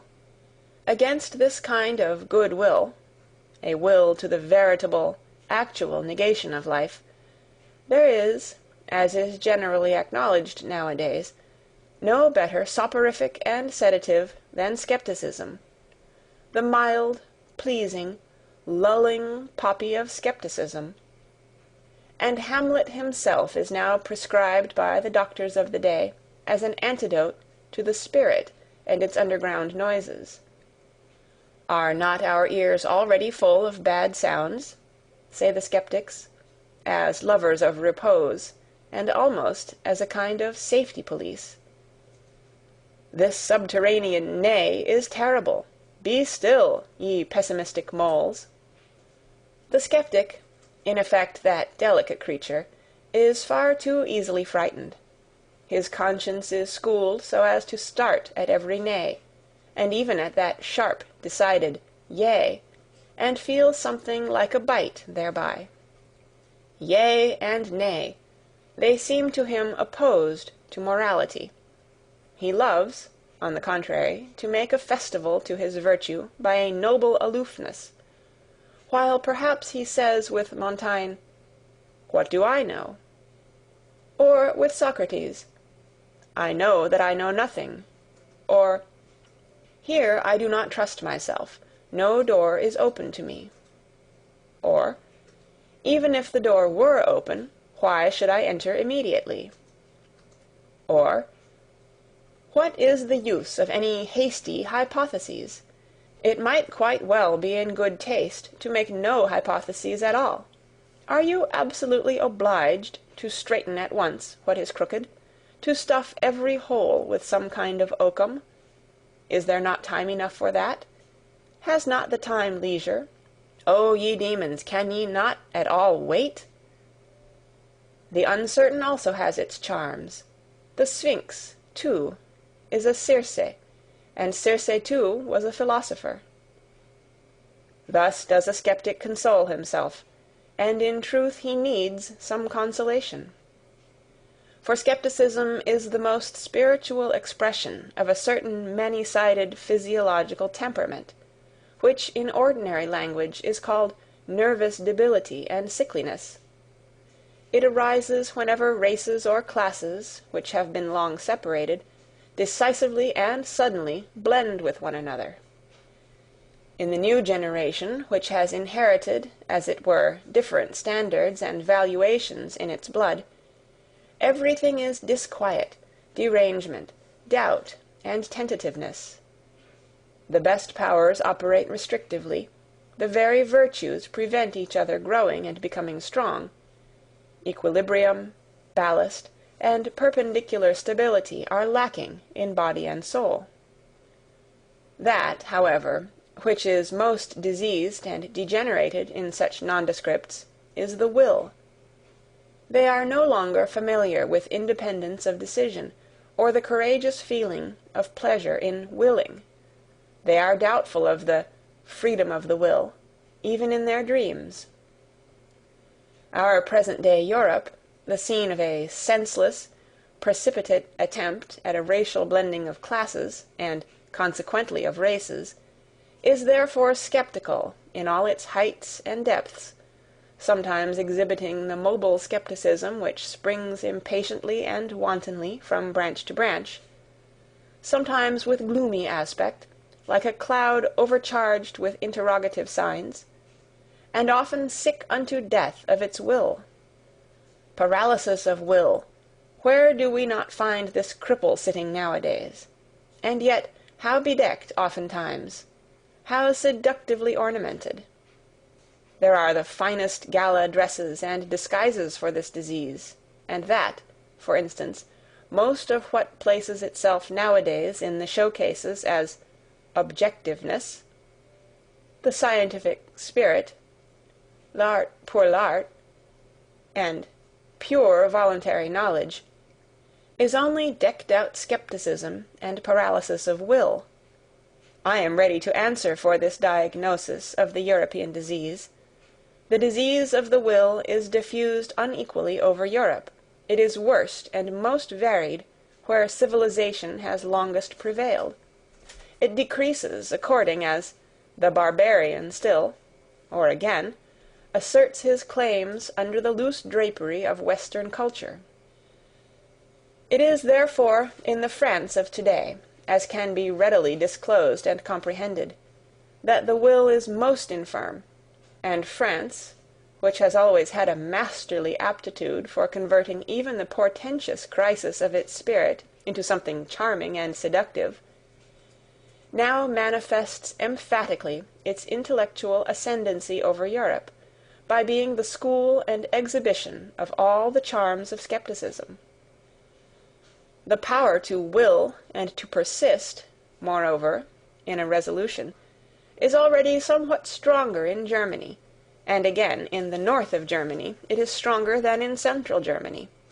It is considerably stronger in England, Spain, and Corsica, associated with phlegm in the former, and with hard skulls in the latter, not to mention Italy, which is too young yet to know what it wants, and must first show whether it can exercise will, but it is strongest and most surprising of all in that immense middle empire where Europe, as it were, flows back to Asia, namely, in Russia. There the power to will has been long stored up and accumulated. There the will, uncertain whether to be negative or affirmative, waits threateningly to be discharged, to borrow their pet phrase from our physicists. Perhaps not only Indian wars and complications in Asia would be necessary to free Europe from its greatest danger, but also internal subversion, the shattering of the empire into small states, and above all the introduction of parliamentary imbecility, together with the obligation of every one to read his newspaper at breakfast. I do not say this as one who desires it. In my heart I should rather prefer the contrary. I mean such an increase in the threatening attitude of Russia, that Europe would have to make up its mind to become equally threatening, namely, to acquire one will, by means of a new caste to rule over the continent, a persistent, dreadful will of its own, that can set its aims thousands of years ahead, so that the long spun-out comedy of its petty statism, and its dynastic as well as its democratic many-willedness, might finally be brought to a close. The time for petty politics is past. The next century will bring the struggle for the dominion of the world, the compulsion to great politics. 209. As to how far the new warlike age on which we Europeans have evidently entered may perhaps favour the growth of another and stronger kind of skepticism, I should like to express myself preliminarily merely by a parable, which the lovers of German history will already understand. That unscrupulous enthusiast for big, handsome grenadiers, who, as King of Prussia, brought into being a military and sceptical genius, and therewith, in reality, the new and now triumphantly emerged type of German, the problematic, crazy father of Frederick the Great, had on one point the very knack and lucky grasp of the genius. He knew what was then lacking in Germany, the want of which was 100 times more alarming and serious than any lack of culture and social form. His ill will to the young Frederick resulted from the anxiety of a profound instinct. Men were lacking, and he suspected, to his bitterest regret, that his own son was not man enough. There, however, he deceived himself, but who would not have deceived himself in his place? He saw his son lapsed to atheism, to the esprit, to the pleasant frivolity of clever Frenchmen. He saw in the background the great bloodsucker, the spider skepticism. He suspected the incurable wretchedness of a heart no longer hard enough either for evil or good, and of a broken will that no longer commands, is no longer able to command. Meanwhile, however, there grew up in his son that new kind of harder and more dangerous skepticism. Who knows to what extent it was encouraged just by his father's hatred, and the icy melancholy of a will condemned to solitude, the skepticism of daring manliness, which is closely related to the genius for war and conquest, and made its first entrance into Germany in the person of the great Frederick. This skepticism despises and nevertheless grasps. It undermines and takes possession. It does not believe, but it does not thereby lose itself. It gives the spirit a dangerous liberty, but it keeps strict guard over the heart. It is the German form of skepticism, which, as a continued Fredericianism, risen to the highest spirituality, has kept Europe for a considerable time under the dominion of the German spirit, and its critical and historical distrust. Owing to the insuperably strong and tough masculine character of the great German philologists and historical critics, who, rightly estimated, were also all of them artists of destruction and dissolution, a new conception of the German spirit gradually established itself, in spite of all romanticism in music and philosophy, in which the leaning towards masculine skepticism was decidedly prominent, whether, for instance, as fearlessness of gaze, as courage and sternness of the dissecting hand, or as resolute will to dangerous voyages of discovery, to spiritualized North Pole expeditions under barren and dangerous skies. There may be good grounds for it when warm-blooded and superficial humanitarians cross themselves before this spirit. C'est esprit fataliste, ironique, mephistophelique, as Michelet calls it, not without a shudder. But if one would realize how characteristic is this fear of the man in the German spirit which awakened Europe out of its dogmatic slumber, let us call to mind the former conception which had to be overcome by this new one, and that it is not so very long ago that a masculinized woman could dare, with unbridled presumption, to recommend the Germans to the interest of Europe as gentle, good-hearted, weak-willed, and poetical fools. Finally, let us only understand profoundly enough Napoleon's astonishment when he saw Goethe. It reveals what had been regarded for centuries as the German spirit. Voilà un homme. That was as much to say, but this is a man, and I only expected to see a German. 210. Supposing, then, that in the picture of the philosophers of the future, some trait suggests the question whether they must not perhaps be skeptics in the last-mentioned sense, something in them would only be designated thereby, and not they themselves. With equal right they might call themselves critics, and assuredly they will be men of experiments. By the name with which I ventured to baptize them, I have already expressly emphasized their attempting and their love of attempting. Is this because, as critics in body and soul, they will love to make use of experiments in a new and perhaps wider and more dangerous sense? In their passion for knowledge, will they have to go further in daring and painful attempts than the sensitive and pampered taste of a democratic century can approve of? There is no doubt these coming ones will be least able to dispense with the serious and not unscrupulous qualities which distinguish the critic from the skeptic. I mean the certainty as to standards of worth, the conscious employment of a unity of method, the wary courage, the standing alone, and the capacity for self-responsibility.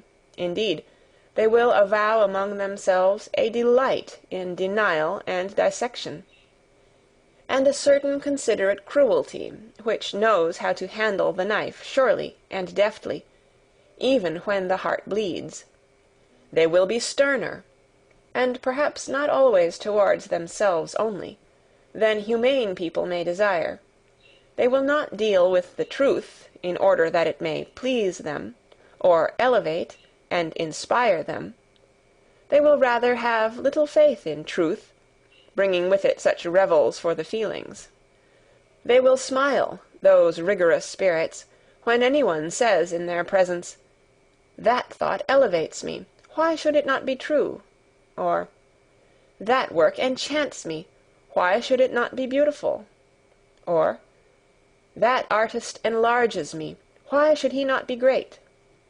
Perhaps they will not only have a smile, but a genuine disgust for all that is thus rapturous, idealistic, feminine, and hermaphroditic, and if anyone could look into their inmost hearts, he would not easily find therein the intention to reconcile Christian sentiments with antique taste, or even with modern parliamentarism, the kind of reconciliation necessarily found even among philosophers in our very uncertain and consequently very conciliatory century. Critical discipline, and every habit that conduces to purity and rigor in intellectual matters, will not only be demanded from themselves by these philosophers of the future, they may even make a display thereof as their special adornment. Nevertheless, they will not want to be called critics on that account. It will seem to them no small indignity to philosophy to have it decreed, as is so welcome nowadays, that philosophy itself is criticism and critical science, and nothing else whatever. Though this estimate of philosophy may enjoy the approval of all the positivists of France and Germany, and possibly it even flattered the heart and taste of Kant. Let us call to mind the titles of his principal works. Our new philosophers will say, notwithstanding, that critics are instruments of the philosopher, and just on that account, as instruments, they are far from being philosophers themselves. Even the great Chinaman of Königsberg was only a great critic. 211. I insist upon it that people finally cease confounding philosophical workers, and in general scientific men, with philosophers, that precisely here one should strictly give each his own, and not give those far too much, these far too little. It may be necessary for the education of the real philosopher that he himself should have once stood upon all those steps upon which his servants, the scientific workers of philosophy, remain standing, and must remain standing. He himself must perhaps have been critic, and dogmatist, and historian, and besides, poet, and collector, and traveller, and riddle reader, and moralist, and seer, and free spirit, and almost everything, in order to traverse the whole range of human values and estimations, and that he may be able, with a variety of eyes and consciences, to look from a height to any distance, from a depth up to any height, from a nook into any expanse. But all these are only preliminary conditions for his task. This task itself demands something else. It requires him to create values. The philosophical workers, after the excellent pattern of Kant and Hegel, have to fix and formalize some great existing body of valuations, that is to say, former determinations of value, creations of value, which have become prevalent, and are for a time called truths, whether in the domain of the logical, the political, moral, or the artistic. It is for these investigators to make whatever has happened and been esteemed hitherto conspicuous, conceivable, intelligible, and manageable, to shorten everything long, even time itself, and to subjugate the entire past, an immense and wonderful task, in the carrying out of which all refined pride, all tenacious will, can surely find satisfaction. The real philosophers, however, are commanders and law-givers. They say, "Thus shall it be." They determine first the whither and the why of mankind, and thereby set aside the previous labour of all philosophical workers, and all subjugators of the past. They grasp at the future with a creative hand, and whatever is and was becomes for them thereby a means, an instrument, and a hammer. Their knowing is creating, their creating is a law-giving, their will to truth is will to power. Are there at present such philosophers? Have there ever been such philosophers? Must there not be such philosophers some day? 212. It is always more obvious to me that the philosopher, as a man indispensable for the morrow and the day after the morrow, has ever found himself, and has been obliged to find himself, in contradiction to the day in which he lives. His enemy has always been the ideal of his day.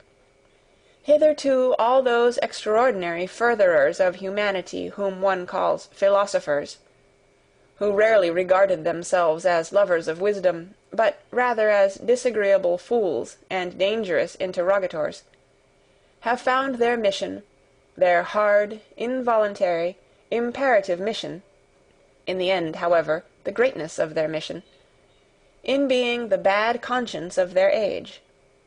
In putting the vivisector's knife to the breast of the very virtues of their age, they have betrayed their own secret. It has been for the sake of a new greatness of man, a new untrodden path to his aggrandizement. They have always disclosed how much hypocrisy, indolence, self-indulgence, and self-neglect, how much falsehood was concealed under the most venerated types of contemporary morality, how much virtue was outlived. They have always said, "We must remove hence to where you are least at home." In the face of a world of modern ideas, which would like to confine every one in a corner, in a specialty, a philosopher, if there could be philosophers nowadays, would be compelled to place the greatness of man, the conception of greatness, precisely in his comprehensiveness and multifariousness, in his all-roundness. He would even determine worth and rank according to the amount and variety of that which a man could bear and take upon himself, according to the extent to which a man could stretch his responsibility. Nowadays the taste and virtue of the age weaken and attenuate the will. Nothing is so adapted to the spirit of the age as weakness of will. Consequently, in the ideal of the philosopher, strength of will, sternness, and capacity for prolonged resolution must specially be included in the conception of greatness, with as good a right as the opposite doctrine, with its ideal of a silly, renouncing, humble, selfless humanity, was suited to an opposite age, such as the 16th century, which suffered from its accumulated energy of will, and from the wildest torrents and floods of selfishness.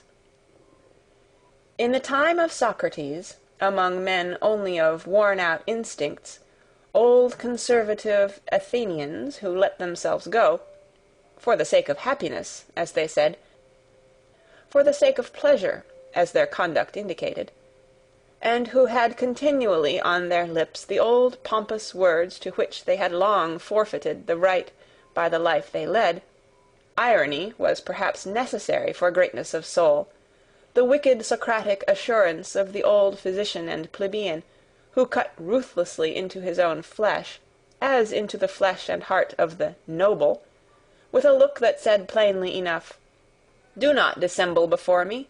Here, we are equal."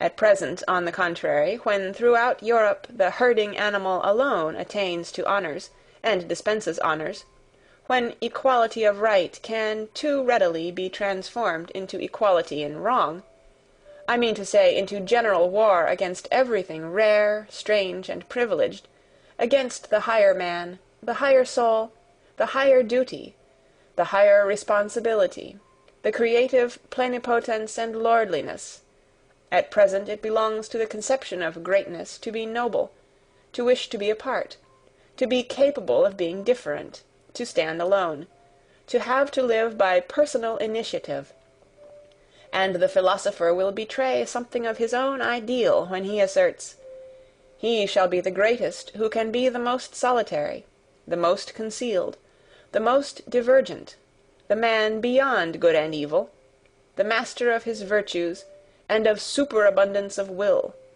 Precisely this shall be called greatness, as diversified as can be entire, as ample as can be full." And to ask once more the question, is greatness possible nowadays? 213. It is difficult to learn what a philosopher is, because it cannot be taught. One must know it by experience, or one should have the pride not to know it.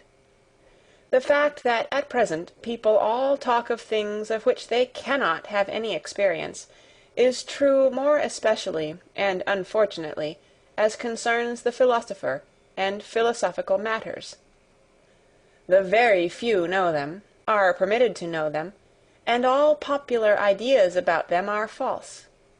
Thus, for instance, the truly philosophical combination of a bold, exuberant spirituality which runs at presto pace, and a dialectic rigor and necessity which makes no false step, is unknown to most thinkers and scholars from their own experience, and therefore, should anyone speak of it in their presence, it is incredible to them. They conceive of every necessity as troublesome, as a painful compulsory obedience and state of constraint. Thinking itself is regarded by them as something slow and hesitating, almost as a trouble, and often enough as worthy of the sweat of the noble, but not at all as something easy and divine, closely related to dancing and exuberance. To think, and to take a matter seriously, arduously, that is one and the same thing to them. Such only has been their experience. Artists have here perhaps a finer intuition, they who know only too well that precisely when they no longer do anything arbitrarily, and everything of necessity, their feeling of freedom, of subtlety, of power, of creatively fixing, disposing, and shaping, reaches its climax. In short, that necessity and freedom of will are then the same thing with them. There is, in fine, a graduation of rank in psychical states, to which the graduation of rank in the problems corresponds, and the highest problems repel ruthlessly every one who ventures too near them, without being predestined for their solution by the loftiness and power of his spirituality. Of what use is it for nimble everyday intellects, or clumsy honest mechanics and empiricists to press, in their plebeian ambition, close to such problems, and as it were into this holy of holies, as so often happens nowadays? But coarse feet must never tread upon such carpets. This is provided for in the primary law of things. The doors remain closed to those intruders, though they may dash and break their heads thereon. People have always to be born to a high station, or, more definitely, they have to be bred for it. A person has only a right to philosophy, taking the word in its higher significance, in virtue of his descent. The ancestors, the blood, decide here also. Many generations must have prepared the way for the coming of the philosopher. Each of his virtues must have been separately acquired, nurtured, transmitted, and embodied. Not only the bold, easy, delicate course and current of his thoughts, but above all the readiness for great responsibilities, the majesty of ruling glance and contemning look, the feeling of separation from the multitude with their duties and virtues, the kindly patronage and defence of whatever is misunderstood and calumniated, be it God or devil, the delight and practice of supreme justice, the art of commanding, the amplitude of will, the lingering eye which rarely admires, rarely looks up, rarely loves. End of chapter 6. Read by Kara Schallenberg on January 8th, 2006, in Oceanside, California.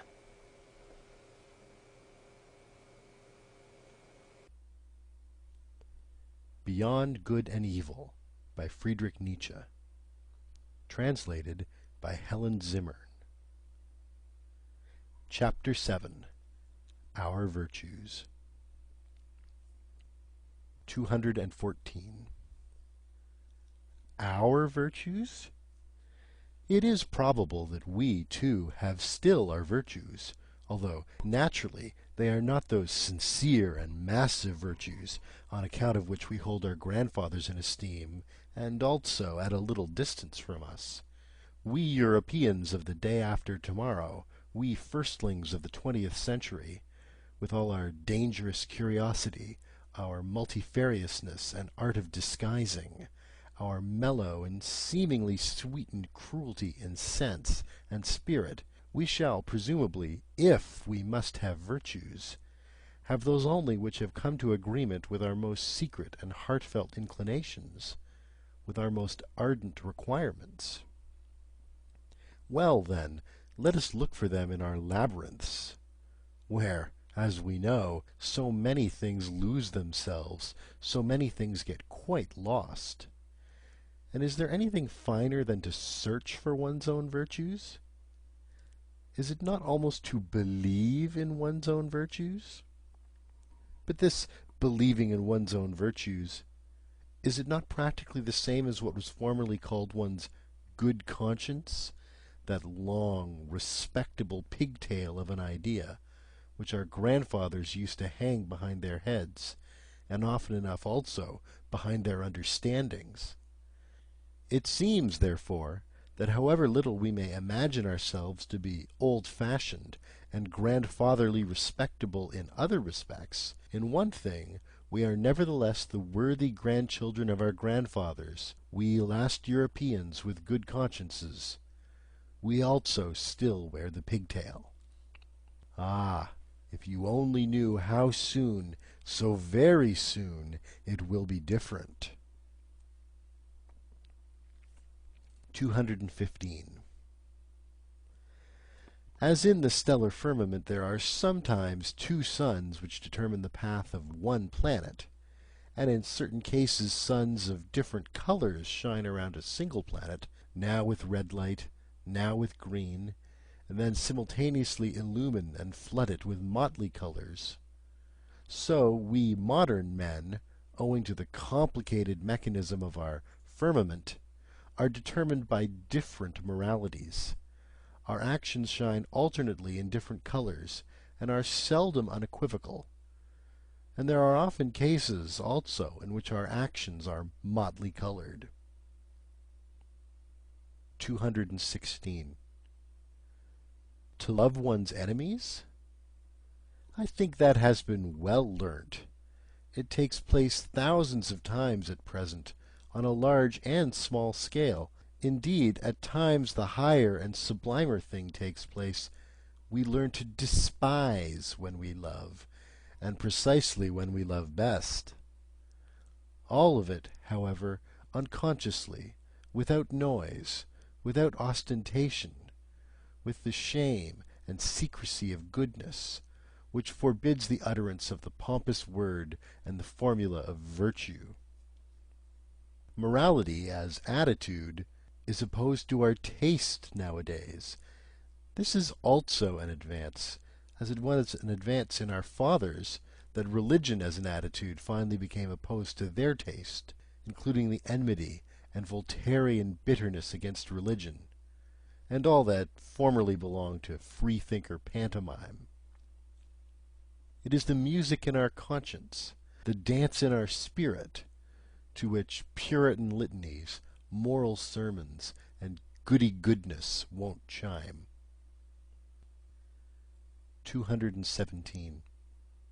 Let us be careful in dealing with those who attach great importance to being credited with moral tact and subtlety in moral discernment. They never forgive us if they have once made a mistake before us, or even with regard to us. They inevitably become our instinctive calumniators and detractors, even when they still remain our friends. Blessed are the forgetful, for they get the better even of their blunders. 218. The psychologists of France, and where else are there still psychologists nowadays, have never yet exhausted their bitter and manifold enjoyment of the petit bourgeois, just as though, in short, they betray something thereby. Flaubert, for instance, the honest citizen of Rouen, neither saw, heard, nor tasted anything else in the end. It was his mode of self-torment and refined cruelty. As this is growing wearisome, I would now recommend for a change something else for a pleasure, namely, the unconscious astuteness with which good, fat, honest mediocrity always behaves towards loftier spirits and the tasks they have to perform, the subtle, barbed, Jesuitical astuteness, which is 1,000 times subtler than the taste and understanding of the middle class in its best moments, subtler even than the understanding of its victims. A repeated proof that instinct is the most intelligent of all kinds of intelligence which have hitherto been discovered. In short, you psychologists, study the philosophy of the rule in its struggle with the exception. There you have a spectacle fit for gods and godlike malignity. Or, in plainer words, practice vivisection on good people, on the homo bonae voluntatis, on yourselves. 219. The practice of judging and condemning morally is the favorite revenge of the intellectually shallow on those who are less so. It is also a kind of indemnity for their being badly endowed by nature. And finally, it is an opportunity for acquiring spirit and becoming subtle. Malice spiritualise. They are glad in their inmost heart that there is a standard according to which those who are over-endowed with intellectual goods and privileges are equal to them. They contend for the equality of all before God, and almost need the belief in God for this purpose. It is among them that the most powerful antagonists of atheism are found. If anyone were to say to them, "A lofty spirituality is beyond all comparison with the honesty and respectability of a merely moral man," it would make them furious. I shall take care not to say so. I would rather flatter them with my theory that lofty spirituality itself exists only as the ultimate product of moral qualities, that it is a synthesis of all qualities attributed to the merely moral man, after they have been acquired singly through long training and practice, perhaps during a whole series of generations. That lofty spirituality is precisely the spiritualizing of justice and the beneficent severity which knows that it is authorized to maintain gradations of rank in the world, even among things, and not only among men. 220. Now that the praise of the disinterested person is so popular, one must, probably not without some danger, get an idea of what people actually take an interest in, and what are the things generally which fundamentally and profoundly concern ordinary men, including the cultured, even the learned, and perhaps philosophers also, if appearances do not deceive. The fact thereby becomes obvious that the greater part of what interests and charms higher natures, and more refined and fastidious tastes, seems absolutely uninteresting to the average man. If, notwithstanding, he perceive devotion to these interests, he calls it désintérêt, and wonders how it is possible to act disinterestedly. There have been philosophers who could give this popular astonishment a seductive and mystical, otherworldly expression, perhaps because they did not know the higher nature by experience. Instead of stating the naked and candidly reasonable truth that disinterested action is very interesting and interested action, provided that... And love? What? Even an action for love's sake shall be unegoistic. But you fools! And the praise of the self-sacrificer?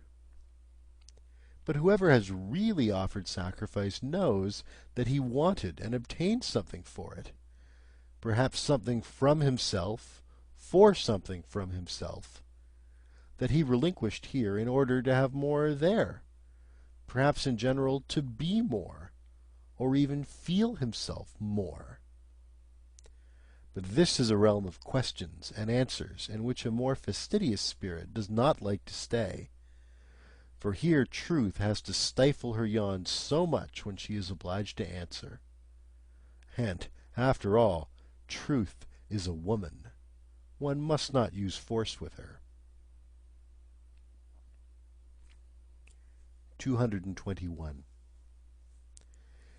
It sometimes happens, said a moralistic pedant and trifle retailer, that I honor and respect an unselfish man. Not, however, because he is unselfish, but because I think he has a right to be useful to another man at his own expense. In short, the question is always who he is, and who the other is. For instance, in a person created and destined for command, self-denial and modest retirement, instead of being virtues, would be the waste of virtues.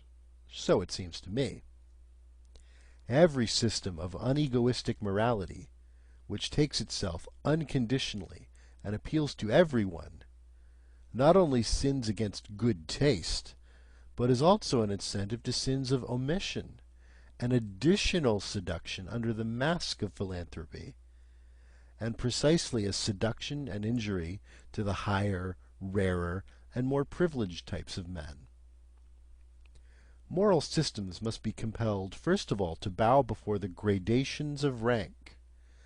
Their presumption must be driven home to their conscience, until they thoroughly understand at last that it is immoral to say that what is right for one is proper for another. So said my moralistic pedant and bonhomme. Did he perhaps deserve to be laughed at when he thus exhorted systems of morals to practice morality? But one should not be too much in the right if one wishes to have the laughers on one's own side. A grain of wrong pertains even to good taste. 222. Wherever sympathy, fellow-suffering, is preached nowadays, and, if I gather rightly, no other religion is any longer preached, let the psychologist have his ears open through all the vanity, through all the noise which is natural to these preachers, as to all preachers. He will hear a hoarse, groaning, genuine note of self-contempt. It belongs to the overshadowing and uglifying of Europe, which has been on the increase for a century, the first symptoms of which are already specified documentarily in a thoughtful letter of Galliani to Madame d'Épinay. if it is not really the cause thereof? The man of modern ideas, the conceited ape, is excessively dissatisfied with himself. This is perfectly certain. He suffers, and his vanity wants him only to suffer with his fellows. 223. The hybrid European, a tolerably ugly plebeian, taken all in all, absolutely requires a costume. He needs history as a storeroom of costumes. To be sure, he notices that none of the costumes fit him properly. He changes and changes. Let us look at the 19th century with respect to these hasty preferences and changes in its masquerades of style, and also with respect to its moments of desperation on account of nothing suiting us.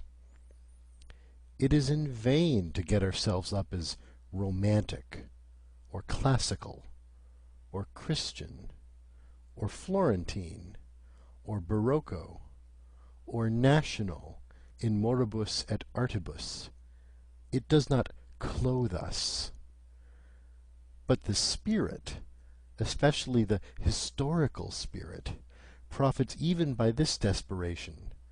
Once and again a new sample of the past or of the foreign is tested, put on, taken off, packed up, and above all, studied. We are the first studious age in puncto of costumes. I mean as concerns morals, articles of belief, artistic tastes, and religions.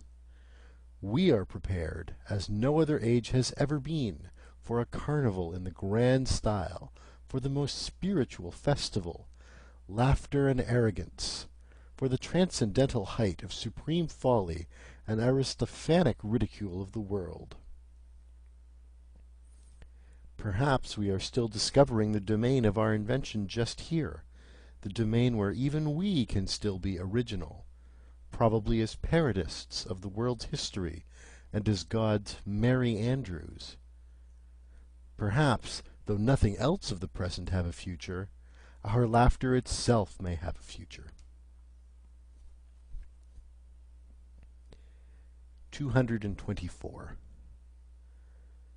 The historical sense, or the capacity for divining quickly the order of rank of the valuations according to which a people, a community, or an individual has lived, the divining instinct for the relationships of these valuations, for the relation of the authority of the valuations to the authority of the operating forces, this historical sense, which we Europeans claim as our own specialty, has come to us in the train of the enchanting and mad semi-barbarity into which Europe has been plunged by the democratic mingling of classes and races. It is only the 19th century that has recognized this faculty as its sixth sense. Owing to this mingling, the past of every form and mode of life, and of cultures which were formerly closely contiguous and superimposed on one another, flows forth into us modern souls. Our instincts now run back in all directions. We ourselves are a kind of chaos. In the end, as we have said, the spirit perceives its advantage therein. By means of our semi-barbarity in body and in desire, we have secret access everywhere, such as a noble age never had. We have access, above all, to the labyrinth of imperfect civilizations, and to every form of semi-barbarity that has at any time existed on earth. And in so far as the most considerable part of human civilization hitherto has just been semi-barbarity, the historical sense implies almost the sense and instinct for everything, the taste and tongue for everything, whereby it immediately proves itself to be an ignoble sense. For instance, we enjoy Homer once more. It is perhaps our happiest acquisition that we know how to appreciate Homer, whom men of distinguished culture, as the French of the 17th century, like Saint-Evremond, who reproached him for his esprit vaste, and even Voltaire, the last echo of the century, cannot and could not so easily appropriate, whom they scarcely permitted themselves to enjoy.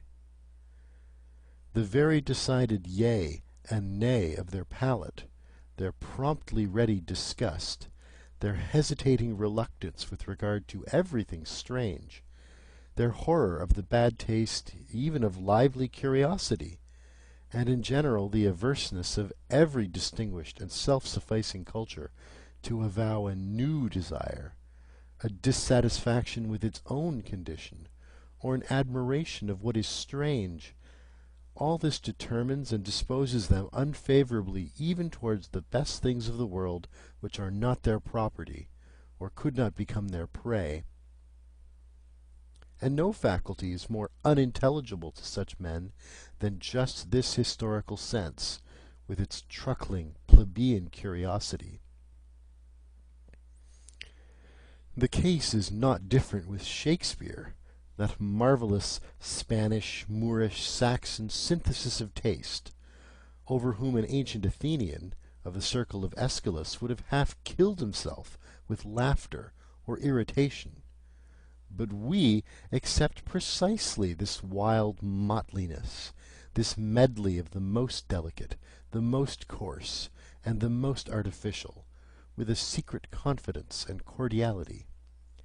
We enjoy it as a refinement of art reserved expressly for us, and allow ourselves to be as little disturbed by the repulsive fumes and the proximity of the English populace in which Shakespeare's art and taste lives, as perhaps on the Chioggia of Naples, where, with all our senses awake, we go our way, enchanted and voluntarily, in spite of the drain odour of the lower quarters of the town. That as men of the historical sense we have our virtues is not to be disputed. We are unpretentious, unselfish, modest, brave, habituated to self-control and self-renunciation, very grateful, very patient, very complaisant. But with all this we are perhaps not very tasteful. Let us finally confess it, that what is most difficult for us men of the historical sense to grasp, feel, taste, and love, what finds us fundamentally prejudiced and almost hostile, is precisely the perfection and ultimate maturity in every culture and art, the essentially noble in works and men, their moment of smooth sea and halcyon self-sufficiency, the goldenness and coldness which all things show that have perfected themselves.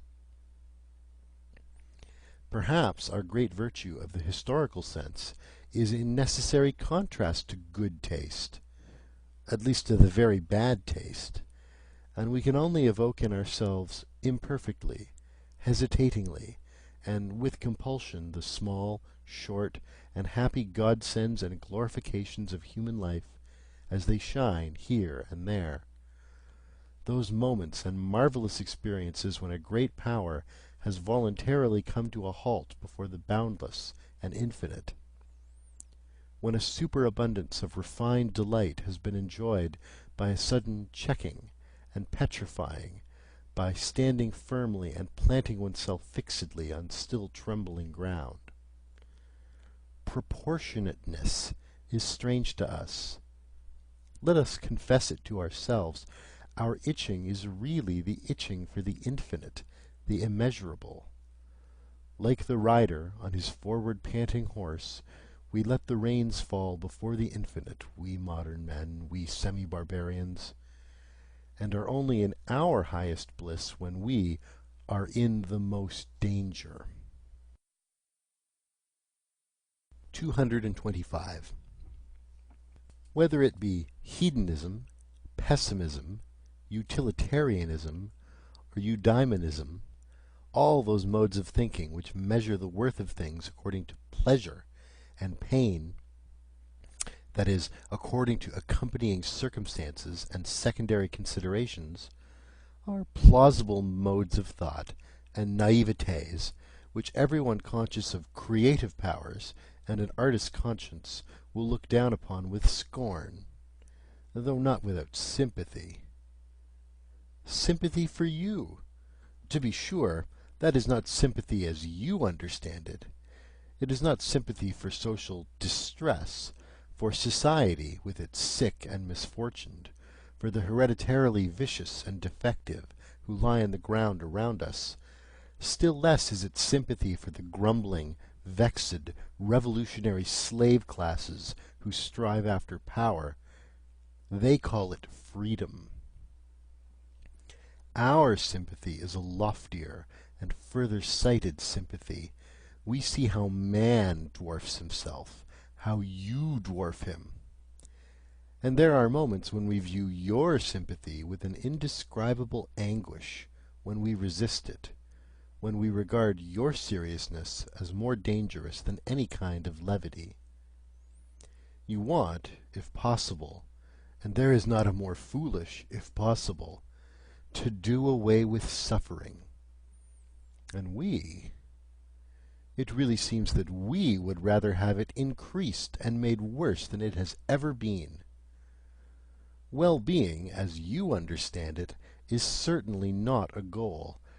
It seems to us an end, a condition which at once renders man ludicrous and contemptible, and makes his destruction desirable. The discipline of suffering, of great suffering. Know ye not that it is only this discipline that has produced all the elevations of humanity hitherto? The tension of soul in misfortune, which communicates to it its energy, its shuddering in view of wrack and ruin, its inventiveness and bravery in undergoing, enduring, interpreting, and exploiting misfortune. And whatever depth, mystery, disguise, spirit, artifice, or greatness has been bestowed upon the soul, has it not been bestowed through suffering, through the discipline of great suffering? In man, creature and creator are united. In man there is not only matter, shred, excess, clay, mire, folly, chaos, but there is also the creator, the sculptor, the hardness of the hammer, the divinity of the spectator, and the seventh day. Do ye understand this contrast?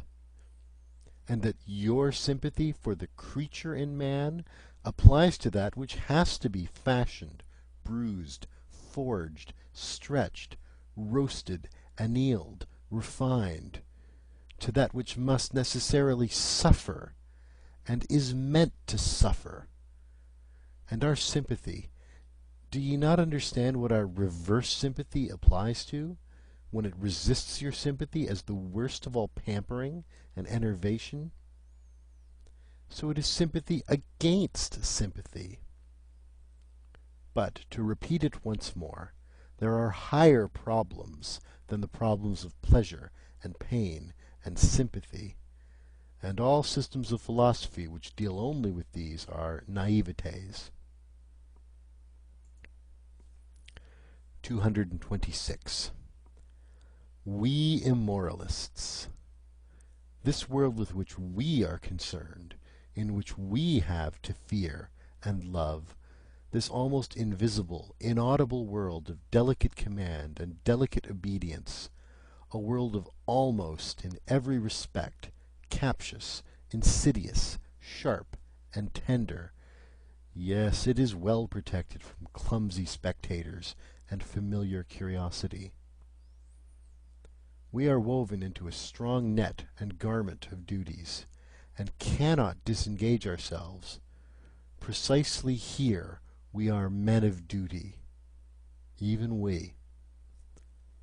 Occasionally, it is true, we dance in our chains and betwixt our swords.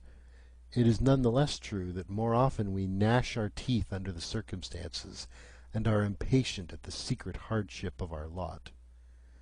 But do what we will, fools and appearances say of us, these are men without duty. We have always fools and appearances against us. 227. Honesty, granting that it is the virtue of which we cannot rid ourselves, we free spirits, well, we will labour at it with all our perversity and love, and not tire of perfecting ourselves in our virtue, which alone remains. May its glance some day overspread like a gilded, blue, mocking twilight this aging civilization with its dull, gloomy seriousness. And if, nevertheless, our honesty should one day grow weary, and sigh, and stretch its limbs, and find us too hard, and would fain have it pleasanter, easier, and gentler, like an agreeable vice, let us remain hard, we latest Stoics, and let us send to its help whatever devilry we have in us, our disgust at the clumsy and undefined, our nitimur invetitum, our love of adventure, our sharpened and fastidious curiosity, our most subtle, disguised, intellectual will to power and universal conquest, which rambles and roves avidiously around all the realms of the future. Let us go with all our devils to the help of our God. It is probable that people will misunderstand and mistake us on that account. What does it matter? They will say, their honesty, that is their devilry, and nothing else. What does it matter? And even if they were right, have not all gods hitherto been such sanctified, rebaptized devils? And after all, what do we know of ourselves? And what the spirit that leads us wants to be called? It is a question of names. And how many spirits we harbour? Our honesty, we free spirits, let us be careful lest it become our vanity, our ornament and ostentation, our limitation, our stupidity. Every virtue inclines to stupidity, every stupidity to virtue. Stupid to the point of sanctity, they say in Russia. Let us be careful, lest, out of pure honesty, we eventually become saints and bores. Is not life 100 times too short for us to bore ourselves? One would have to believe in eternal life in order to.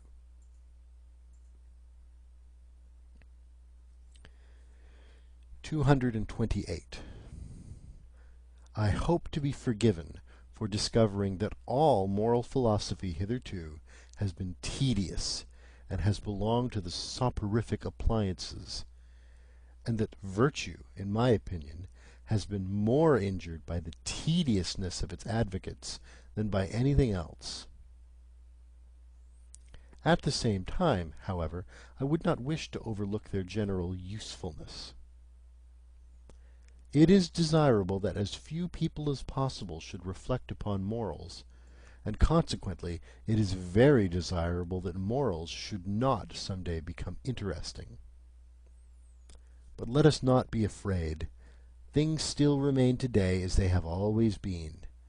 I see no one in Europe who has, or discloses, an idea of the fact that philosophizing concerning morals might be conducted in a dangerous, captious, and ensnaring manner, that calamity might be involved therein.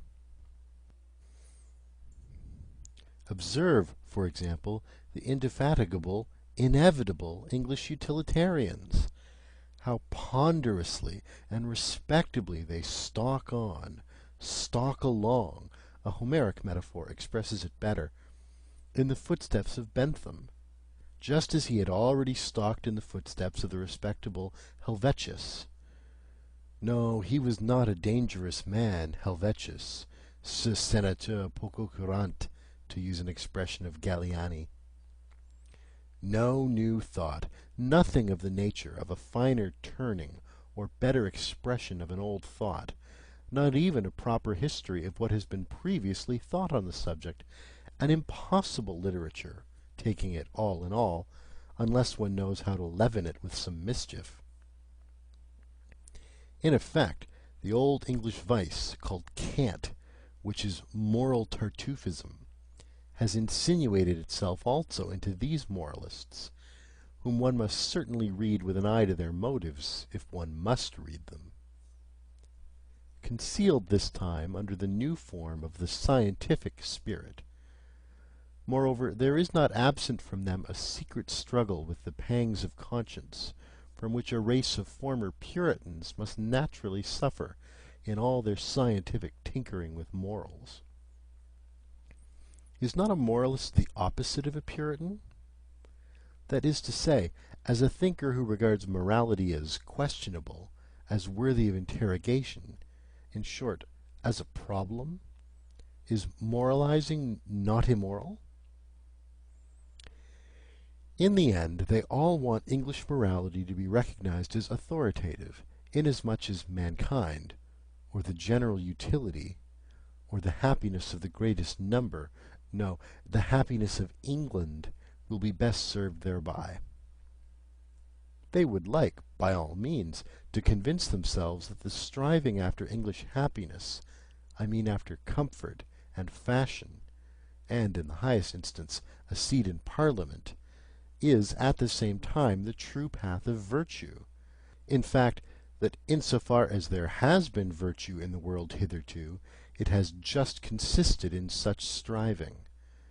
Not one of those ponderous, conscience-stricken herding animals, who undertake to advocate the cause of egoism as conducive to the general welfare, wants to have any knowledge or inkling of the facts that the general welfare is no ideal, no goal, no notion that can be at all grasped, but is only a nostrum, that what is fair to one may not at all be fair to another, that the requirement of one morality for all is really a detriment to higher men.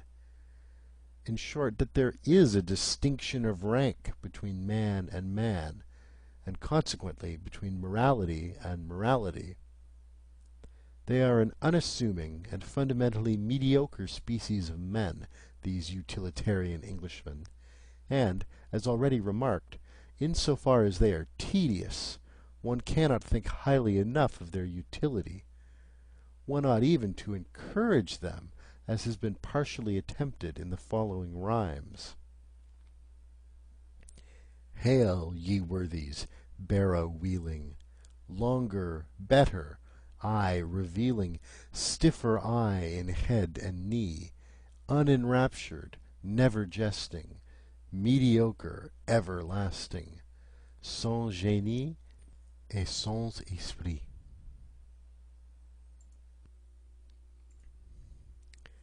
229.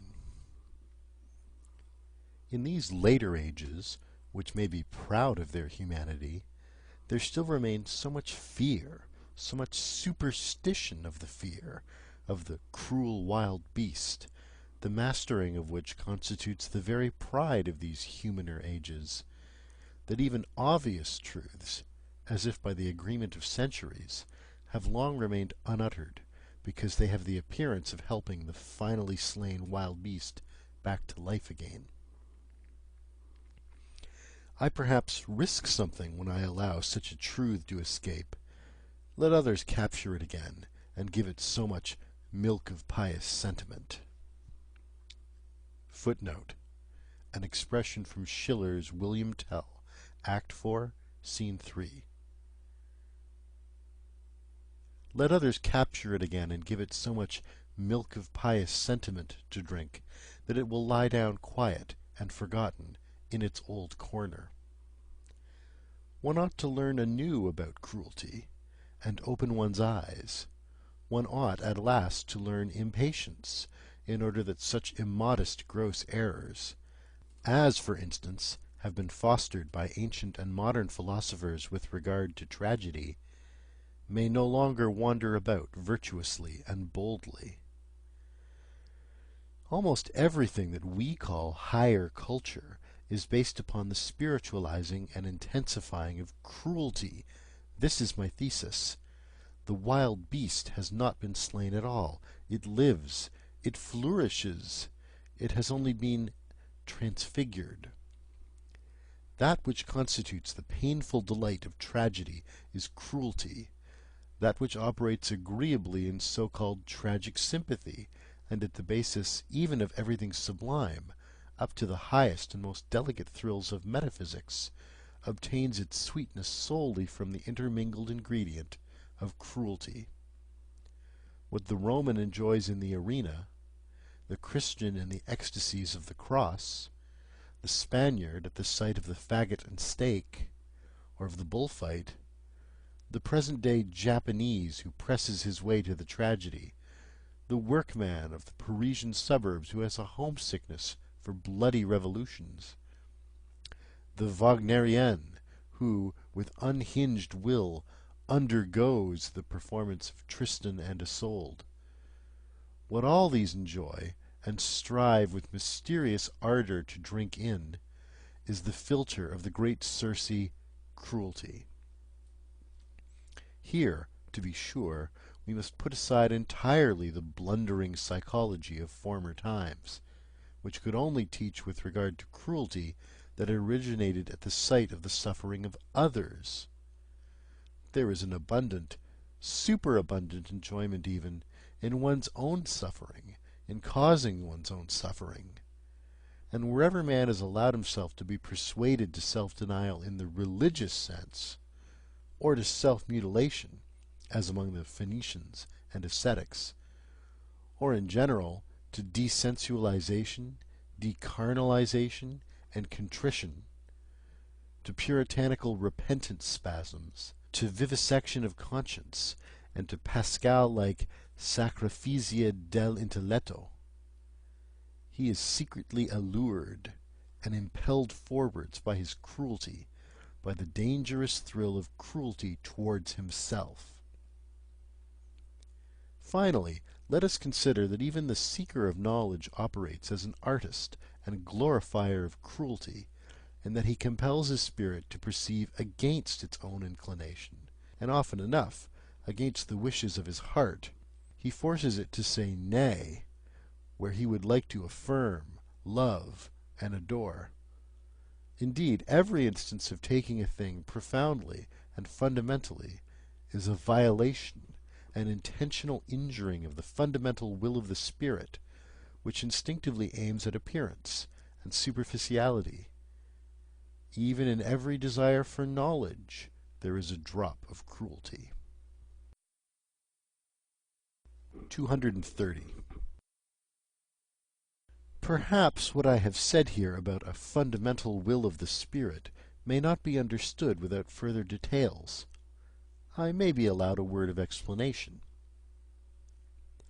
That imperious something, which is popularly called the spirit, wishes to be master internally and externally, and to feel itself master. It has the will of a multiplicity for a simplicity, a binding, taming, imperious, and essentially ruling will. Its requirements and capacities here are the same as those assigned by physiologists to everything that lives, grows, and multiplies. The power of the spirit to appropriate foreign elements reveals itself in a strong tendency to assimilate the new to the old, to simplify the manifold, to overlook or repudiate the absolutely contradictory, just as it arbitrarily re-underlines, makes prominent, and falsifies for itself certain traits and lines in the foreign elements in every portion of the outside world. Its object thereby is the incorporation of new experiences, the assortment of new things in the old arrangements, in short, growth, or, more properly, the feeling of growth, the feeling of increased power, is its object. This same will has at its service an apparently opposed impulse of the spirit, a suddenly adopted preference of ignorance, of arbitrary shutting out, a closing of windows, an inner denial of this or that, a prohibition to approach, a sort of defensive attitude against much that is knowable, a contentment with obscurity, with the shutting-in horizon, an acceptance and approval of ignorance, as that which is all necessary according to the degree of its appropriating power, its digestive power, to speak figuratively. And in fact, the spirit resembles a stomach more than anything else. Here also belong an occasional propensity of the spirit to let itself be deceived, perhaps with a waggish suspicion that it is not so and so, but is only allowed to pass as such, a delight in uncertainty and ambiguity, an exulting enjoyment of arbitrary, out-of-the-way narrowness and mystery, of the too near, of the foreground, of the magnified, the diminished, the misshapen, the beautified, an enjoyment of the arbitrariness of all these manifestations of power. Finally, in this connection, there is the not unscrupulous readiness of the spirit to deceive other spirits and dissemble before them, the constant pressing and straining of a creating, shaping, changeable power. The spirit enjoys therein its craftiness and its variety of disguises. It enjoys also its feeling of security therein. It is precisely by its protean arts that it is best protected and concealed. Counter to this propensity for appearance, for simplification, for a disguise, for a cloak, in short, for an outside, for every outside is a cloak, there operates the sublime tendency of the man of knowledge, which takes and insists on taking things profoundly, variously, and thoroughly, as a kind of cruelty of the intellectual conscience and taste, which every courageous thinker will acknowledge in himself, provided, as it ought to be, that he has sharpened and hardened his eye sufficiently long for introspection, and is accustomed to severe discipline, and even severe words. He will say, "There is something cruel in the tendency of my spirit." Let the virtuous and amiable try to convince him that it is not so. In fact, it would sound nicer if, instead of our cruelty, perhaps our extravagant honesty were talked about, whispered about, and glorified. We free, very free spirits, and some day perhaps such will actually be our posthumous glory. Meanwhile, for there is plenty of time until then, we should be least inclined to deck ourselves out in such florid and fringed moral verbiage. Our whole former work has just made us sick of this taste and its sprightly exuberance. They are beautiful, glistening, jingling, festive words. Honesty, love of truth, love of wisdom, sacrifice for knowledge, heroism of the truthful. There is something in them that makes one's heart swell with pride. But we anchorites and marmots have long ago persuaded ourselves, in all the secrecy of an anchorite's conscience, that this worthy parade of verbiage also belongs to the old false adornment, frippery, and gold dust of unconscious human vanity, and that even under such flattering colour and repainting, the terrible original text homo natura must again be recognized. In effect, to translate man back again into nature, to master the many vain and visionary interpretations and subordinate meanings which have hitherto been scratched and daubed over the eternal original text homo natura, to bring it about that man shall henceforth stand before man as he now, hardened by the discipline of science, stands before the other forms of nature, with fearless Oedipus eyes and stopped Ulysses ears, deaf to the enticements of old metaphysical bird-catchers who have piped to him far too long. Thou art more, thou art higher, thou hast a different origin. This may be a strange and foolish task, but that it is a task who can deny? Why did we choose it, this foolish task? Or, To put the question differently, why knowledge at all? Everyone will ask us about this. And thus pressed, we, who have asked ourselves the question 100 times, have not found and cannot find any better answer.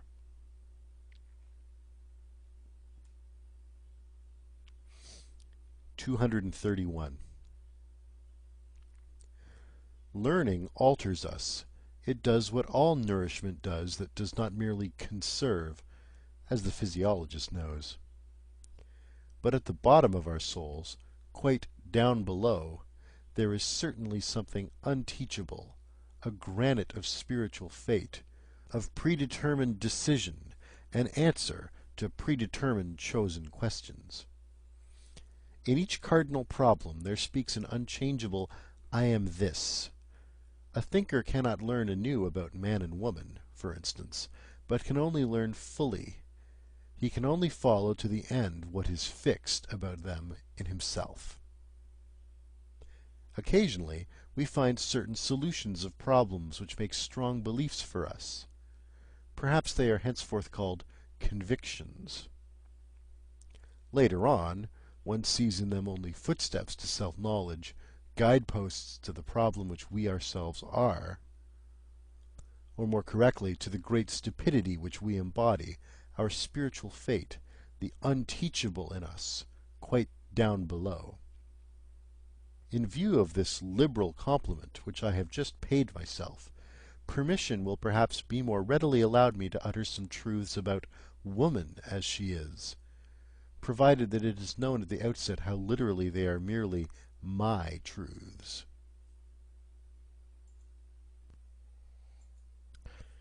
(232) Woman wishes to be independent, and therefore she begins to enlighten men about woman as she is. This is one of the worst developments of the general uglifying of Europe. For what must these clumsy attempts of feminine scientificality and self-exposure bring to light? Woman has so much cause for shame. In woman there is so much pedantry, superficiality, schoolmasterliness, petty presumption, unbridledness, and indiscretion concealed. Study only women's behavior towards children, which has really been best restrained and dominated hitherto by the fear of man.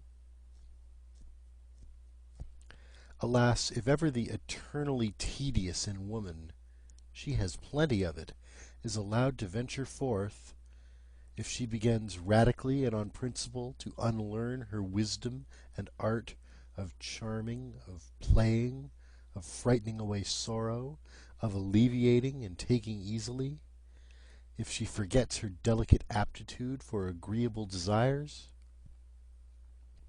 Female voices are already raised, which, by St. Aristophanes, make one afraid. With medical explicitness it is stated in a threatening manner what woman first and last requires from man. Is it not in the very worst taste that woman sets herself up to be scientific? Enlightenment hitherto has fortunately been men's affair, men's gift. We remained therewith among ourselves, and in the end, in view of all that women write about woman, we may well have considerable doubt as to whether woman really desires enlightenment about herself, and can desire it. If woman does not thereby seek a new ornament for herself, I believe ornamentation belongs to the eternally feminine. Why, then, she wishes to make herself feared. Perhaps she thereby wishes to get the mastery. But she does not want truth. What does woman care for truth?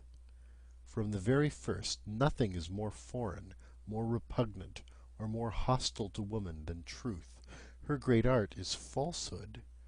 Her chief concern is appearance and beauty. Let us confess it, we men.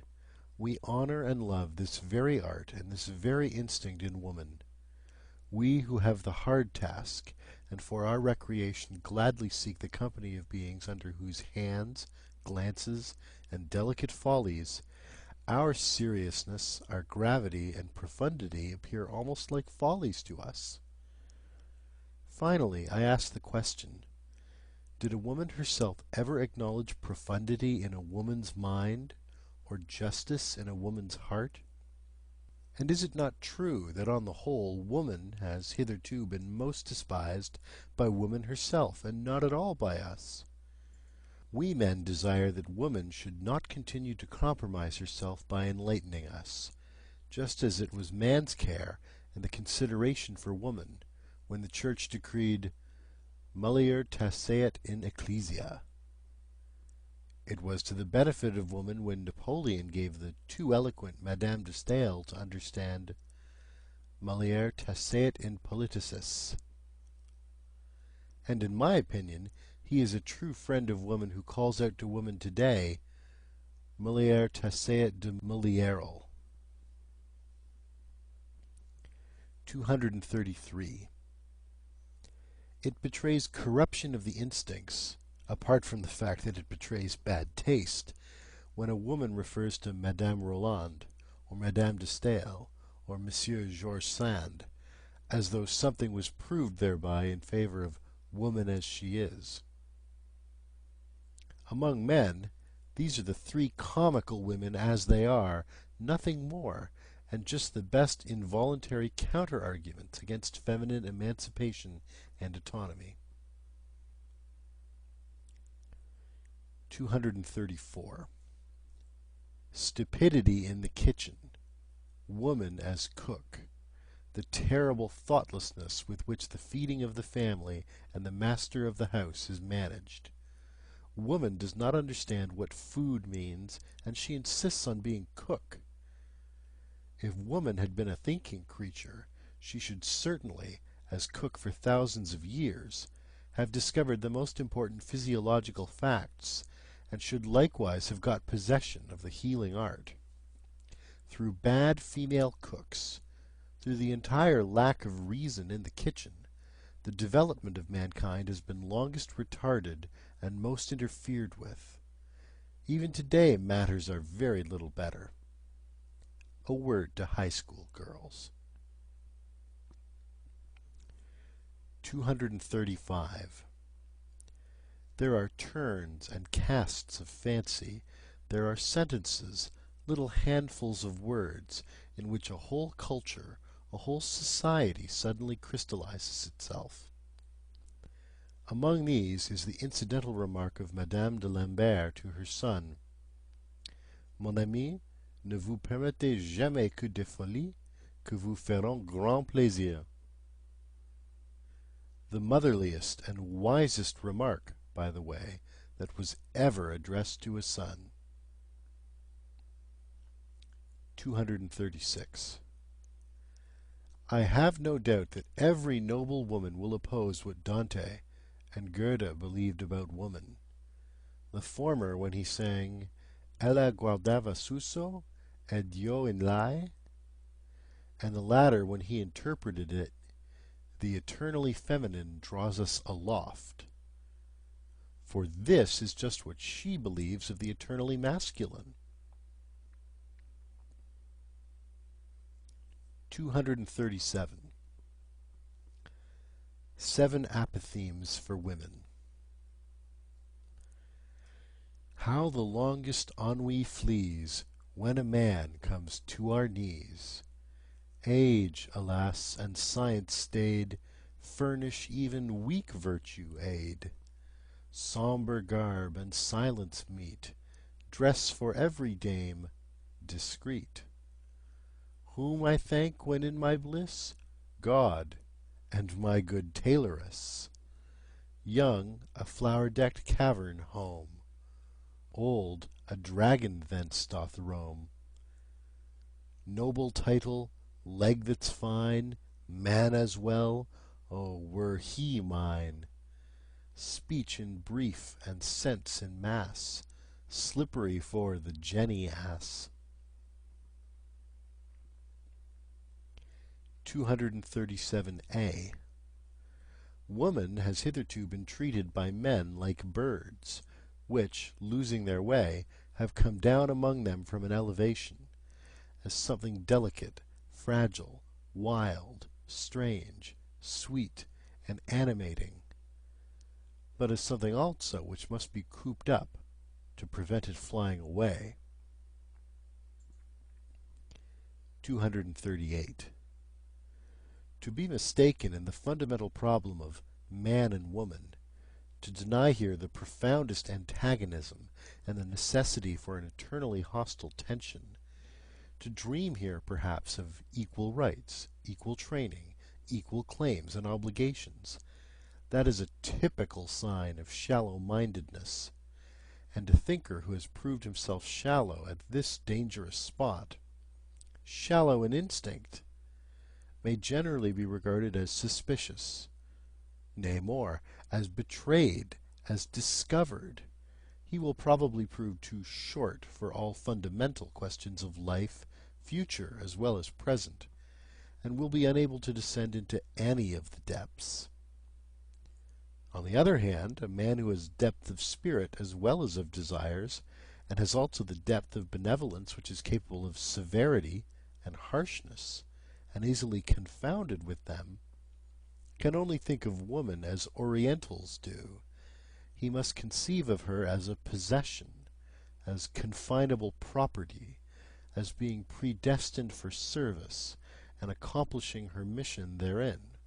He must take his stand in this matter upon the immense rationality of Asia, upon the superiority of the instinct of Asia, as the Greeks did formerly, those best heirs and scholars of Asia, who, as is well known, with their increasing culture and amplitude of power, from Homer to the time of Pericles, became gradually stricter towards woman, in short, more oriental. How necessary, how logical, even how humanely desirable this was, let us consider for ourselves. 239. The weaker sex has in no previous age been treated with so much respect by men as at present. This belongs to the tendency and fundamental taste of democracy, in the same way as disrespectfulness to old age. What wonder is it that abuse should be immediately made of this respect? They want more, they learn to make claims, the tribute of respect is at last felt to be well-nigh galling. Rivalry for rights, indeed actual strife itself, would be preferred. In a word, woman is losing modesty. And let us immediately add that she is also losing taste. She is unlearning to fear man. But the woman who unlearns to fear sacrifices her most womanly instincts. That woman should venture forward when the fear-inspiring quality in man, or more definitely, the man in man, is no longer either desired or fully developed, is reasonable enough and also intelligible enough. What is more difficult to understand is that precisely thereby woman deteriorates. This is what is happening nowadays. Let us not deceive ourselves about it. Wherever the industrial spirit has triumphed over the military and aristocratic spirit, woman strives for the economic and legal independence of a clerk. Woman as clerkess is inscribed on the portal of the modern society which is in the course of formation. While she thus appropriates new rights, aspires to be master, and inscribes progress of woman on her flags and banners, the very opposite realizes itself with terrible obviousness. Woman retrogrades. Since the French Revolution, the influence of woman in Europe has declined in proportion as she has increased her rights and claims. And the emancipation of woman, insofar as it is desired and demanded by women themselves, and not only by masculine shallow-pates, this proves to be a remarkable symptom of the increasing weakening and deadening of the most womanly instincts. There is stupidity in this movement, an almost masculine stupidity, of which a well-reared woman, who is always a sensible woman, might be heartily ashamed. To lose the intuition as to the ground upon which she can most surely achieve victory, to neglect exercise in the use of her proper weapons, to let herself go before man, perhaps even to the book, where formerly she kept herself in control and in refined, artful humility. To neutralize with her virtuous audacity man's faith in a veiled, fundamentally different ideal in woman, something eternally, necessarily feminine. To emphatically and loquaciously dissuade man from the idea that woman must be preserved, cared for, protected, and indulged, like some delicate, strangely wild, and often pleasant domestic animal. The clumsy and indignant collection of everything of the nature of servitude and bondage, which the position of woman in the hitherto existing order of society has entailed and still entails, as though slavery were a counter-argument, and not rather a condition of every higher culture, of every elevation of culture. What does all this betoken, if not a disintegration of womanly instincts, a defeminizing? Certainly there are enough of idiotic friends and corrupters of woman among the learned asses of the masculine sex, who advise woman to defeminize herself in this manner, and to imitate all the stupidities from which man in Europe, European manliness, suffers, who would like to lower woman to general culture, indeed even to newspaper reading and meddling with politics. Here and there they wish even to make women into free spirits and literary workers, as though a woman without piety would not be something perfectly obnoxious or ludicrous to a profound and godless man. Almost everywhere her nerves are being ruined by the most morbid and dangerous kind of music, our latest German music, and she is daily being made more hysterical and more incapable of fulfilling her first and last function, that of bearing robust children. They wish to cultivate her in general still more, and intend, as they say, to make the weaker sex strong by culture, as if history did not teach in the most emphatic manner that the cultivating of mankind and his weakening, that is to say, the weakening, dissipating, and languishing of his force of will, have always kept pace with one another, and that the most powerful and influential women in the world, and lastly the mother of Napoleon, had just to thank their force of will, and not their schoolmasters, for their power and ascendancy over men.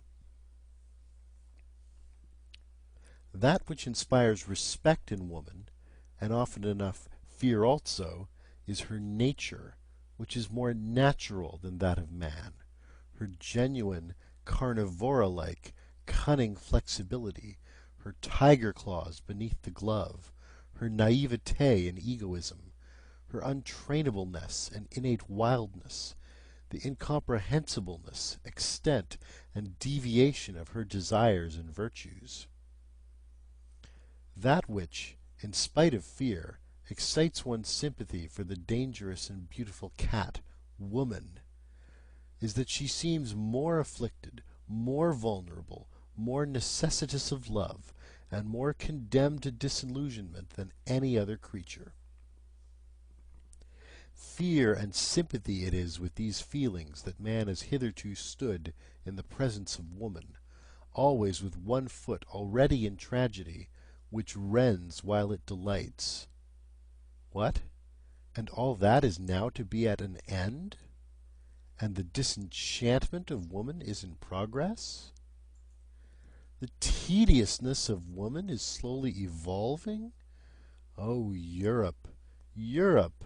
We know the horned animal which was always most attractive to thee, from which danger is ever again threatening thee. Thy old fable might once more become history, an immense stupidity might once again overmaster thee and carry thee away, and no God concealed beneath it, no, only an idea, a modern idea. End of chapter 7.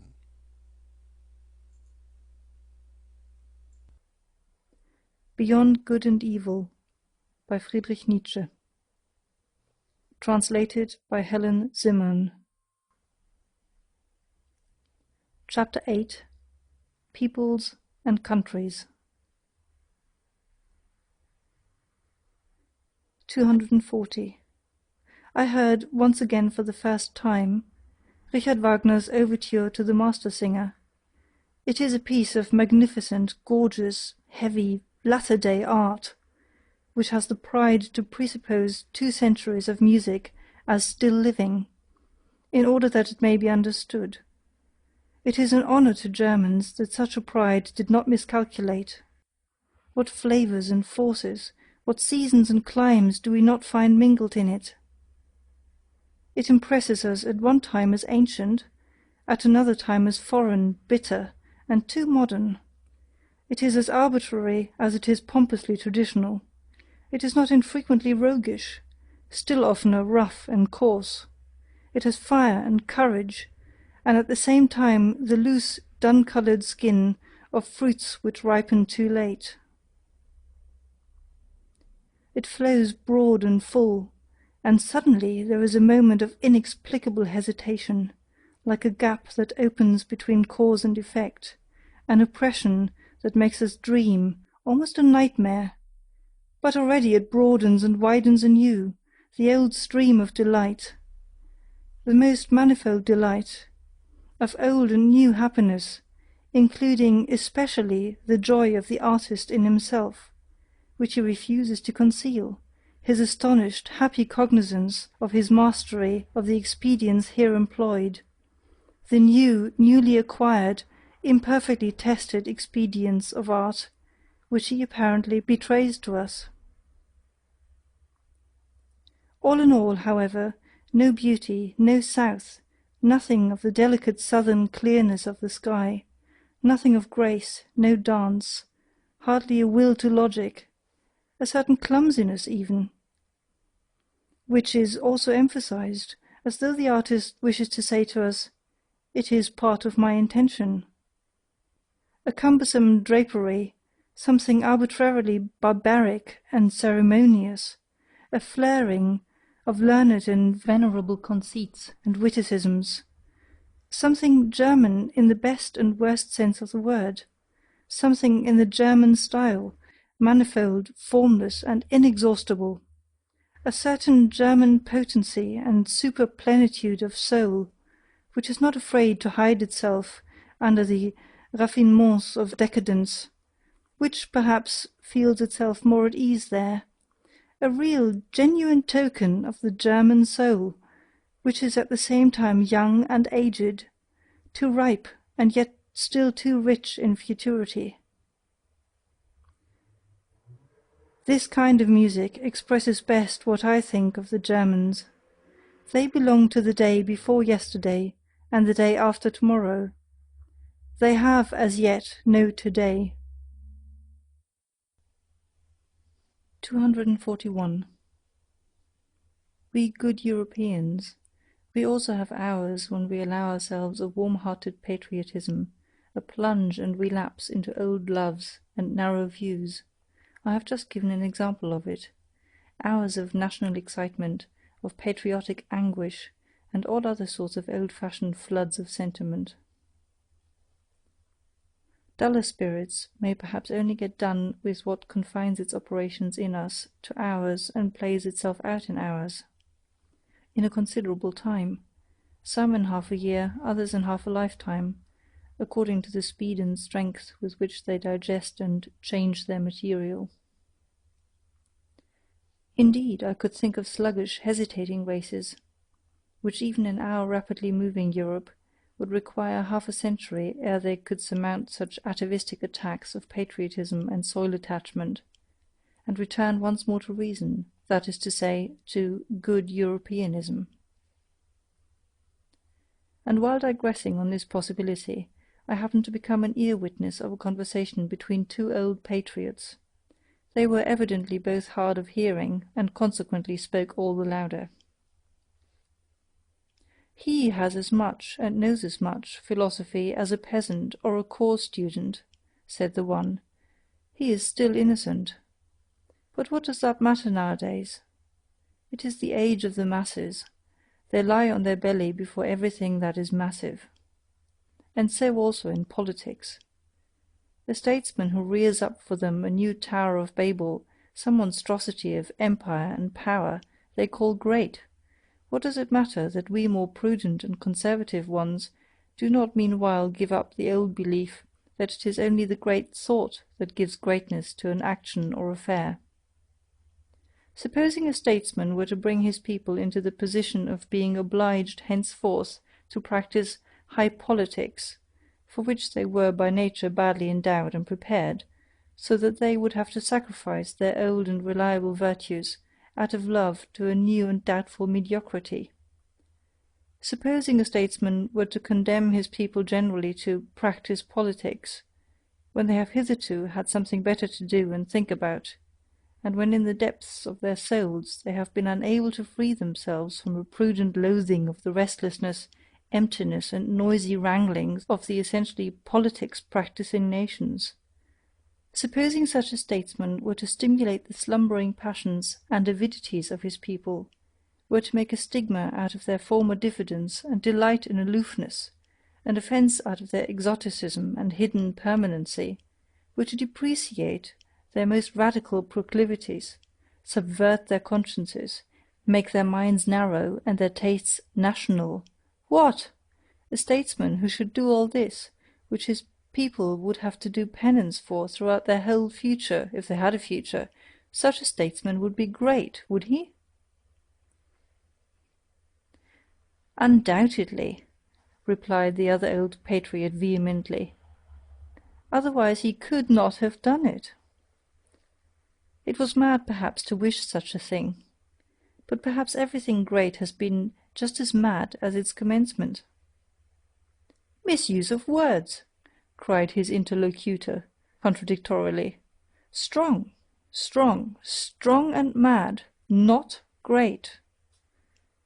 The old men had obviously become heated as they thus shouted their truths in each other's faces, but I, in my happiness and apartness, considered how soon a stronger one may become master of the strong, and also that there is a compensation for the intellectual superficializing of a nation, namely, in the deepening of another. 242.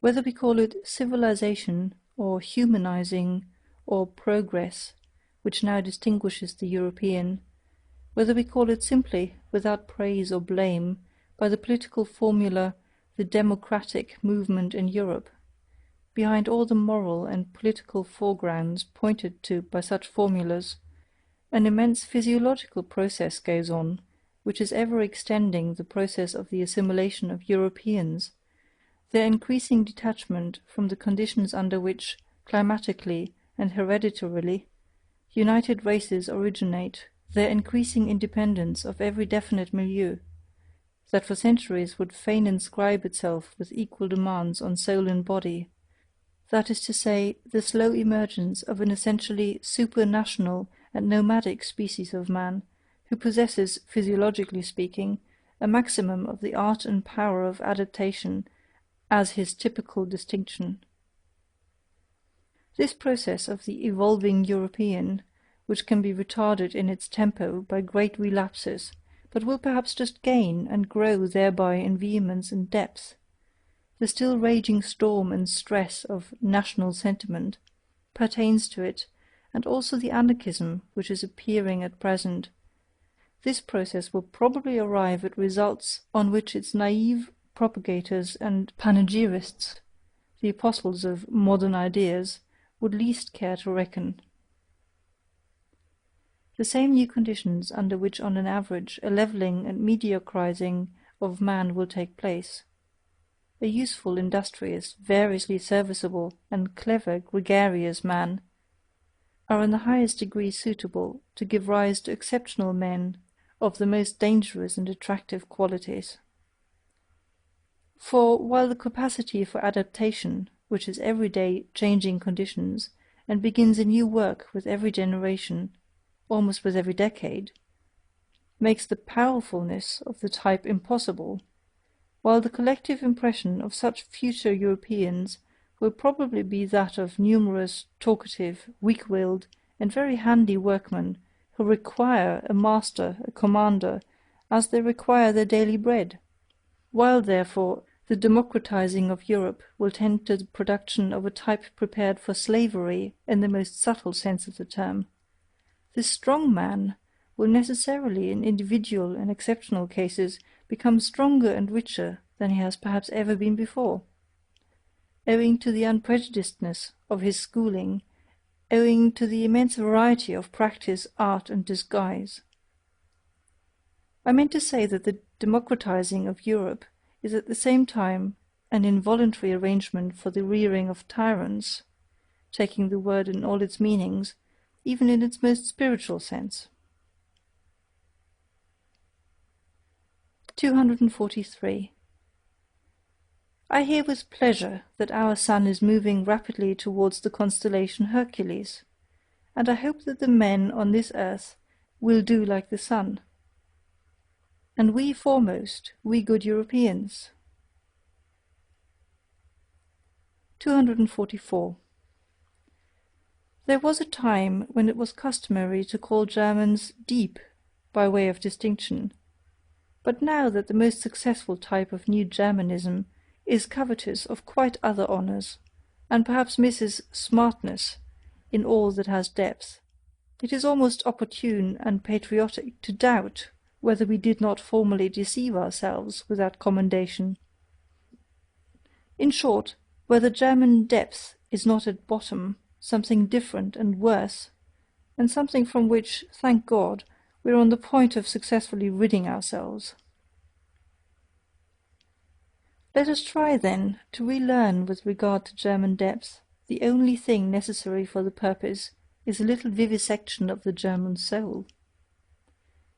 The German soul is above all manifold, varied in its source, aggregated and superimposed, rather than actually built. This is owing to its origin. A German who would embolden himself to assert, "Two souls, alas, dwell in my breast," would make a bad guess at the truth, or, more correctly, he would come far short of the truth about the number of souls. As a people made up of the most extraordinary mixing and mingling of races, perhaps even with a preponderance of the pre-Aryan element, as the people of the centre, in every sense of the term, the Germans are more intangible, more ample, more contradictory, more unknown, more incalculable, more surprising, and even more terrifying than other people are to themselves. They escape definition, and are thereby alone the despair of the French. It is characteristic of the Germans that the question, "What is German?" never dies out among them. Kotzebue certainly knew his Germans well enough. "We are known," they cried jubilantly to him, but Sand also thought he knew them. Jean-Paul knew what he was doing when he declared himself incensed at Fichte's lying but patriotic flatteries and exaggerations. But it is probable that Goethe thought differently about Germans from Jean-Paul, even though he acknowledged him to be right with regard to Fichte. It is a question what Goethe really thought about the Germans. But about many things around him he never spoke explicitly, and all his life he knew how to keep an astute silence. Probably he had good reason for it. It is certain that it was not the Wars of Independence that made him look up more joyfully, any more than it was the French Revolution. The event on account of which he reconstructed his Faust, and indeed the whole problem of man, was the appearance of Napoleon. There are words of Goethe in which he condemns with impatient severity, as from a foreign land, that which Germans take pride in. He once defined the famous German turn of mind as indulgence towards its own and others' weaknesses. Was he wrong? It is characteristic of Germans that one is seldom entirely wrong about them. The German soul has passages and galleries in it, there are caves, hiding places, and dungeons therein. Its disorder has much of the charm of the mysterious. The German is well acquainted with the bypaths to chaos. And as everything loves its symbol, so the German loves the clouds and all that is obscure, evolving, crepuscular, damp, and shrouded. It seems to him that everything uncertain, undeveloped, self-displacing, and growing is deep. The German himself does not exist. He is becoming, he is developing himself. Development is therefore the essentially German discovery, and hit in the great domain of philosophical formulas, a ruling idea which, together with German beer and German music, is labouring to Germanize all Europe. Foreigners are astonished and attracted by the riddles which the conflicting nature at the basis of the German soul propounds to them, riddles which Hegel systematized, and Richard Wagner has in the end set to music. Good-natured and spiteful, such a juxtaposition, preposterous in the case of every other people, is unfortunately only too often justified in Germany. One has only to live for a while among Swabians to know this. The clumsiness of the German scholar and his social distastefulness agree alarmingly well with his physical rope-dancing and nimble boldness, of which all the gods have learnt to be afraid. If anyone wishes to see the German soul demonstrated ad oculos, let him only look at German taste, at German arts and manners. What boorish indifference to taste! How the noblest and the commonest stand there in juxtaposition! How disorderly and how rich is the whole constitution of this soul! The German drags at his soul, he drags at everything he experiences. He digests his events badly, he never gets done with them, and German depth is often only a difficult, hesitating digestion. And just as all chronic invalids, all dyspeptics, like what is convenient, so the German loves frankness and honesty. It is so convenient to be frank and honest. This confidingness, this complacence, this showing the cards of German honesty, is perhaps the most dangerous and most successful disguise which the German is up to nowadays.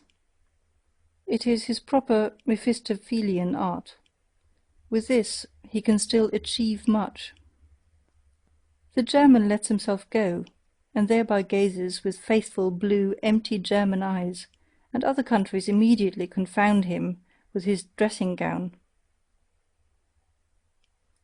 I meant to say that, let German depth be what it will. Among ourselves alone we perhaps take the liberty to laugh at it. We shall do well to continue henceforth to honour its appearance and good name, and not barter away too cheaply our old reputation as a people for depth, for Prussian smartness, and Berlin wit and sand. It is wise for a people to pose, and let itself be regarded as profound, clumsy, good-natured, honest, and foolish. It might even be profound to do so. Finally, we should do honour to our name. We are not called the Türsche Volk, deceptive people, for nothing. 245. The good old time is past. It sang itself out in Mozart. How happy are we that his rococo still speaks to us, that his good company, his tender enthusiasm, his childish delight in the Chinese and its flourishes, his courtesy of heart, his longing for the elegant, the amorous, the tripping, the tearful, and his belief in the South can still appeal to something left in us. Ah, some time or other it will be over with it. But who can doubt that it will be over still sooner with the intelligence and taste for Beethoven? For he was only the last echo of a break and transition in style, and not, like Mozart, the last echo of a great European taste, which had existed for centuries. Beethoven is the intermediate event between an old mellow soul that is constantly breaking down, and a future over-young soul that is always coming. There is spread over his music the twilight of eternal loss and eternal extravagant hope, the same light in which Europe was bathed when it dreamed with Rousseau, when it danced round the tree of liberty of the Revolution, and finally almost fell down in adoration before Napoleon. But how rapidly does this very sentiment now pale! How difficult nowadays is even the apprehension of this sentiment! How strangely does the language of Rousseau, Schiller, Shelley, and Byron sound to our ear, in whom collectively the same fate of Europe was able to speak, which knew how to sing in Beethoven. Whatever German music came afterwards belongs to Romanticism, that is to say, to a movement which, historically considered, was still shorter, more fleeting, and more superficial than the great interlude, the transition of Europe from Rousseau to Napoleon, and to the rise of democracy. Weber, but what do we care nowadays of Freischütz and Oberon? Or Marschner's Hans Heiling and Vampyre? Or even Wagner's Tannhäuser? That is extinct, although not yet forgotten music. This whole music of Romanticism, besides, was not noble enough, was not musical enough, to maintain its position anywhere but in the theatre and before the masses. From the beginning it was second-rate music, which was little thought of by genuine musicians. It was different with Felix Mendelssohn, that halcyon master who, on account of his lighter, purer, happier soul, quickly acquired admiration and was equally quickly forgotten, as the beautiful episode of German music. But with regard to Robert Schumann, who took things seriously, and has been taken seriously from the first, he was the last that founded a school. Do we not now regard it as a satisfaction, a relief, a deliverance, that this very Romanticism of Schumann's has been surmounted? Schumann, fleeing into the Saxon Switzerland of his soul, with a half Werther-like, half Jean-Paul-like nature, assuredly not like Beethoven, assuredly not like Byron. His Manfred music is a mistake and a misunderstanding to the extent of injustice. Schumann, with his taste, which was fundamentally a petty taste, that is to say, a dangerous propensity, doubly dangerous among Germans, for quiet lyricism and intoxication of the feelings. Going constantly apart, timidly withdrawing and retiring, a noble weakling who revelled in nothing but anonymous joy and sorrow, from the beginning a sort of girl and nulli me tangere. This Schumann was already merely a German event in music, and no longer a European event, as Beethoven had been, as in a still greater degree Mozart had been. With Schumann, German music was threatened with its greatest danger, that of losing the voice for the soul of Europe, and sinking into a merely national affair. 246. What a torture are books written in German to a reader who has a third ear! How indignantly he stands beside the slowly turning swamp of sounds without tune and rhythms without dance, which Germans call a book. And even the German who reads books, how lazily, how reluctantly, how badly he reads! How many Germans know, and consider it obligatory to know, that there is art in every good sentence, art which must be divined if the sentence is to be understood? If there is a misunderstanding about its tempo, for instance, the sentence itself is misunderstood. That one must not be doubtful about the rhythm-determining syllables, that one should feel the breaking of the too rigid symmetry as intentional and as a charm, that one should lend a fine and patient ear to every staccato and every rubato, that one should divine the sense and the sequence of the vowels and diphthongs, and how delicately and richly they can be tinted and retinted in the order of their arrangement. Who among book-reading Germans is complacent enough to recognize such duties and requirements, and to listen to so much art and intention in language? After all, one just has no ear for it, and so the most marked contrasts of style are not heard, and the most delicate artistry, as it were, squandered on the deaf. These were my thoughts when I noticed how clumsily and unintuitively two masters in the art of prose writing have been confounded, one whose words drop down hesitatingly and coldly, as from the roof of a damp cave. He counts on their dull sound and echo, and another who manipulates his language like a flexible sword, and from his arm down to his toes feels the dangerous bliss of the quivering, over-sharp blade, which wishes to bite, hiss, and cut. 247.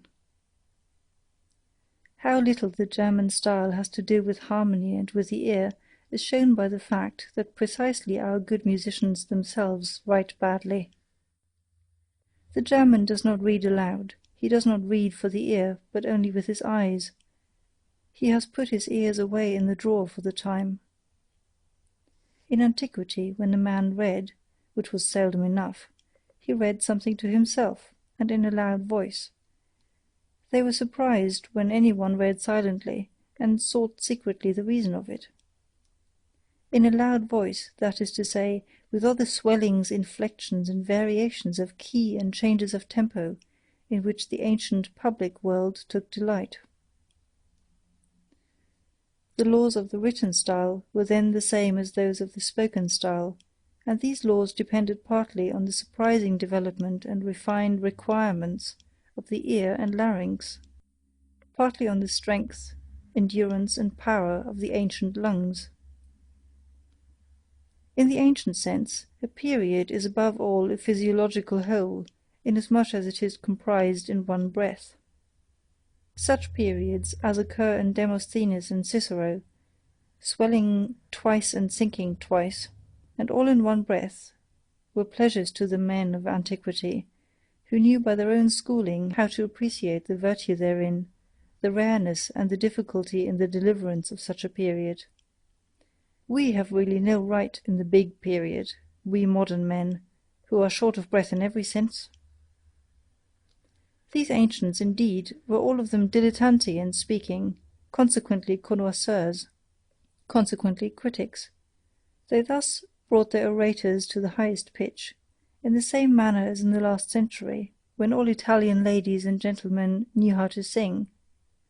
The virtuosoship of song, and with it also the art of melody, reached its elevation.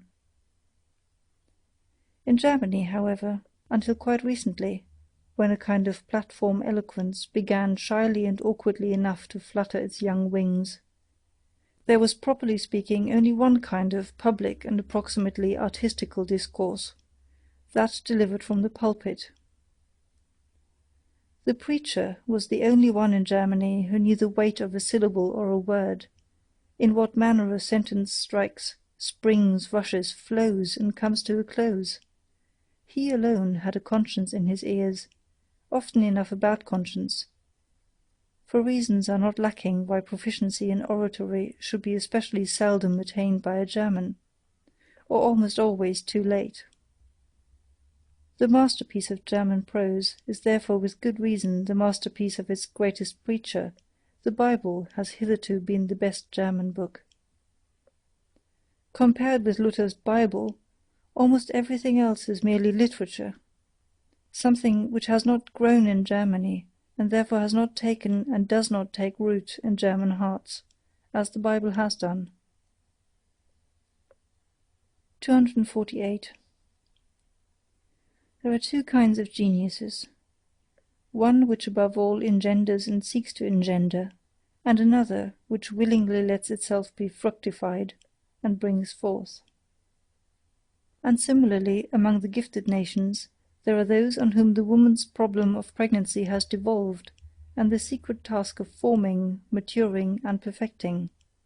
The Greeks, for instance, were a nation of this kind, and so are the French, and others which have to fructify and become the cause of new modes of life, like the Jews, the Romans, and in all modesty be it asked, like the Germans?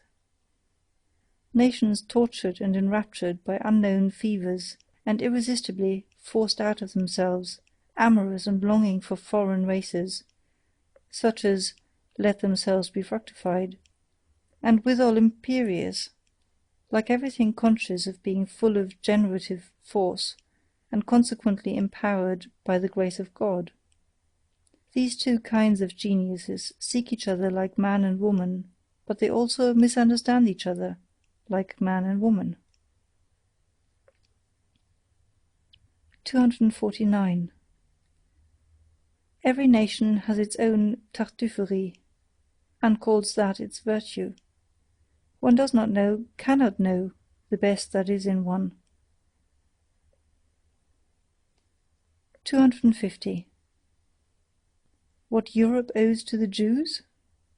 Many things, good and bad, and above all, one thing of the nature both of the best and the worst, the grand style in morality, the fearfulness and majesty of infinite demands, of infinite significations, the whole romanticism and sublimity of moral questionableness, and consequently just the most attractive, ensnaring, and exquisite element in those iridescences and allurements to life, in the aftersheen of which the sky of our European culture, its evening sky, now glows, perhaps glows out.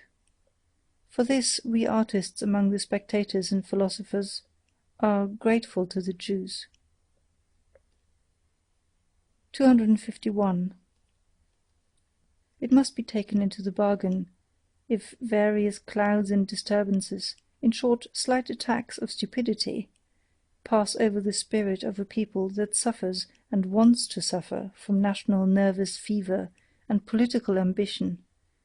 For instance, among present-day Germans there is alternately the anti-French folly, the anti-Semitic folly, the anti-Polish folly, the Christian romantic folly, the Wagnerian folly, the Teutonic folly, the Prussian folly. Just look at all those poor historians, the Zübels and Treitschkes, and their closely bandaged heads, and whatever else these little obscurations of the German spirit and conscience may be called. May it be forgiven me that I, too, when on a short daring sojourn into very infected ground, did not remain wholly exempt from the disease, but like every one else, began to entertain thoughts about matters which did not concern me, the first symptom of political infection. About the Jews, for instance, listen to the following. I have never yet met a German who was favourably inclined to the Jews, and however decided the repudiation of actual anti-Semitism may be on the part of all prudent and political men, this prudence and policy is not perhaps directed against the nature of the sentiment itself, but only against its dangerous excess, and especially against the distasteful and infamous expression of this excess of sentiment. On this point we must not deceive ourselves. That Germany has amply sufficient Jews, that the German stomach, the German blood, has difficulty and will long have difficulty in disposing only of this quantity of Jew, as the Italian, the Frenchman, and the Englishman have done by means of a stronger digestion. That is the unmistakable declaration and language of a general instinct, to which one must listen, and according to which one must act. Let no more Jews come in, and shut the doors, especially towards the east, also towards Austria. Thus commands the instinct of a people whose nature is still feeble and uncertain, so that it could be easily wiped out, easily extinguished by a stronger race. The Jews, however, are beyond all doubt the strongest, toughest, and purest race at present living in Europe. They know how to succeed even under the worst conditions, in fact better than under favourable ones. by means of virtues of some sort which one would like nowadays to label as vices, owing above all to a resolute faith which does not need to be ashamed before modern ideas. They alter only when they do alter, in the same way that the Russian Empire makes its conquest, as an empire that has plenty of time and is not of yesterday, namely, according to the principle, as slowly as possible. A thinker who has the future of Europe at heart will, in all his perspectives concerning the future, calculate upon the Jews, as he will calculate upon the Russians, as above all the surest and likeliest factors in the great play and battle of forces. That which is at present called a nation in Europe, and is really rather a res facta than nata, perhaps sometimes confusingly similar to a res ficta et picta, is in every case something evolving, young, easily displaced, and not yet a race, much less such a race ere perennis, as the Jews are such nations should most carefully avoid all hot-headed rivalry and hostility. It is certain that the Jews, if they desired, or if they were driven to it, as the anti-Semites seem to wish, could have the ascendancy, nay, literally the supremacy, over Europe. That they are not working and planning for that end is equally certain.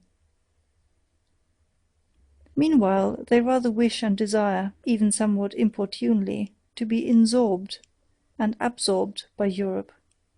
They long to be finally settled, authorized, and respected somewhere, and wish to put an end to the nomadic life, to the wandering Jew, and one should certainly take account of this impulse and tendency, and make advances to it. It possibly betokens a mitigation of the Jewish instincts, for which purpose it would perhaps be useful and fair to banish the anti-Semitic brawlers out of the country. One should make advances with all prudence and with selection, pretty much as the English nobility do. It stands to reason that the most powerful and strongly marked types of New Germanism could enter into relation with the Jews with the least hesitation. For instance, the nobleman officer from the Prussian border, it would be interesting in many ways to see whether the genius for money and patience, and especially some intellect and intellectuality, sadly lacking in the place referred to, could not in addition be annexed and trained to the hereditary art of commanding and obeying, for both of which the country in question has now a classic reputation. But here it is expedient to break off my festal discourse at my sprightly Teutonomania, for I have already reached my serious topic, the European problem, as I understand it, the rearing of a new ruling caste for Europe. 252. They are not a philosophical race, the English. Bacon represents an attack on the philosophical spirit generally.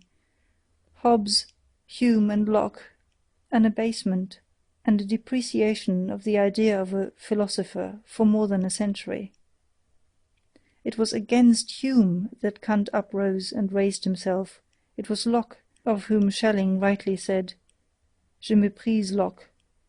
In the struggle against the English mechanical stultification of the world, Hegel and Schopenhauer, along with Goethe, were of one accord, the two hostile brother geniuses in philosophy, who pushed in different directions towards the opposite poles of German thought, and thereby wronged each other as only brothers will do.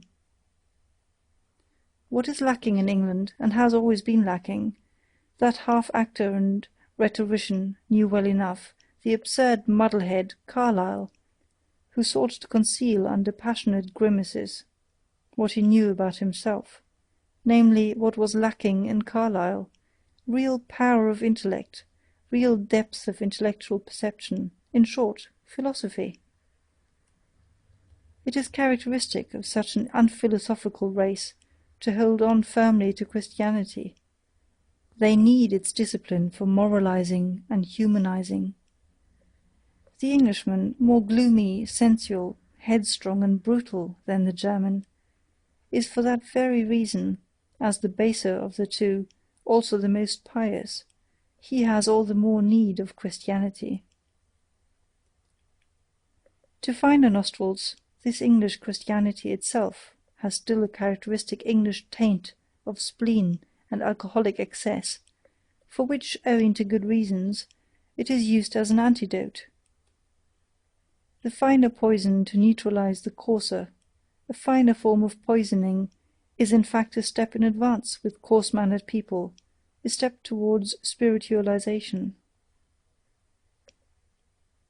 The English coarseness and rustic demureness is still most satisfactorily disguised by Christian pantomime, and by praying and psalm-singing, or, more correctly, it is thereby explained and differently expressed. And for the herd of drunkards and rakes who formerly learned moral grunting under the influence of Methodism, and more recently as the Salvation Army, a penitential fit may really be the relatively highest manifestation of humanity to which they can be elevated. So much may reasonably be admitted. That, however, which offends even in the humanist Englishman is his lack of music, to speak figuratively, and also literally. He has neither rhythm nor dance in the movements of his soul and body, indeed, not even the desire for rhythm and dance, for music. Listen to him speaking. Look at the most beautiful Englishwoman walking. In no country on earth are there more beautiful doves and swans. Finally, listen to them singing. But I asked too much. 253. There are truths which are best recognized by mediocre minds, because they are best adapted for them. There are truths which only possess charms and seductive power for mediocre spirits. One is pushed to this probably unpleasant conclusion, now that the influence of respectable but mediocre Englishmen, I may mention Darwin, John Stuart Mill, and Herbert Spencer, begins to gain the ascendancy of the middle-class region of European taste. Indeed, who could doubt that it is a useful thing for such minds to have the ascendancy for a time? It would be an error to consider the highly developed and independently soaring minds as specially qualified for determining and collecting many little common facts, and deducing conclusions from them. As exceptions, they are rather from the first in no very favourable position towards those who are the rules. After all, they have more to do than merely to perceive. In effect, they have to be something new, they have to signify something new, they have to represent new values. The gulf between knowledge and capacity is perhaps greater and also more mysterious than one thinks. The capable man in the grand style, the creator, will possibly have to be an ignorant person, while on the other hand, for scientific discoveries like those of Darwin, a certain narrowness, aridity, and industrious carefulness, in short, something English, may not be unfavourable for arriving at them. Finally, let it not be forgotten that the English, with their profound mediocrity, brought about once before a general depression of European intelligence. What is called modern ideas, or the ideas of the 18th century, or French ideas, that, consequently, against which the German mind rose up with profound disgust, is of English origin, there is no doubt about it. The French were only the apes and actors of these ideas, their best soldiers, and likewise, alas, their first and profoundest victims. For owing to the diabolical Anglomania of modern ideas, the âme française has in the end become so thin and emaciated that at present one recalls its 16th and 17th centuries, its profound, passionate strength, its inventive excellency almost with disbelief. One must, however, maintain this verdict of historical justice in a determined manner, and defend against it present prejudices and appearances. The European noblesse of sentiment, taste, and manners, taking the word in every high sense, is the work and invention of France.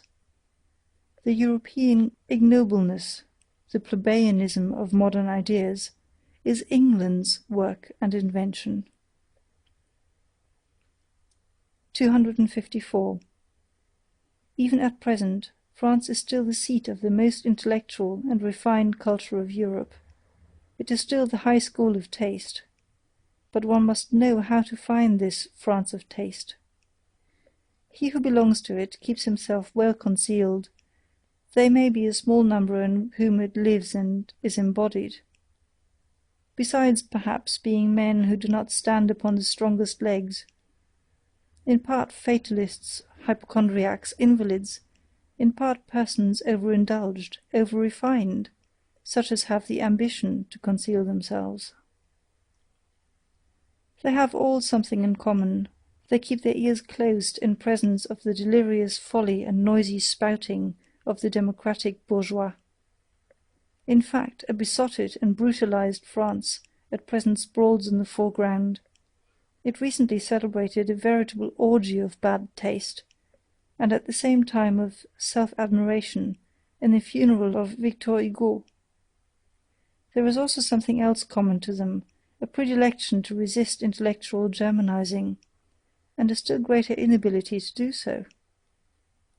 In this France of intellect, which is also a France of pessimism, Schopenhauer has become more at home, and more indigenous than he has ever been in Germany, not to speak of Heinrich Heine, who has long ago been reincarnated in the more refined and fastidious lyricists of Paris, or of Hegel, who at present, in the form of Taine, the first of living historians, exercises an almost tyrannical influence.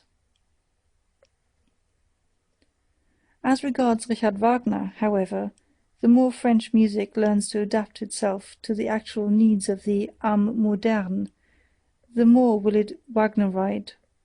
One can safely predict that beforehand. It is already taking place sufficiently. There are, however, three things which the French can still boast of with pride as their heritage and possession, and as indelible tokens of their ancient intellectual superiority in Europe, in spite of all voluntary or involuntary Germanizing and vulgarizing of taste. Firstly, the capacity for artistic emotion, for devotion to form, for which the expression l'art pour l'art, along with numerous others, has been invented. Such capacity has not been lacking in France for 3 centuries, and owing to its reverence for the small number, it has again and again made a sort of chamber music of literature possible, which is sought for in vain elsewhere in Europe. The second thing whereby the French can lay claim to a superiority over Europe is their ancient, many-sided, moralistic culture, owing to which one finds on an average, even in the petty romanciers of the newspapers and chance boulevardiers de Paris, a psychological sensitiveness and curiosity, of which, for example, one has no conception, to say nothing of the thing itself, in Germany. The Germans lack a couple of centuries of the moralistic work requisite thereto, which, as we have said, France has not grudged. Those who call the Germans naive on that account give them commendation for a defect. As the opposite of the German inexperience and innocence in voluptate psychologica, which is not too remotely associated with the tediousness of German intercourse, and as the most successful expression of genuine French curiosity and inventive talent in this domain of delicate thrills, Henri Beyle may be noted, that remarkably anticipatory and forerunning man, who, with a Napoleonic tempo, traversed his Europe, in fact several centuries of the European soul, as a surveyor and discoverer thereof. It has required 2 generations to overtake him one way or other, to divine long afterwards some of the riddles that perplexed and enraptured him. This strange Epicurean and man of interrogation, the last great psychologist of France. There is yet a third claim to superiority. In the French character there is a successful halfway synthesis of the North and South, which makes them comprehend many things and enjoins upon them other things, which an Englishman can never comprehend. Their temperament turned alternately to and from the South, in which from time to time the Provençal and Ligurian blood froths over, preserves them from the dreadful northern grey in grey, from sunless conceptual spectrism, and from poverty of blood, our German infirmity of taste, for the excessive prevalence of which, at the present moment, blood and iron, that is to say, high politics, has with great resolution been prescribed, according to a dangerous healing art which bids me wait and wait, but not yet hope. There is still in France a pre-understanding and ready welcome for those rarer and rarely gratified men, who are too comprehensive to find satisfaction of any kind to fatherlandism, and know how to love the South when in the North, and the North when in the South, the born Midlanders, the good Europeans. For them Bizet has made music, this latest genius who has seen a new beauty and seduction, who has discovered a piece of the South in music. 255. I hold that many precautions should be taken against German music.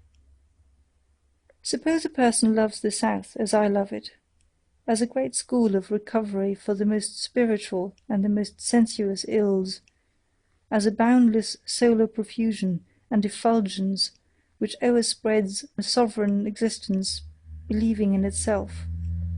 Well, such a person will learn to be somewhat on his guard against German music, because in injuring his taste anew, it will also injure his health anew.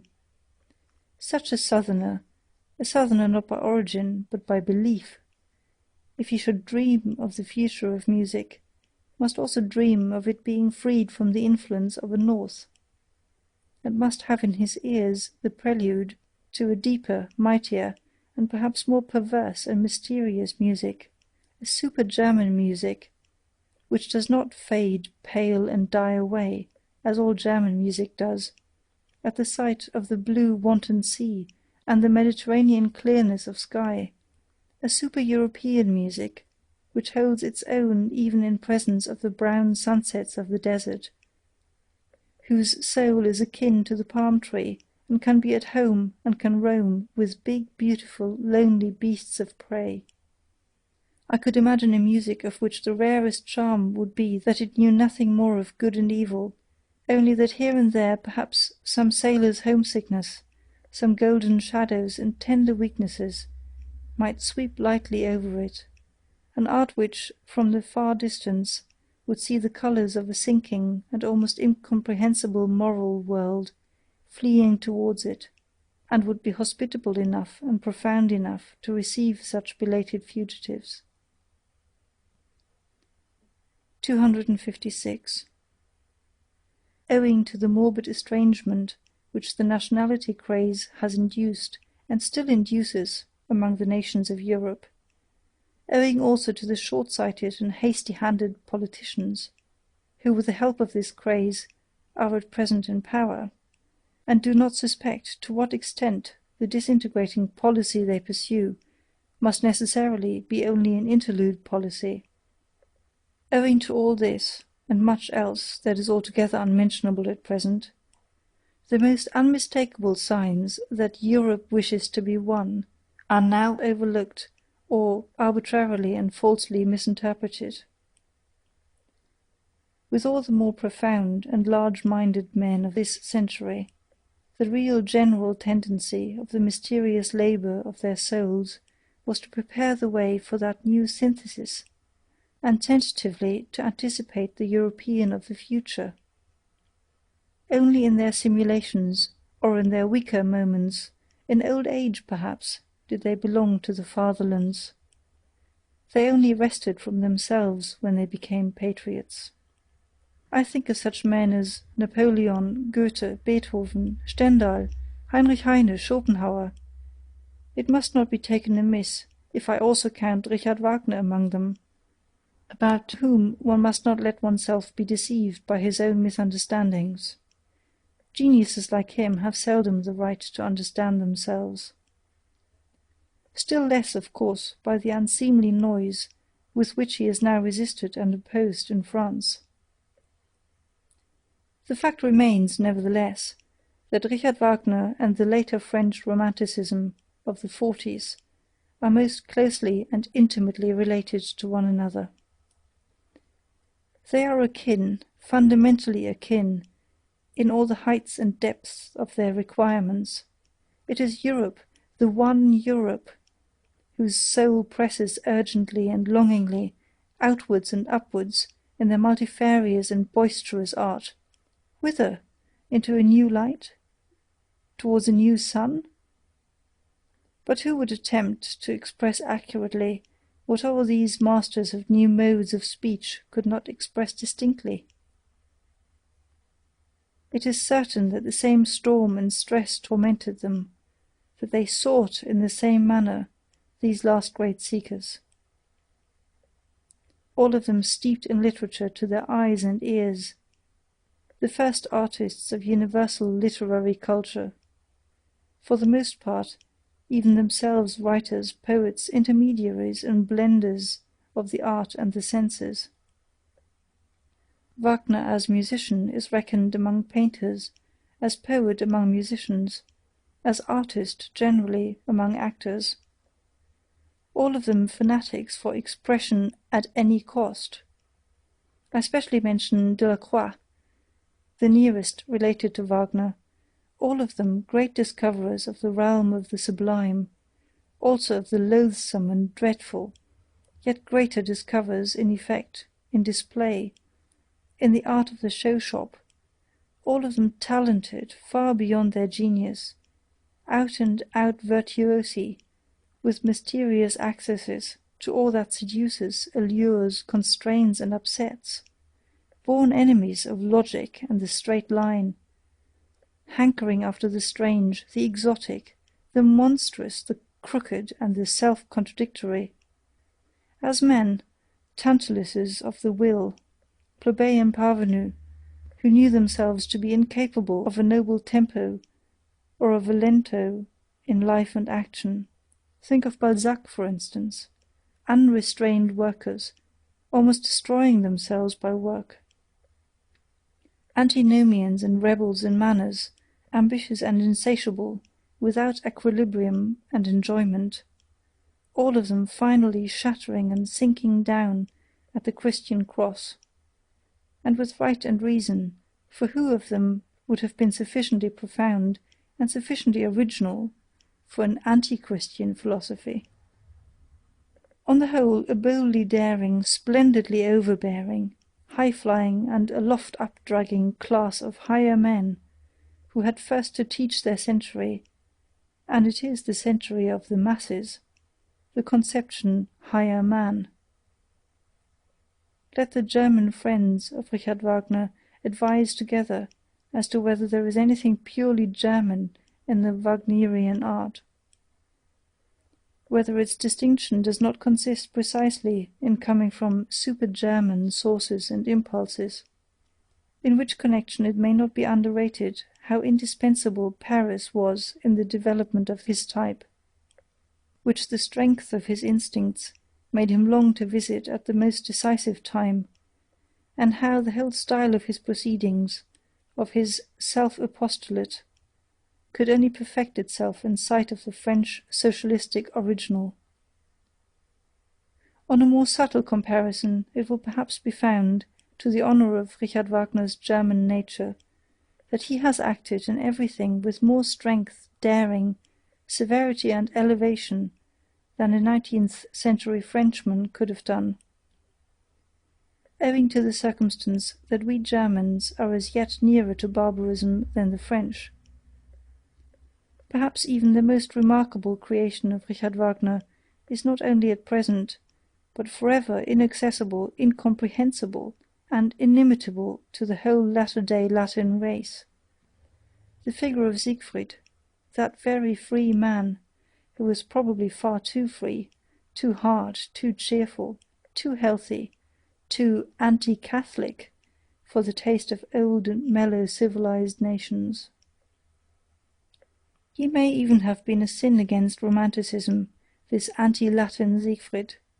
Well, Wagner atoned amply for this sin in his old sad days, when, anticipating a taste which has meanwhile passed into politics, he began, with a religious vehemence peculiar to him, to preach at least the way to Rome, if not walk therein. That these last words may not be misunderstood, I will call to my aid a few powerful rhymes, which will even betray to less delicate ears what I mean. What I mean counter to the last Wagner and his Parsifal music. Is this our mode? From German heart came this vexed ululating? From German body this self-lacerating? Is ours this priestly hand dilation, this incense-fuming exaltation? Is ours this faltering, falling, shambling, this quite uncertain ding-dong-dangling? This sly nun-ogling, Ave-hour bell-ringing, this holy false enraptured heaven overspringing? Is this our mode? Think well. Ye still wait for admission, for what ye hear is Rome, Rome's faith by intuition. End of chapter 8. Peoples and Countries. Recorded by Gesine in Valletta, January 2006. Beyond Good and Evil by Friedrich Nietzsche. Translated by Helen Zimmern. Chapter 9. What is Noble? Paragraph 257. Every elevation of the type man has hitherto been the work of an aristocratic society, and so it will always be, a society believing in a long scale of gradations of rank and differences of worth among human beings, and requiring slavery in some form or other. Without the pathos of distance, such as grows out of the incarnated differences of classes, out of the constant outlooking and downlooking of the ruling caste on subordinates and instruments, and out of their equally constant practice of obeying and commanding, of keeping down and keeping at a distance, that other more mysterious pathos could never have arisen, the longing for an ever-new widening of distance within the soul itself, the formation of ever higher, rarer, further, more extended, more comprehensive states, in short, just the elevation of the type man, the continued self-surmounting of man, to use a moral formula in a supermoral sense. To be sure, one must not resign oneself to any humanitarian illusions about the history of the origin of an aristocratic society, that is to say, of the preliminary condition for the elevation of the type man. The truth is hard. Let us acknowledge unprejudicedly how every higher civilization hitherto has originated. Men with a still natural nature, barbarians in every terrible sense of the word, men of prey, still in possession of unbroken strength of will and desire for power, threw themselves upon weaker, more moral, more peaceful races, perhaps trading or cattle-rearing communities, or upon old mellow civilizations in which the final vital force was flickering out in brilliant fireworks of wit and depravity. At the commencement, the noble caste was always the barbarian caste. Their superiority did not consist first of all in their physical, but in their psychical power. They were more complete men, which at every point also implies the same as more complete beasts. Corruption, as the indication that anarchy threatens to break out among the instincts and that the foundation of the emotions, called life, is convulsed, is something radically different according to the organization in which it manifests itself. When, for instance, an aristocracy like that of France at the beginning of the Revolution flung away its privileges with sublime disgust, and sacrificed itself to an excess of its moral sentiments, it was corruption. It was really only the closing act of the corruption that had existed for centuries, by virtue of which that aristocracy had abdicated, step by step, its lordly prerogatives, and lowered itself to a function of royalty, in the end even to its decoration and parade dress.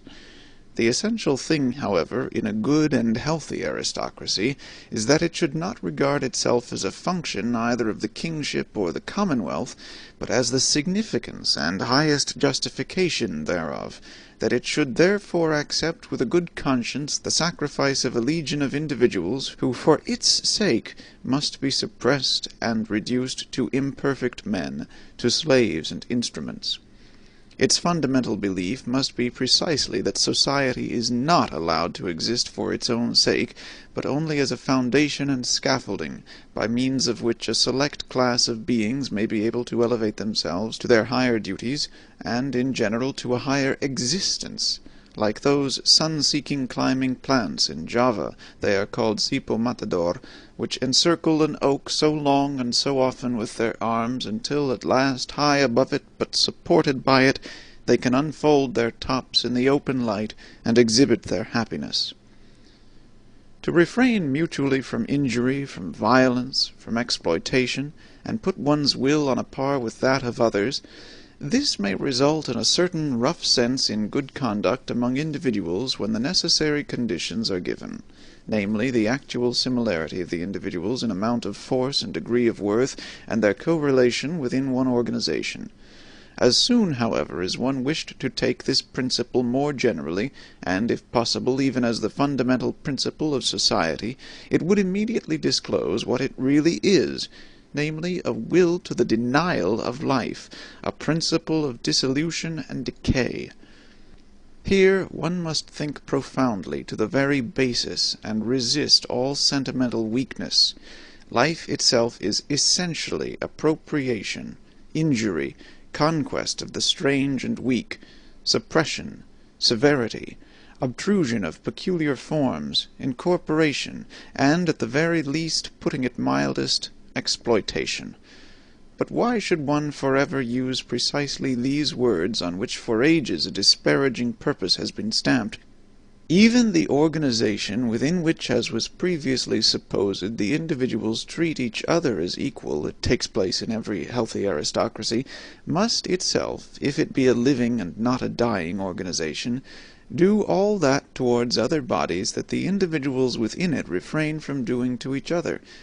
It will have to be the incarnated will to power. It will endeavor to grow, to gain ground, attract to itself, and acquire ascendancy, not owing to any morality or immorality, but because it lives, and because life is precisely will to power. On no point, however, is the ordinary consciousness of Europeans more unwilling to be corrected than on this matter. People now rave everywhere, even under the guise of science, about coming conditions of society in which the exploiting character is to be absent. That sounds to my ears as if they promised to invent a mode of life that should refrain from all organic functions.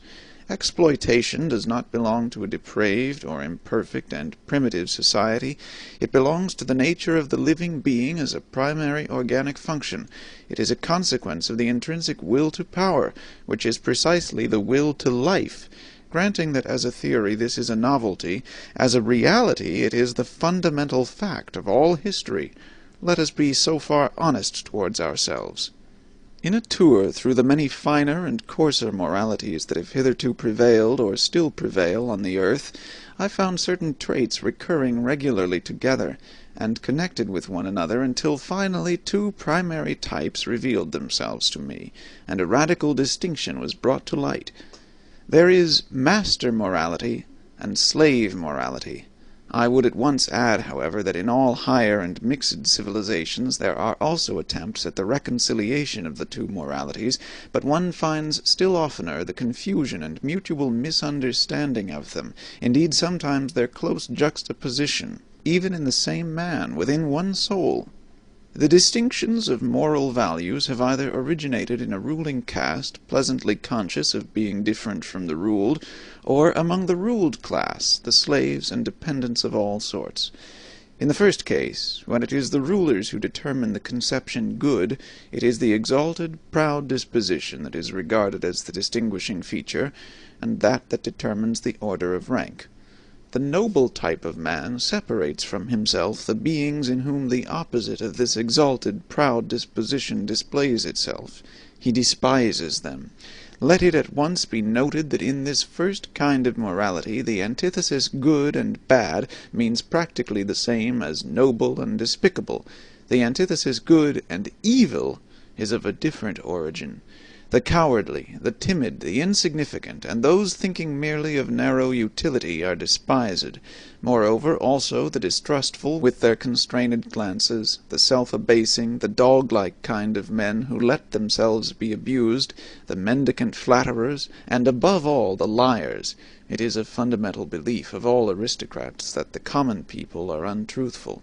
We truthful ones, the nobility in ancient Greece called themselves.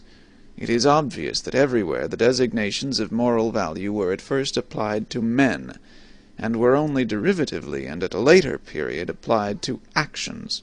It is a gross mistake, therefore, when historians of morals start with questions like, "Why have sympathetic actions been praised?" The noble type of man regards himself as a determiner of values. He does not require to be approved of. He passes the judgment. What is injurious to me is injurious in itself. He knows that it is he himself only who confers honor on things. He is a creator of values. He honors whatever he recognizes in himself. Such morality equals self-glorification. In the foreground there is the feeling of plenitude, of power, which seeks to overflow, the happiness of high tension, the consciousness of a wealth that would fain give and bestow. The noble man also helps the unfortunate, but not, or scarcely, out of pity, but rather from an impulse generated by the superabundance of power. The noble man honors in himself the powerful one, him also who has power over himself, who knows how to speak and how to keep silence, who takes pleasure in subjecting himself to severity and hardness, and has reverence for all that is severe and hard. "Wotan placed a hard heart in my breast," says an old Scandinavian saga. It is thus rightly expressed from the soul of a proud Viking. Such a type of man is even proud of not being made for sympathy. The hero of the saga therefore adds warningly, "He who has not a hard heart when young will never have one." The noble and brave who think thus are the furthest removed from the morality that sees precisely in sympathy or in acting for the good of others, or in désintéressement, the characteristic of the moral. Faith in oneself, pride in oneself, a radical enmity and irony towards selflessness, belong as definitely to noble morality as do a careless scorn and precaution in presence of sympathy and the warm heart. It is the powerful who know how to honor. It is their art, their domain for invention. The profound reverence for age and for tradition, all law rests on this double reverence, the belief and prejudice in favor of ancestors and unfavorable to newcomers, is typical in the morality of the powerful. And if, reversely, men of modern ideas believe almost instinctively in progress and the future, and are more and more lacking in respect for old age, the ignoble origin of these ideas has complacently betrayed itself thereby. A morality of the ruling class, however, is more specifically foreign and irritating to present-day taste in the sternness of its principle that one has duties only to one's equals, that one may act towards beings of a lower rank, towards all that is foreign, just as seems good to one or as the heart desires, and in any case beyond good and evil. It is here that sympathy and similar sentiments can have a place.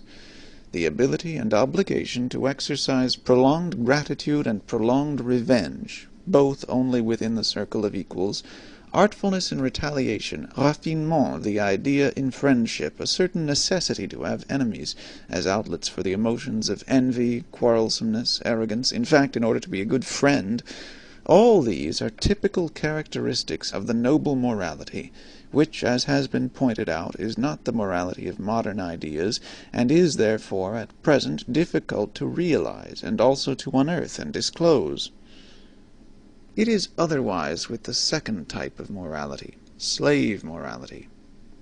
Supposing that the abused, the oppressed, the suffering, the unemancipated, the weary, and those uncertain of themselves should moralize, what will be the common element in their moral estimates?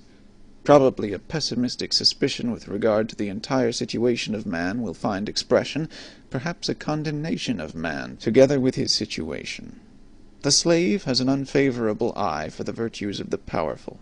He has a skepticism and distrust, a refinement of distrust of everything good that is there honored.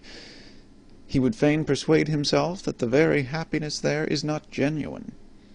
On the other hand, those qualities that serve to alleviate the existence of sufferers are brought into prominence and flooded with light. It is here that sympathy, the kind helping hand, the warm heart, patience, diligence, humility, and friendliness attain to honor. For here these are the most useful qualities, and almost the only means of supporting the burden of existence. Slave morality is essentially the morality of utility. Here is the seat of the origin of the famous antithesis good and evil. Power and dangerousness are assumed to reside in the evil, a certain dreadfulness, subtlety, and strength which do not admit of being despised. According to slave morality, therefore, the evil man arouses fear. According to master morality, it is precisely the good man who arouses fear and seeks to arouse it, while the bad man is regarded as the despicable being. The contrast attains its maximum when, in accordance with the logical consequences of slave morality, a shade of depreciation, it may be slight and well-intentioned, at last attaches itself to the good man of this morality, because, according to the servile mode of thought, the good man must in any case be the safe man. He is good-natured, easily deceived, perhaps a little stupid, un bonhomme. Everywhere that slave morality gains the ascendancy, language shows a tendency to approximate the significations of the word good and stupid. A last fundamental difference, the desire for freedom, the instinct for happiness, and the refinements of the feeling of liberty belong as necessarily to slave morals and morality as artifice and enthusiasm in reverence and devotion are the regular symptoms of an aristocratic mode of thinking and estimating. Hence we can understand, without further detail, why love, as a passion, it is our European specialty, must absolutely be a noble origin. As is well known, its invention is due to the Provençal poet-cavaliers, those brilliant, ingenious men of the Gai Saber, to whom Europe owes so much, and almost owes itself. Vanity is one of the things that are perhaps most difficult for a noble man to understand. He will be tempted to deny it where another kind of man thinks he sees it self-evidently. The problem for him is to represent to his mind beings who seek to arouse a good opinion of themselves that they themselves do not possess, and consequently also do not deserve, and who yet believe in this good opinion afterwards. This seems to him on the one hand such bad taste and so self-disrespectful, and on the other hand so grotesquely unreasonable, that he would like to consider vanity an exception, and is doubtful about it in most cases when it is spoken of. He will say, for instance, I may be mistaken about my value, and on the other hand may nevertheless demand that my value should be acknowledged by others precisely as I rate it. That, however, is not vanity, but self-conceit, or in most cases that which is called humility and also modesty. Or he will even say, for many reasons I can delight in the good opinion of others, perhaps because I love and honor them, and rejoice in all their joys, perhaps also because their good opinion endorses and strengthens my belief in my own good opinion, perhaps because the good opinion of others, even in cases where I do not share it, is useful to me, or gives promise of usefulness. All this, however, is not vanity. The man of noble character must first bring it home forcibly to his mind, especially with the aid of history, that from time immemorial, in all social strata in any way dependent, the ordinary man was only that he passed for. Not being at all accustomed to fix values, he did not assign, even to himself, any other value than that his master assigned to him. It is the peculiar right of masters to create values.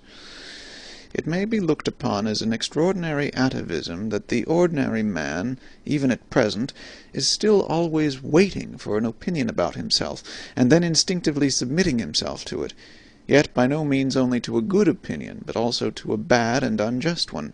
Think, for instance, of the greater part of the self-appreciations and self-depreciations that believing women learn from their confessors, and which in general the believing Christian learns from his church. In fact, conformably to the slow rise of the democratic social order and its cause, the blending of the blood of masters and slaves, the original noble and rare impulse of the masters to assign a value to themselves and to think well of themselves will now be more and more encouraged and extended. But it has at all times an older, ampler, and more radically ingrained propensity opposed to it, and in the phenomenon of vanity this older propensity overmasters the younger. The vain person rejoices over every good opinion that he hears about himself, quite apart from the point of view of its usefulness, and equally regardless of its truth or falsehood, just as he suffers from every bad opinion. For he subjects himself to both, he feels himself subjected to both, by the oldest instinct of subjection that breaks forth in him. It is the slave in the vain man's blood, the remains of the slave's craftiness, and how much of the slave is still left in woman, for instance, which seeks to seduce the good opinions of itself. It is the slave, too, who immediately afterwards falls prostrate himself before these opinions, as though he had not called them forth. And, to repeat it again, vanity is an atavism. A species originates, and a type becomes established and strong in the long struggle with essentially constant unfavorable conditions. On the other hand, it is known by the experience of breeders that species that receive superabundant nourishment, and in general a surplus of protection and care, immediately tend in the most marked way to develop variations, and are fertile in prodigies and monstrosities, also in monstrous vices. Now look at an aristocratic commonwealth, say an ancient Greek polis, or Venice, as a voluntary or involuntary contrivance for the purpose of rearing human beings. There are there men beside one another, thrown upon their own resources, who want to make their species prevail, chiefly because they must prevail, or else run the terrible danger of being exterminated.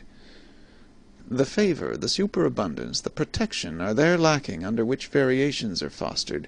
The species needs itself as species, as something that precisely by virtue of its hardness, its uniformity, and simplicity of structure, can in general prevail and make itself permanent in constant struggle with its neighbors, or with rebellious or rebellion-threatening vassals. The most varied experience teaches it what are the qualities to which it principally owes the fact that it still exists, in spite of all gods and men, and has hitherto been victorious.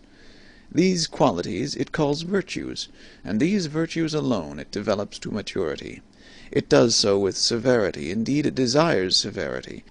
Every aristocratic morality is intolerant in the education of youth, in the control of women, in the marriage customs, in the relations of old and young, in the penal laws, which have an eye only for the degenerating.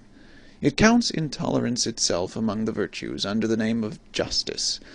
A type with few but very marked features, a species of severe, warlike, wisely silent, reserved, and reticent men, and as such with the most delicate sensibility for the charm and nuances of society, is thus established, unaffected by the vicissitudes of generations. The constant struggle with uniform unfavorable conditions is, as already remarked, the cause of a type's becoming stable and hard. Finally, however, a happy state of things results. The enormous tension is relaxed. There are perhaps no more enemies among the neighboring peoples, and the means of life, even of the enjoyment of life, are present in superabundance. With one stroke the bond and constraint of the old discipline severs. It is no longer regarded as necessary, as a condition of existence. If it would continue, it can only do so as a form of luxury, as an archaizing taste. Variations, whether they be deviations into the higher, finer, and rarer, or deteriorations and monstrosities, appear suddenly on the scene in the greatest exuberance and splendor. The individual dares to be individual, and detach himself.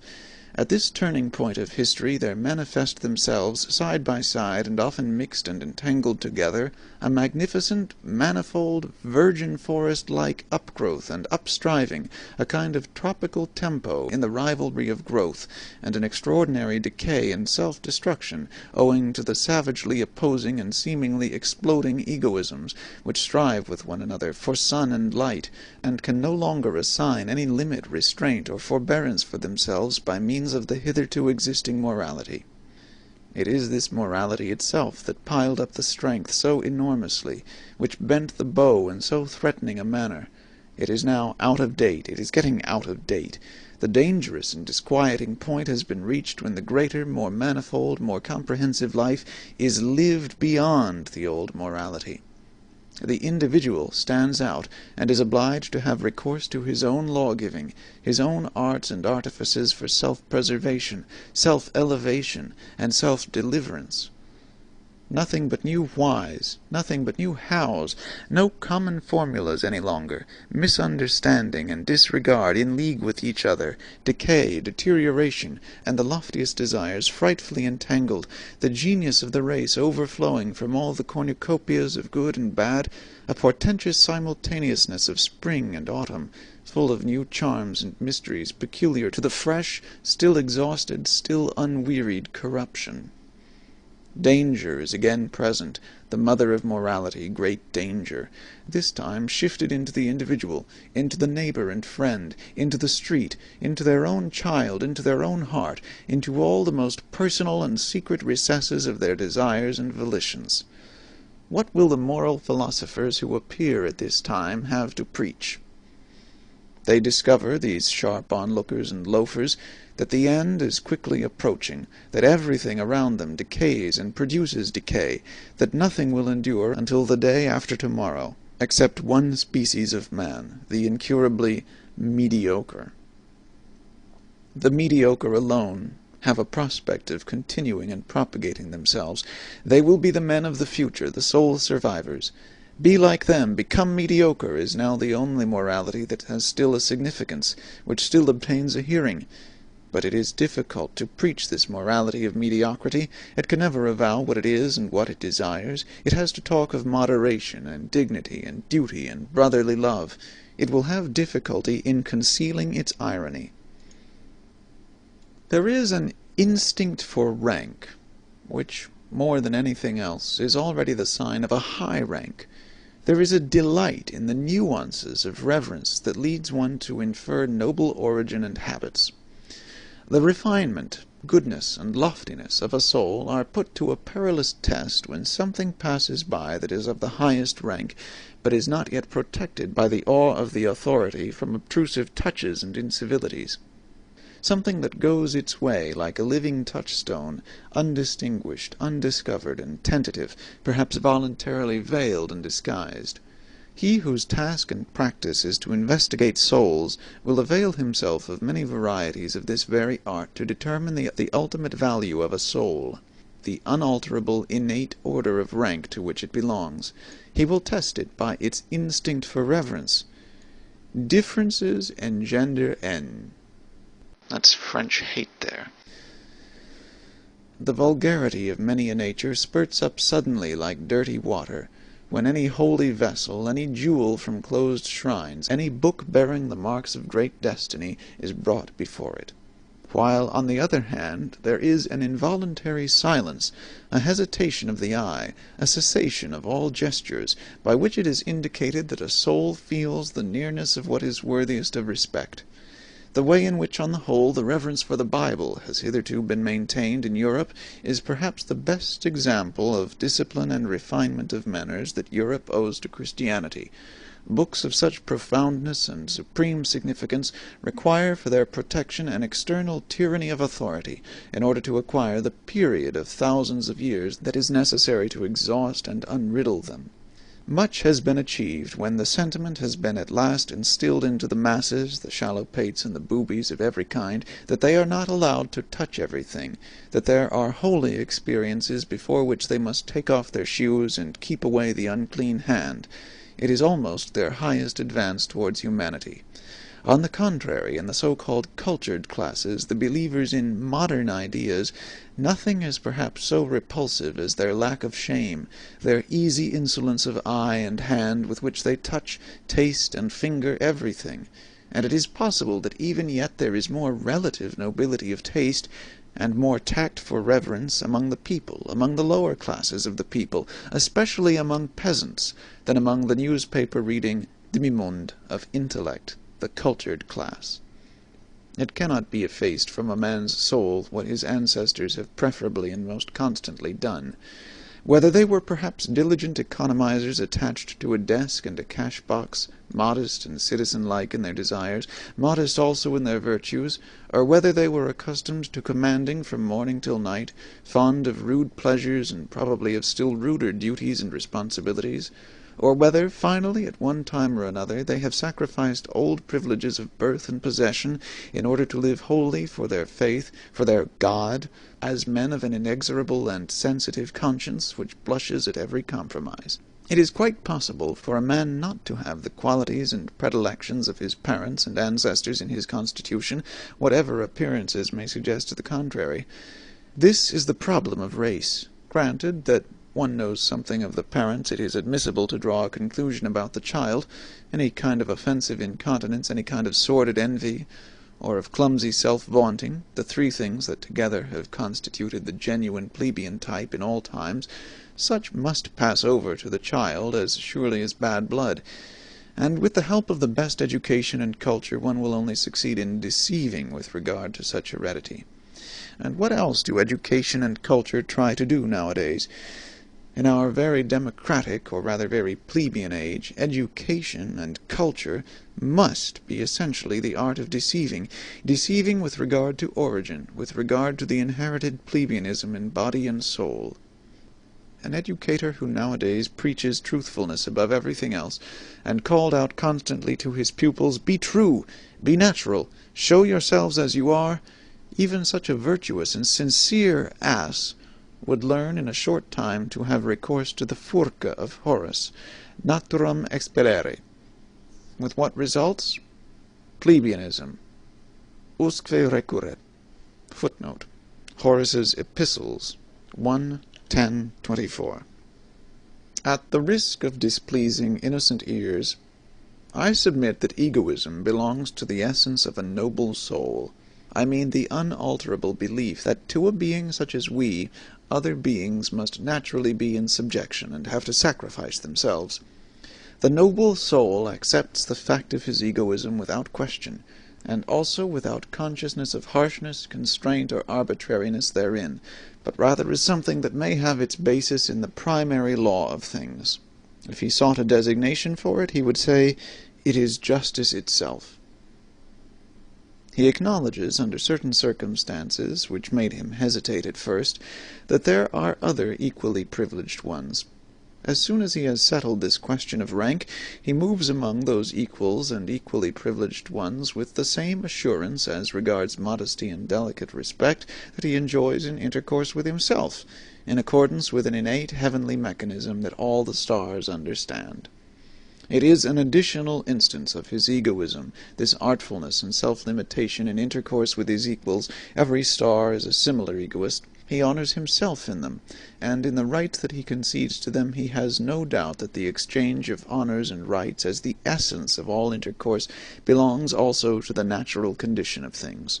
The noble soul gives as he takes, prompted by the passionate and sensitive instinct of requital, which is at the root of his nature. The notion of favor has, inter pares, neither significance nor good repute. There may be a sublime way of letting gifts, as it were, light upon one from above, and of drinking them thirstily like dewdrops. But for those arts and displays the noble soul has no aptitude. His egoism hinders him here. In general he looks aloft unwillingly. He looks either forward horizontally and deliberately, or downwards. He knows that he is on a height. One can only truly esteem him who does not look out for himself. Goethe to Ratschlosser. The Chinese have a proverb that mothers even teach their children. Xiao Xin, make thy heart small. This is the essentially fundamental tendency in latter-day civilizations. I have no doubt that an ancient Greek also would first of all remark the self-dwarfing in us Europeans of today. In this respect alone should we immediately be distasteful to him. What, after all, is nobleness? Words are vocal symbols for ideas. Ideas, however, are more or less definite mental symbols for frequently returning and concurring sensations, for groups of sensations. It is not sufficient to use the same words in order to understand one another. We must also employ the same words for the same kind of internal experiences. We must, in the end, have experiences in common. On this account, the people of one nation understand one another better than those belonging to different nations, even when they use the same language. Or rather, when people have lived long together under similar conditions of climate, soil, danger, requirement, toil, there originates therefrom an entity that understands itself, namely, a nation. In all souls, a like number of frequently recurring experiences have gained the upper hand over those occurring more rarely. About these matters people understand one another rapidly, and always more rapidly. The history of language is the history of a process of abbreviation. On the basis of this quick comprehension, people always unite closer and closer. The greater the danger, the greater is the need of agreeing quickly and readily about what is necessary. Not to misunderstand one another in danger, that is what cannot at all be dispensed with in intercourse. Also, in all loves and friendships one has the experience that nothing of the kind continues when the discovery has been made that in using the same words one of the two parties has feelings, thoughts, intuitions, wishes, or fears different from those of the other. The fear of the eternal misunderstanding, that is the good genius that so often keeps persons of different sexes from too hasty attachments to which sense and heart prompt them, and not some Schopenhauerian genius of the species. Whichever groups of sensations within a soul awaken most readily, begin to speak, and give the word of command, these decide as to the general order of rank of its values, and determine ultimately its list of desirable things. A man's estimates of value betray something of the structure of his soul, and wherein it sees its conditions of life, its intrinsic needs.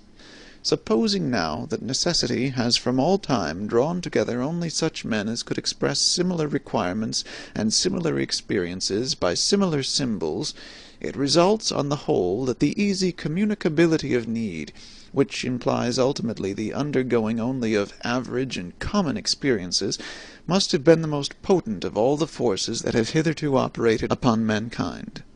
The more similar, the more ordinary people have always had, and are still having, the advantage.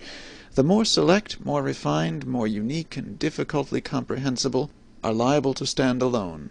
They succumb to accidents in their isolation, and seldom propagate themselves. One must appeal to immense opposing forces in order to thwart this natural, all too natural, progressus in simile, the evolution of man to the similar, the ordinary, the average, the gregarious, to the ignoble.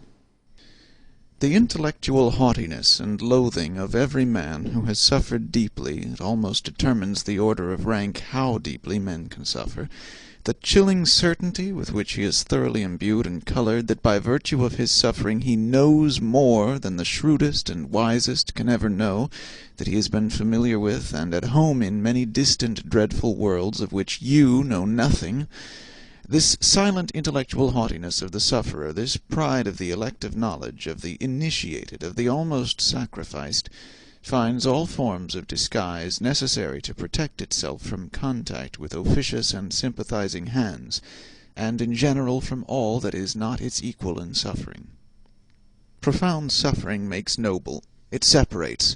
One of the most refined forms of disguise is epicurism, along with a certain ostentatious boldness of taste, which takes suffering lightly, and puts itself on the defensive against all that is sorrowful and profound.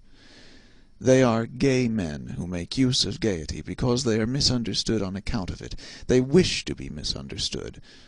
There are scientific minds who make use of science because it gives a gay appearance, and because scientificness leads to the conclusion that a person is superficial, they wish to mislead to a false conclusion.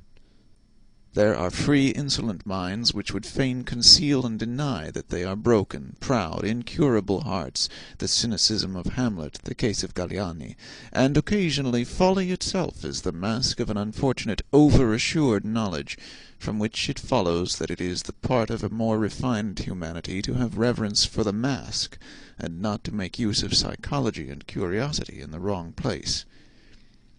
That which separates two men most profoundly is a different sense and grade of purity. What does it matter about all their honesty and reciprocal usefulness? What does it matter about all their mutual goodwill? The fact still remains, they cannot smell each other. The highest instinct for purity places him who is affected with it in the most extraordinary and dangerous isolation as a saint, for it is just holiness, the highest spiritualization of the instinct in question. Any kind of cognizance of an indescribable excess in the joy of the bath, any kind of ardor or thirst which perpetually impels the soul out of night into the morning, and out of gloom, out of affliction into clearness, brightness, depth, and refinement, just as much as such a tendency distinguishes, it is a notable tendency, it also separates. The pity of the saint is pity for the filth of the human, all too human. And there are grades and heights where pity itself is regarded by him as impurity, as filth. Signs of nobility. Never to think of lowering our duties to the rank of duties for everybody, to be unwilling to renounce or to share our responsibilities, to count our prerogatives and the exercise of them among our duties. A man who strives after great things looks upon everyone whom he encounters on his way either as a means of advance or a delay and hindrance, or a temporary resting place, or as a temporary resting place. His peculiar lofty bounty to his fellow men is only possible when he attains his elevation and dominates. Impatience and the consciousness of being always condemned to comedy up to that time, for even strife is a comedy and conceals the end, as every means does, spoil all intercourse with him. This kind of man is acquainted with solitude, and what is most poisonous in it. The problem of those who wait. Happy chances are necessary, and many incalculable elements, in order that a higher man in whom the solution of a problem is dormant may yet take action, or break forth, as one might say, at the right moment. On an average, it does not happen. And in all corners of the earth there are waiting ones sitting who hardly know to what extent they are waiting, and still less that they wait in vain. Occasionally, too, the waking call comes too late, the chance which gives permission to take action when their best youth and strength for action have been used up in sitting still, and how many a one, just as he sprang up, has found with horror that his limbs are benumbed, and his spirits are now too heavy. It is too late, he has said to himself, and has become self-distrustful and henceforth forever useless. In the domain of genius may not the Raphael without hands, taking the expression in its widest sense, perhaps not be the exception but the rule? Perhaps genius is by no means so rare, but rather the 500 hands which it requires in order to tyrannize over the right time, in order to take chance by the forelock. He who does not wish to see the height of a man looks all the more sharply at what is low in him, and in the foreground, and thereby betrays himself. In all kinds of injury and loss, the lower and coarser soul is better off than the nobler soul.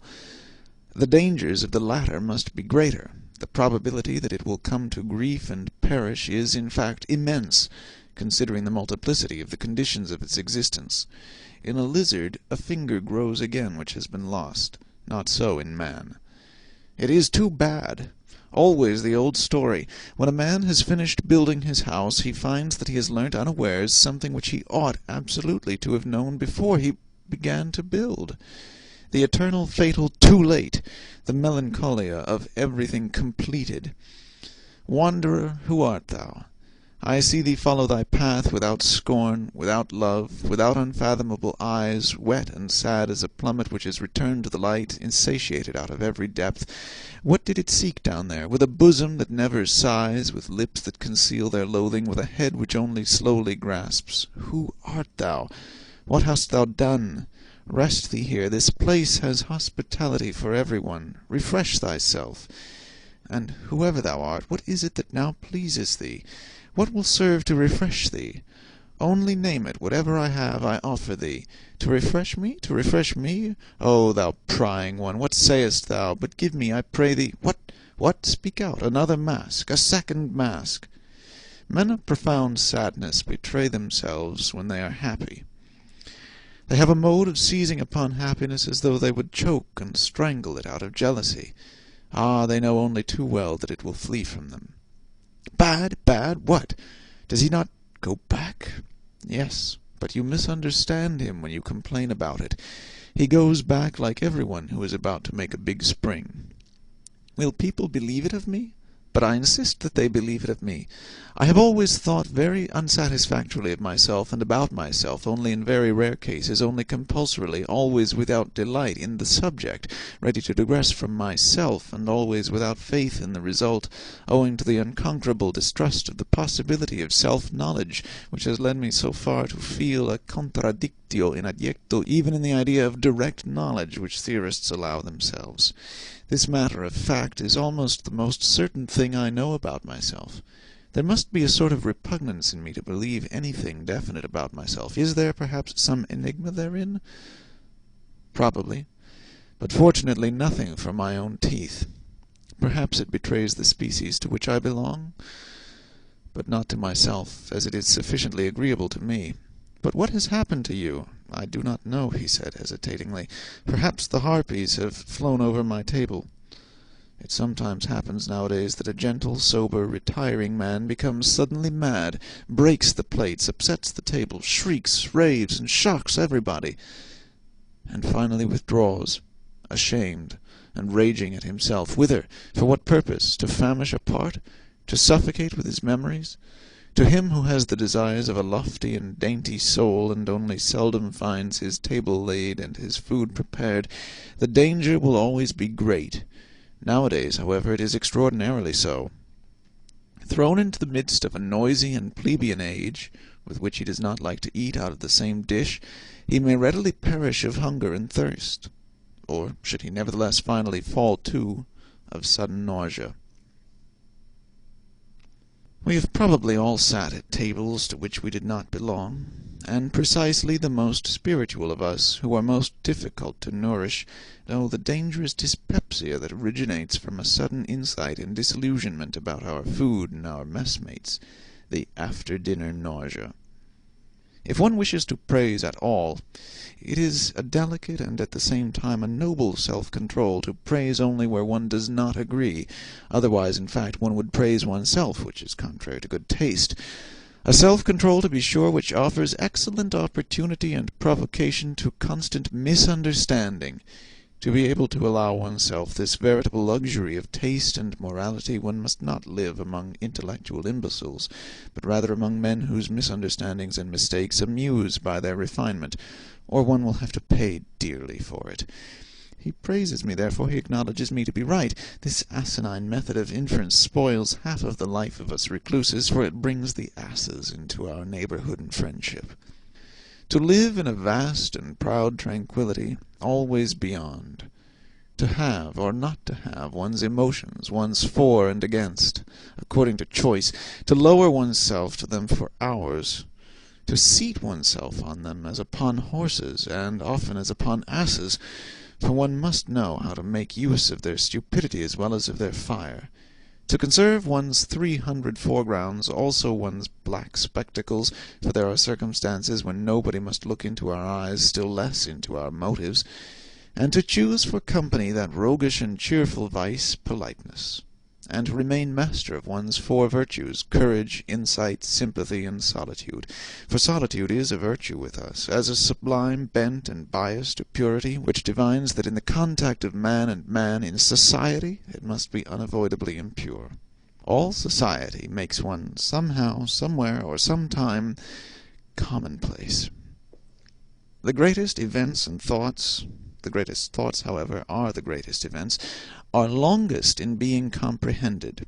The generations which are contemporary with them do not experience such events. They live past them. Something happens there as in the realm of stars. The light of the furthest stars is longest in reaching man, and before it has arrived, man denies that there are stars there. How many centuries does mind require to be understood? That is also a standard. One also makes a gradation of rank, and an etiquette therewith, such as is necessary for mind and for star. Here is the prospect free, the mind exalted. Footnote Goethe's Faust, Part 2, Act 5, the words of Dr. Marianus. But there is a reverse kind of man, who is also upon a height, and has also a free prospect, but looks downwards. What is noble? What does the word noble still mean for us nowadays?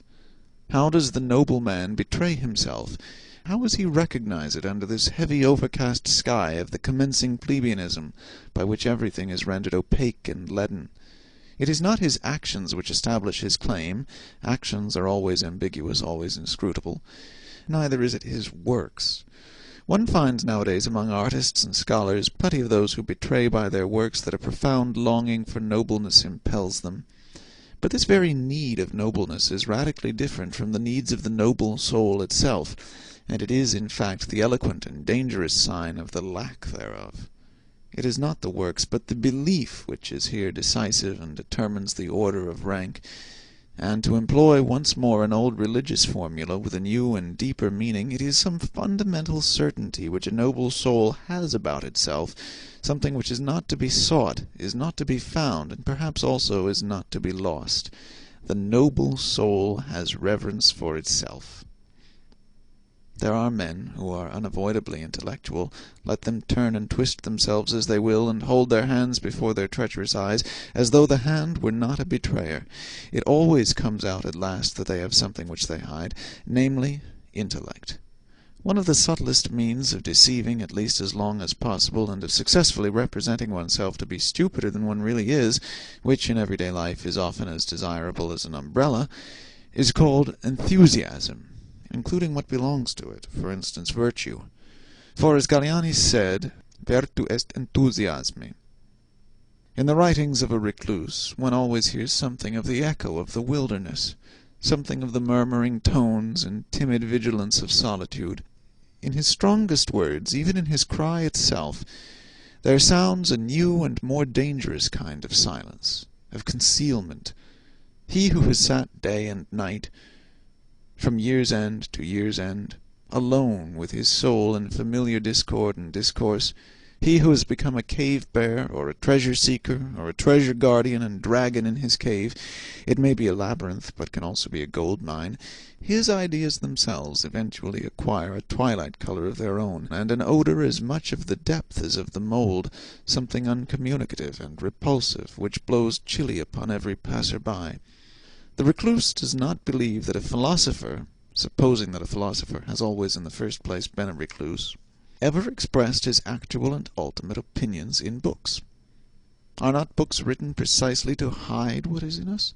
Indeed, he will doubt whether a philosopher can have ultimate and actual opinions at all, whether behind every cave in him there is not, and must necessarily be, a still deeper cave, an ampler, stranger, richer world beyond the surface, an abyss behind every bottom, beneath every foundation. Every philosophy is a foreground philosophy. This is a recluse's verdict. There is something arbitrary in the fact that the philosopher came to a stand here, took a retrospect, and looked around, that he here laid his spade aside and did not dig any deeper. There is also something suspicious in it. Every philosophy also conceals a philosophy. Every opinion is also a lurking place. Every word is also a mask. Every deep thinker is more afraid of being understood than of being misunderstood. The latter perhaps wounds his vanity, but the former wounds his heart, his sympathy, which always says, why would you also have as hard a time of it as I have? Man, A complex, mendacious, artful, and inscrutable animal, uncanny to the other animals by his artifice and sagacity rather than by his strength, has invented the good conscience in order finally to enjoy his soul as something simple, and the whole of morality is a long, audacious falsification, by virtue of which generally employment at the sight of the soul becomes impossible. From this point of view, there is perhaps much more in the conception of art than is generally believed.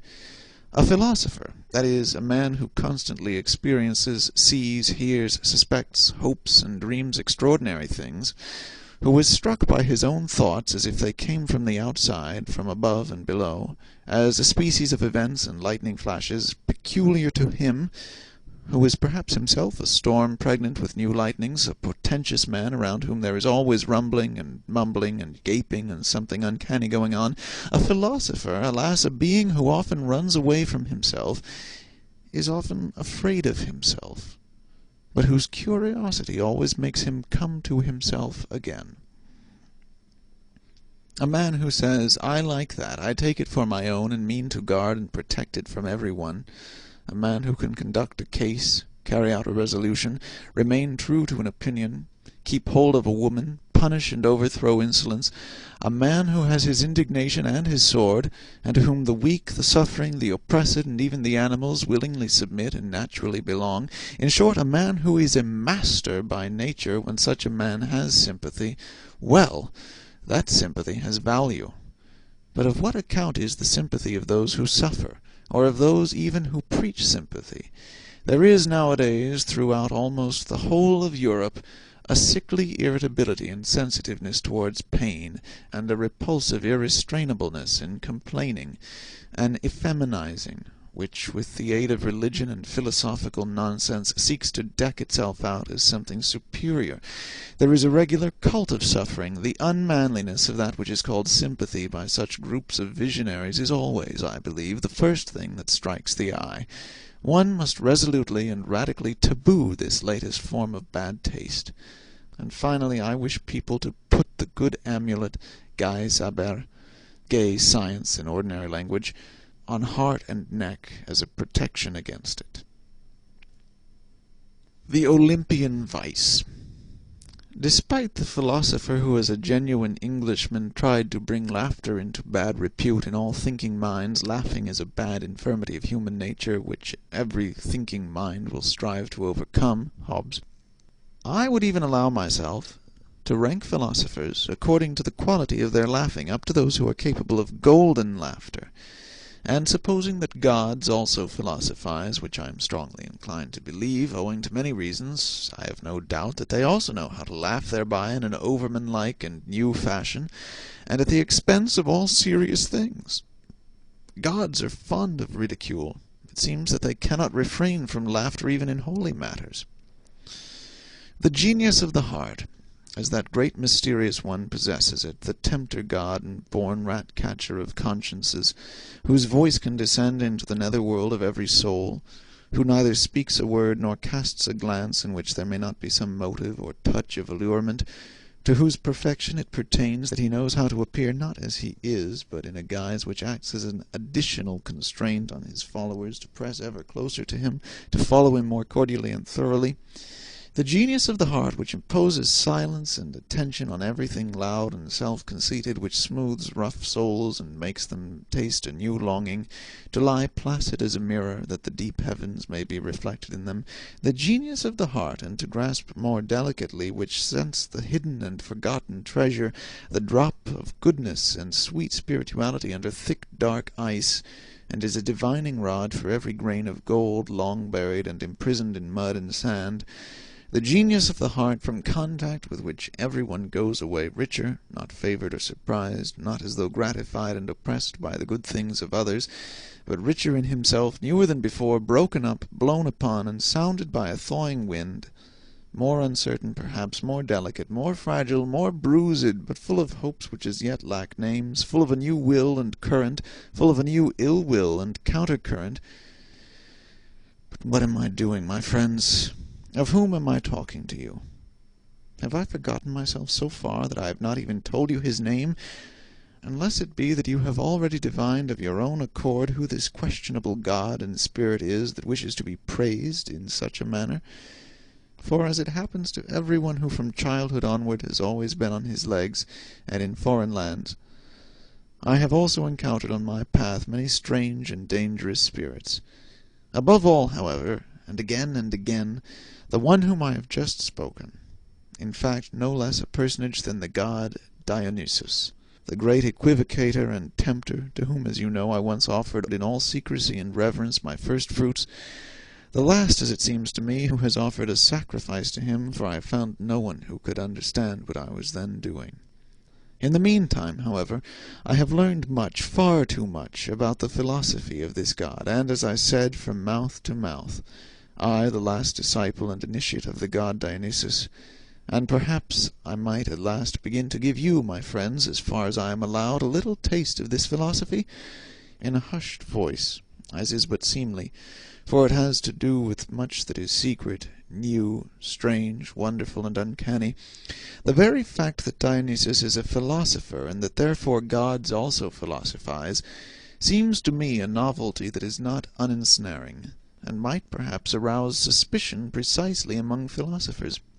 Among you, my friends, there is less to be said against it, except that it comes too late, and not at the right time, for as it has been disclosed to me, you are loath nowadays to believe in God and gods. It may happen, too, that in the frankness of my story I must go further than is agreeable to the strict usages of your ears. Certainly the god in question went further, very much further, in such dialogues, and was always many paces ahead of me.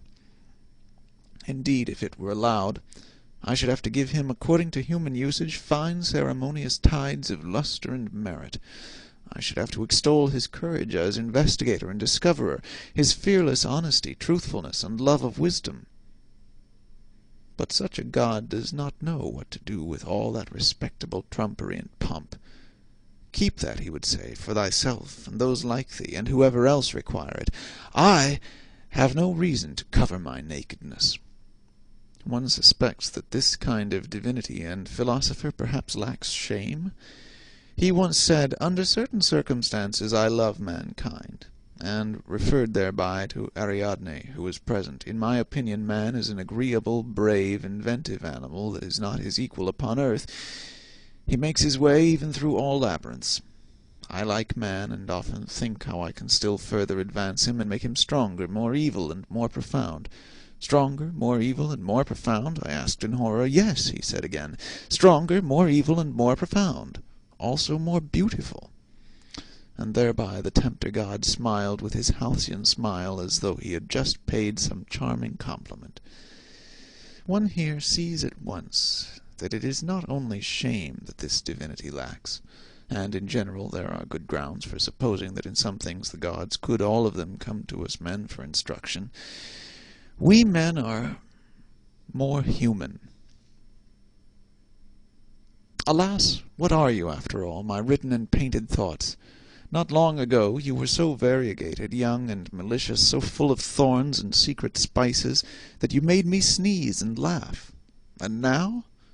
You have already doffed your novelty, and some of you, I fear, are ready to become truths, so immortal do they look, so pathetically honest, so tedious. And was it ever otherwise? What then do we write and paint, we mandarins with Chinese brush, we immortalizers of things which lend themselves to writing? What are we alone capable of painting? Alas, only that which is just about to fade and begins to lose its odor. Alas, only exhausted and departing storms and belated yellow sentiments. Alas, only birds strayed and fatigued by flight, which now let themselves be captured with the hand, with our hand. We immortalize what cannot live and fly much longer, things only which are exhausted and mellow. And it is only for your afternoon, you, my written and painted thoughts, for which alone I have colours, many colours, perhaps many variegated softenings, and 50 yellows and browns and greens and reds, but nobody will divine thereby how ye looked in your morning. You sudden sparks and marvels of my solitude, you, my old beloved evil thoughts. From the Heights, by F. V. Nietzsche. Translated by L. A. Manius. Midday of life, O season of delight, my summer's park, unceaseful joy to look, to lurk, to hark. I peer for friends, am ready day and night. Where linger ye, my friends? The time is right. Is not the glacier's grey to-day for you rose-garlanded? The brooklet seeks you, wind, cloud, with longing thread, and thrust themselves yet higher to the blue, to spy for you from farthest eagle's view. My table was spread out for you on high. Who dwelleth so star near, so near the grisly pit below? My realm, what realm hath wider boundary? My honey, who hath sipped its fragrancy? Friends, ye are there, woe me, yet I am not he whom ye seek. Ye stare and stop, better your wrath could speak. I am not I, hand, gait, face changed, and what I am to you, my friends, now am I not? Am I an other? Strange am I to me? Yet from me sprung? A wrestler by himself too oft self-wrung, hindering too oft my own self's potency, wounded and hampered by self-victory, I sought whereso the winds blow keenest. There I learned to dwell where no man dwells, on lonesome ice-lorn fell, and unlearned man and God and curse and prayer became a ghost haunting the glaciers bare. Yes, my old friends, look, ye turn pale, filled o'er with love and fear. Go, yet not in wrath, ye could ne'er live here. Here in the farthest realm of ice and scar, a huntsman must one be, like chamois sore. An evil huntsman was I. See how taut my bow was bent. Strongest was he by whom such bolt were sent. Woe now! That arrow is with peril fraught, perilous as none. Have yon safe home ye sought? Ye go, thou didst endure enough, O heart. Strong was thy hope. Unto new friends thy portals widely ope. Let old ones be. Bid memory depart. Wast thou young then? Now better young thou art. What linked us once together, one hope's tie, who now doth con those lines, now fading, love once wrote thereon, is like a parchment which the hand is shy to touch, like crackling leaves, all seared, all dry. Oh, friends no more! They are, what name for those? Friends' phantom flight, knocking at my heart's window pane at night, gazing on me, that speaks we were, and goes, oh, withered words, once fragrant as the rose. Pinings of youth that might not understand, for which I pined, which I deemed changed with me, kin of my kind, but they grew old, and thus were doomed and banned. None but new kith are native of my land. Midday of life, my second youth's delight, my summer's park, unrestful joy to long, to lurk, to hark, I peer for friends, am ready day and night for my new friends. Come, come, the time is right. This song is done, the sweet sad cry of rue sang out its end. A wizard wrought it, he the timely friend, the midday friend. No, do not ask me who. At midday 'twas when one became as two. We keep our feast of feasts, sure of our bourne, our aims self-same. The guest of guests, friend Zarathustra, came. The world now laughs, the grisly veil was torn, and light and dark were one that wedding morn. End of Friedrich Nietzsche's Beyond Good and Evil.